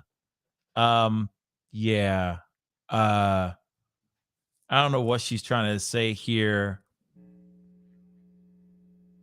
to me. I mean, and also I think Camille is going to be going back up again to speak again. And so I don't know. Oh my God. Yeah, it's not over yet, y'all. We'd like to think it's over, but breaking news: Elaine will be starring in Aquaman 2. Say that any of the witnesses admitted that Adam Waldman planted that. I'm saying he planted it. That's me arguing the planting, and that's because it's all the same thing. She wasn't wearing any makeup. She was natural. She wasn't wearing a stitch of makeup. Every one of them says it. It's the exact same thing. Well, Camille's taking notes. Say that. She's an actor. She's not going to go outside her house, without putting makeup on. And if she has bruises, why on earth, when she's been covering them up for 4 years, why on earth would she not put makeup on so that she would cover those up? Orchestral Why music. on earth would she not want to cover up those bruises? Wrap It it up, makes no B. sense. But you know what? You guys saw her here. You guys saw it. She got You saw multiple Amber rings on her stand. fingers There too were now, days like where Johnny she didn't Depp. wear eye makeup. A lot of people think that she's not wearing makeup when she doesn't have mascara and eyeliner on. She has different looks, and some of them are with eye makeup and some of them are without. And people misunderstand, especially people that aren't that good at makeup, and a lot of men, frankly, go, oh, then she probably doesn't have makeup. And that's where that mistake happens. But you heard her testimony, and you heard her makeup artist testimony saying she doesn't go out of her room without concealer and foundation. She knows how to put these things in. And you saw Defendants Exhibit 155, and you'll have the actual thing in there. That's the type of palette she used. And she was very adept at telling you what colors she puts on for the different days of bruises. This is a woman who for 4 years did everything she could to cover up anybody knowing anything about this abuse. Do you honestly think she's just going to walk around for the week with her bruises exposed? Of course she's not. Yep, you ain't wrong, Berenice. Now, Have mercy. let's go to the third one. This is gonna be quick, y'all. This is gonna be quick. And this is the abuse hoax. He says, we've reached the beginning of the end of Ms. Heard's abuse hoax against Johnny Depp. Now, obviously the defamatory meaning of that is that Amber's creating an abuse hoax, but there is no abuse hoax. I don't need to tell you all of the evidence because Ben did a beautiful job of just taking you through all of those different things, but I will point out a couple things for you. And that is, remember Bonnie Jacobs, the therapist. Dr. Hughes and Dr. Spiegel testified about Bonnie Jacobs' notes. And remember that I was holding that you don't get to see them, but they testified that they went through them. Dr. Hughes testified that she also spoke with Bonnie Jacobs. She kept contemporaneous notes from 2011 when she first started seeing Amber. And the abuse is documented in those notes, is what Dr. Hughes testified to. They start in 2012, both physical and sexual Objection, Your abuse. Honor. That Dr. Hughes Admit- testified to that. Again, I mean, for me, the thing that's really aggravating the heck out of me is that she is just basically playing all of it. She's doing beat by beat on everything. We're going to be here for a little bit. This is not going to be over. We're going to miss lunch. I have a feeling because Camille, if I'm correct, can still go up and finish, like say something to tie it up. I mean, she still has the mic on her. You can see it on her right there. She's got the mic on her. She's been taking notes. So clearly she can also, I guess, redirect or something like that with her closing arguments. I could be wrong, but I'm just assuming she still has the mic on her. I'm still wondering why she got a mic on her, but she's taking notes. So, clearly we ain't done yet. And Elaine is just going through literally she's almost going through second by second of this entire trial. Is it really that important? Is it really that necessary? Get to the facts, hit the bullet points, the arguments that you're trying to say, close it up, wrap it up. You had homeboy Rottenborn do his piece. You're here to send it home. Finish what you need to say and kick rocks. This is not fun for, let's just be real. The jury ain't enjoying this. The jury ain't enjoying this at all. At this point, they're probably clocking out, like just completely just turning her off and being like, I'm hungry, let's go. So hopefully she wraps this up. Specifically characterized Dr. Bonnie Jacobs' notes as reflecting both contemporaneous physical abuse and sexual abuse throughout that time period. Dr. Spiegel confirmed that later and said the same. When I asked Dr. Curry if she had reviewed those notes, she said yes, but she had no comment. Objection. Your Honor, objection. That was in there. Yeah, objection again. Yeah, I knew it was going to come. I knew this ish was going to come back. I'm trying to turn down this buzzing. But I knew that was going to happen because, she's putting in words that aren't true or were not said during the trial. What did I say about what we're going to see? We're going to see passion and we're going to see something else. That he had reviewed Bonnie Jacobs' notes as well. And when I asked Dr. Curry, she said she had reviewed them, but she had no comment, but she also didn't deny that those were in there. Amber Heard testified that she went back and because of Bonnie Jacobs' notes, she realized for the first time that the abuse started much earlier than she even realized before. She always had thought that it had started in 2013. When she went back and saw Bonnie Jacobs' notes, she realized that it had started much earlier and she was very embarrassed by that. Now, significantly, you remember that she testified about how she was first called upon to actually detail all of her events of abuse. in February of this year. And she went through and took the notes, took photos, she took everything she had, calendars, everything, put it all together. And you heard about at least 64 pages of detailed accountability of that. And Mr. Depp's team has been able to not refute any of that. Remember, they tried to impeach her and say, well, you didn't say that. She said, yes, I did, on page 64. Remember that? It was a very, very difficult process for her because there was an awful lot of it, and she put it in great detail. Now, let's talk for a moment about the motive. They have said that she has created this whole hoax, and I think Ben's done a nice job of showing how that can't possibly have been. But what would Amber Heard's motive be for creating the hoax or creating any of this or making any of this up? That's a big question here. They call her a gold digger, right? But she obviously couldn't have done it for the money because, first of all, remember the testimony of Laura Wasser, the divorce attorney. Are you kidding me? She said that California is a no-fault state and community property. So Amber doesn't have to have an abuse. She could have divorced him for irreconcilable differences, for abandonment, for adultery, for anything. She doesn't need an excuse. True, Michelle. And she gets 50% of whatever he earns during the time of the marriage, unless they had a prenup or a postnup. The testimony from Michelle Mulrooney was that Amber completely cooperated with the prenup and the postnup, but it was Johnny Depp who, and you already heard from Ben, called her up and fired her. He didn't want a postnup or a prenup. So she's entitled to 50% of everything he earns during that time. Now we have Plaintiff's Exhibit 936 in evidence. And look at page 69. It says how much he made in 2015. It was $43 million. Remember Mr. Spindler, Depp's expert, who said that he made $22 million in 2016. So you got $65 million. Amber was entitled to 31.5 at least. That doesn't include all the back ends from, for example, Pirates 5. She was entitled to that money. Oh my God. So she didn't need to say anything. She could have just said, I don't like you anymore. I don't like the color of your hair. I'm going to divorce you. Your Honor, we're going to object again. We're going to be here all night, baby. All night long. We're going to be here all night. Wow. Wow. She just keeps making it up. She keeps adding stuff in. Oh, boy. I didn't think it was going to be this many objections. I just thought it was going to be like one or two. You know what I mean? I thought they were going to try to keep it somewhat short and sweet, but Elaine be long-winded, though. She be long-winded, though, bruh. Damn.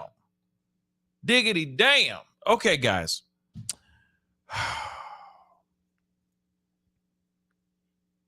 Yeah, I don't know. I don't know, Lena. Yeah, they got 5 minutes and 2 hours is up. You know, hopefully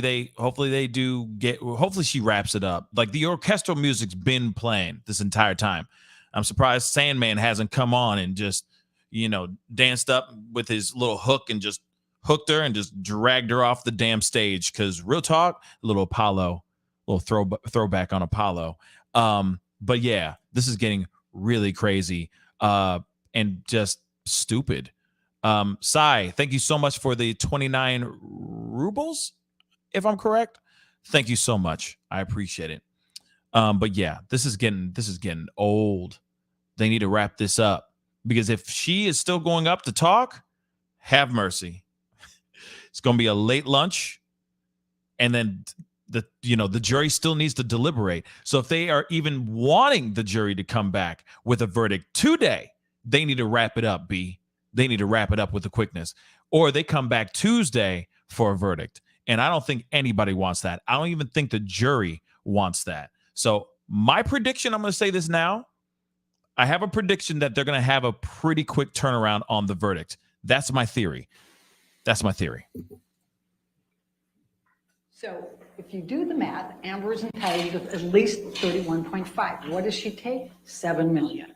What does she do with the $7 million? She gives it to charity. She didn't. Or she intends to give it to charity. Now, they make much ado about the pledge versus donation, but both the corporate designees for ACLU and for Children's Hospital said donation and pledge are interchangeable These are pledges. The ACLU corporate designee said, you typically do pledges because of the tax benefits. And that's what she said. She pledged it over a period of time because of the tax implications to it and because she was getting paid over the time.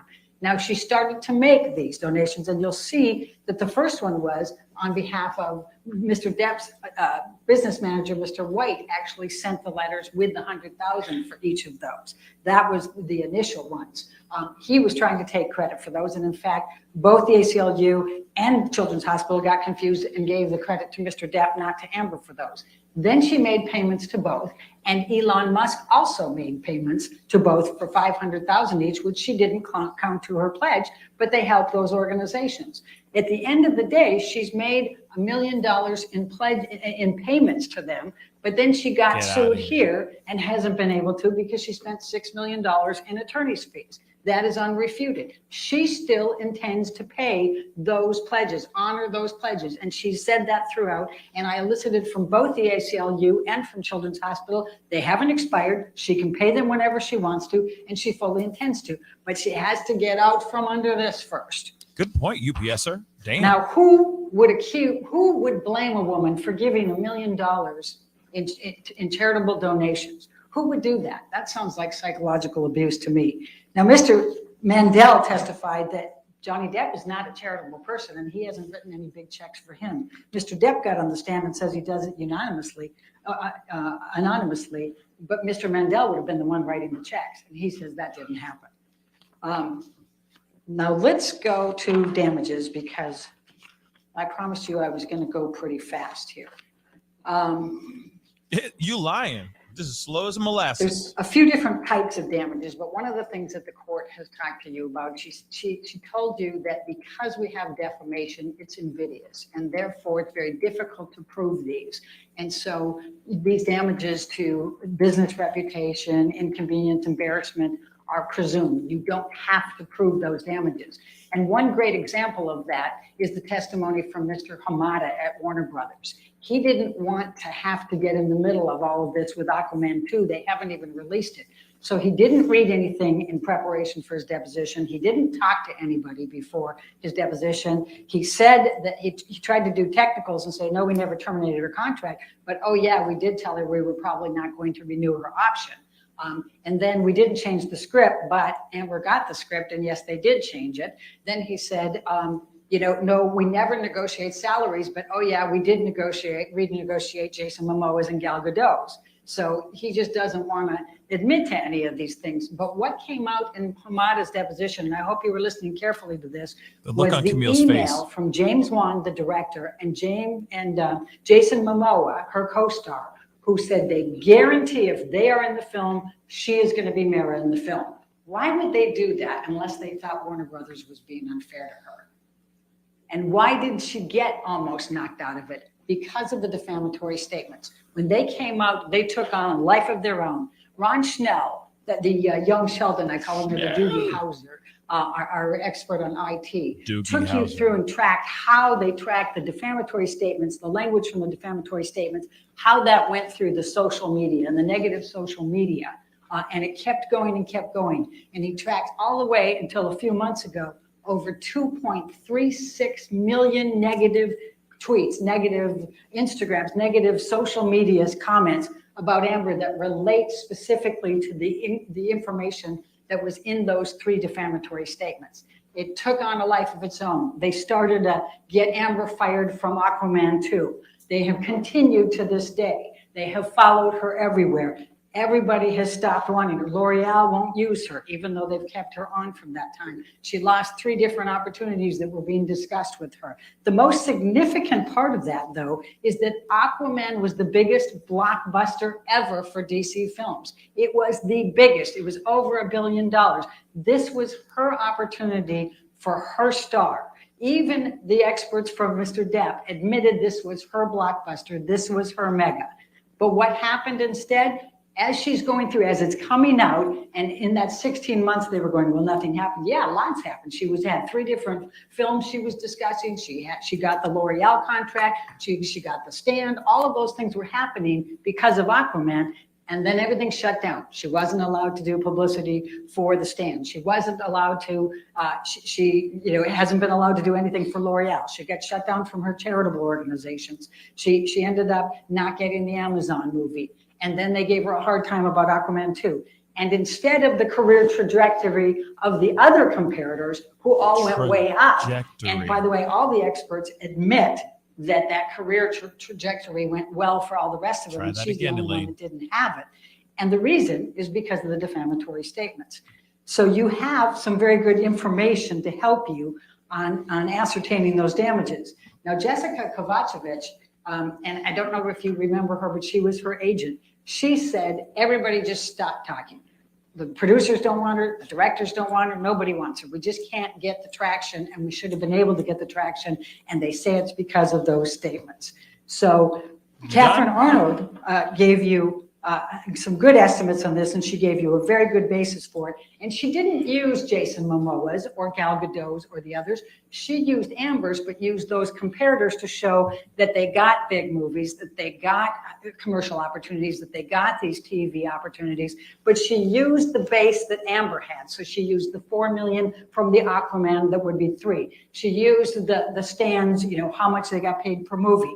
And what she estimated on those, and she went through those details, is that if you took that for the last 2 years and projected into the next 3 to 4, that it's between 47 and $50 million that she could have had, instead of her star being completely extinguished. And that's what's happened to her. The emotional distress damages are even more extreme here. And that is, Don Hughes testified extensively about the PTSD and what she goes through. And every time she's called a liar, every time these hoax things come up, everything, it causes her to relive all of it. She talks about the panic attacks, the nervousness, the intrusive thoughts, the nightmares, all of the sweats, the anxiety that goes through all of this. The meat sweats. It's significant, but probably the most compelling testimony that you could ever hear was from Amber yesterday, and when she took the stand before. It has destroyed her life. This has consumed her. She's getting death threats. Her daughter, they're threatening to put her daughter in a microwave, for God's sake. She can't get away from this. It's everywhere. This media, the social media that has just taken off, has just consumed her life. As she said, I'm a human being. No human being should be put through this. Now, Johnny Depp sued for $100 million or for $50 million. And we sent a message back saying, fine, and we're going to sue for $100 million. Wrap it up, Look at what you've done to her. We're not asking you to give $100 million. We're asking you to just look at the damages in this case and just be fair and reasonable in whatever you determine by following the evidence and the instructions. But we do ask that you fully and fairly compensate Amber for everything that she's been through, both in terms of reputation and emotional distress. The very last point is punitive damages, and you surely have those in this case. We've asked for $350,000 for the punitive damages, and we would ask that you award that. Thank you very much. Great, thank you. She done, but Camille can still go up there and say something. All right, ladies and gentlemen, what I'm going to do, we still have rebuttal closing arguments, but I can guarantee you that the rebuttal closing arguments will be done combined within 45 minutes. But what I want to do is go ahead and let you have your lunch. And then after lunch, we'll come back in the courtroom, have the rebuttal closing arguments, and then we'll submit the case to you, okay? All right, so go ahead and have your lunch. Do not discuss the case with each other and do not do any outside research, okay?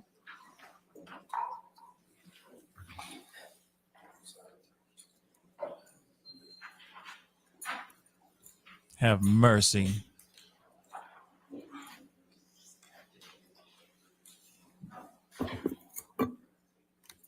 Have mercy.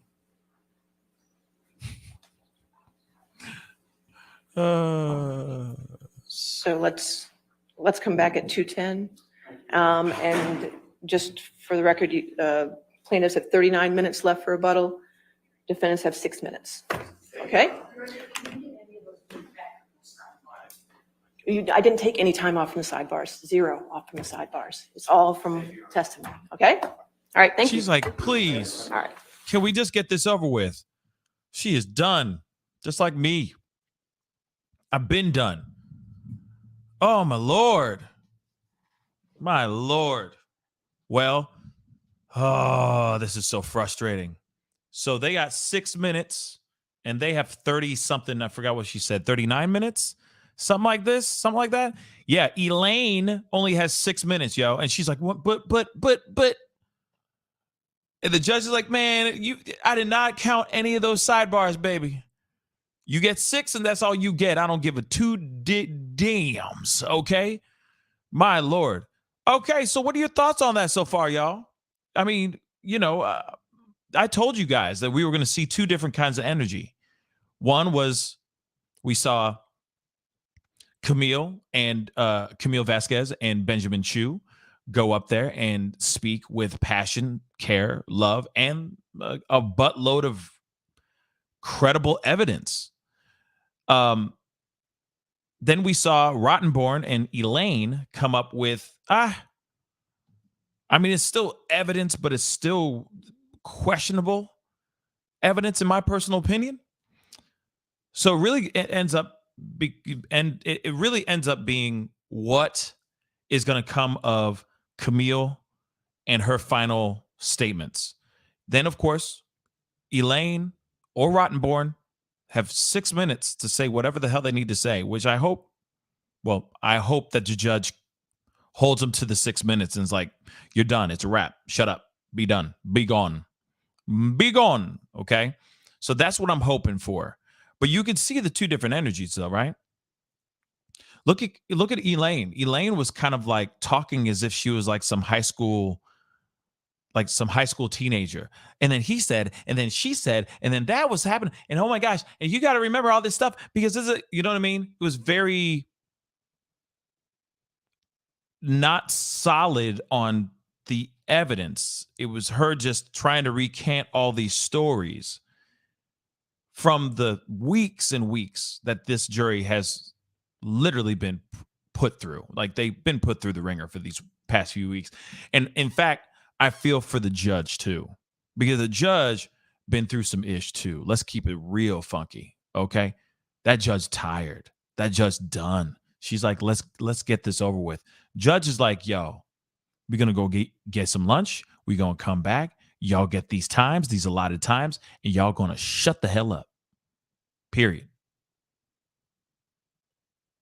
So what say you on what we've seen so far? Who had a stronger argument? Who had a stronger closing argument? I leave that up to you guys. I see I put up a poll up in the beginning of the whole, well, not in the beginning, just near the end of this Elaine's whatever that was. I don't think it was a strong I don't think it was very strong, but that's just me though. 429 votes so far, and it says that 94% of you guys still are on thinking that Johnny will walk away with the W, which I mean the win, okay, is what I mean by the W. And of course, you guys are still voting. Yeah, 93. Okay, 93% of you guys still think that Johnny will walk away with the W. Yeah, I mean they are what they showed so far on Amber Heard's side is literally just a lot of text messages and photos of Johnny Depp taking naps. You got to understand, he parties like a rock star. And so I'm sure he naps like that, like he's an old ass man. But also I got to point out, he does party like a rock star. That still does not show or prove that this man is beating anybody. That does not prove any abuse. Maybe there's drug abuse, but it doesn't show any proof of him beating that A. You see what I'm saying? Berenice, thank you so much for the $2. And it's not about the money. Yeah, right. Yeah, she said that too. It's not about the monies. It's not about the monies. Yes, it is. She tries to say she took the $7 million and she was going to pay these certain charities and this children's hospital, but she didn't. She didn't. She took the $7 million and other people made donations to those organizations on behalf of Amber, but she didn't end up claiming it as money being paid for the thing. So no matter what, she never really paid anything at all. But Elaine tries to make it seem like, no, even though it doesn't count, it still counts. Even though it doesn't count, it still counts. But it doesn't. So you can't tell me she was there. She was in the relationship or ending the relationship, wanting to just walk away with no money. If she really wasn't about that money, then there wouldn't have been a settlement within the divorce. Just saying. Joyce, whoa, thank you so much for the $50. Wow, thank you so much. Thanks for riding Crazy Train with us. Absolutely. I mean, I wouldn't want it any other way. Just saying, I wouldn't want it any other way. Let's keep it real. All right. And I got another super chat. Heather Bishop, thank you so much for the 5. If AH thought she, quote unquote, felt the full wrath of the public in 2018, imagine what she will write after this. Yeah. If anybody wants to read any of her stuff, if she loses, that is. If she wins, everybody and their mama is going to want to sit down and talk with her and find out stuff and blah, blah, blah. In fact, if she loses, she might. No. Actually, if she loses, everyone's going to want to listen to Johnny Depp. Everyone's going to want to hear his side of the story. He'll be sitting down with a Gayle King or an Oprah and telling his full story. Real talk. I can see her trying to do something like, I'll do anything. I'll work with you guys, so on and so forth. I can see her still working. I'll be honest. I don't think her career, as far as her as a movie starlet, that's over. But there's plenty of horror movies and, straight to DVD, straight to streaming, Lifetime movie type stuff that she will probably take gladly because she needs the job. You know what I mean? But you won't see me consuming any Amber Heard content ever. I'm officially done with all of that ish. Real talk. Personally, I'm good. I just can't. I'm not going to be able to look at her and not remember all of this. Just personally. Even if she walks away with the W. And she could walk away with the W. She could very well walk away with the W. But there's something about it that, I don't know, something about it doesn't feel right. No proof of anything. And even their closing argument on Team Heard's side was fairly weak, in my personal opinion. You have text messages that can be taken out of context. You have photos of him pass the F out. Yet there's no footage of him actually putting his hands on her.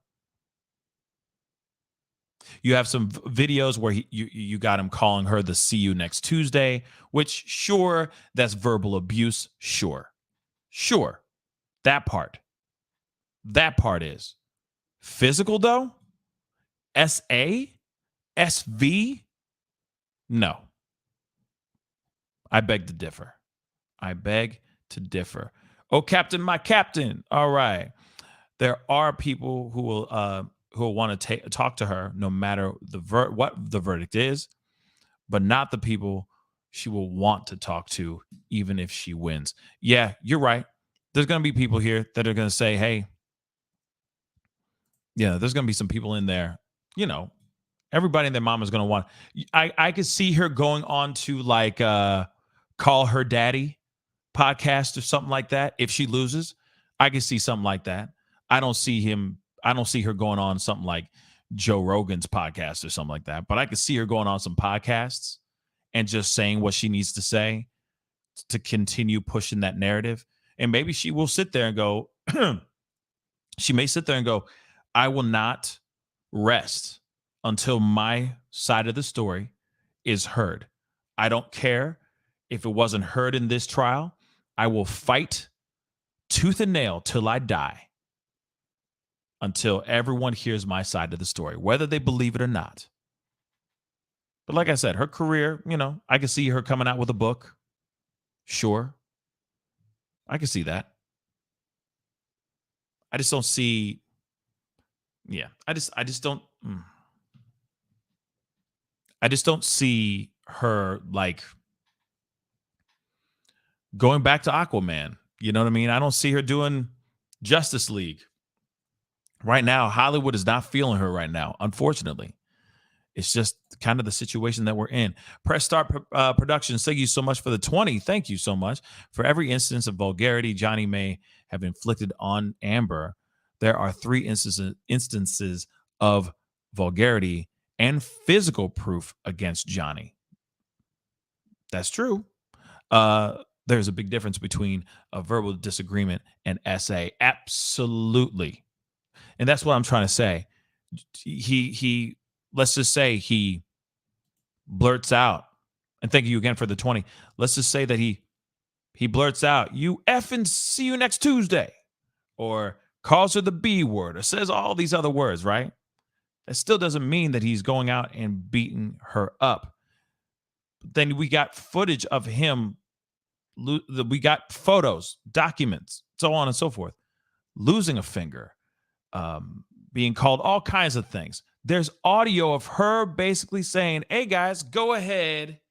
Or she says, "Go ahead, Johnny. Tell the world that you are a victim of abuse and see if everybody believes you." I mean, do you need more proof than that? Aside from the footage, lobbed off fingers, cigarette put out on his face, the bruises, the cuts and bruises, and the real cuts and bruises of him out like he's on the Orient Express. His face is all battered. He's out. All this stuff is out there. You know what I'm saying? All this stuff is out there. And you're telling me, you turn to her and you go, where, if he was doing the same to you, where is that? And there's nothing to be found. That's just strange to me. This is strange to me. And I think Whitney is scared to death of her own sister. That's what I think too. But $100 million is $100 million. That's a lot of freaking cash.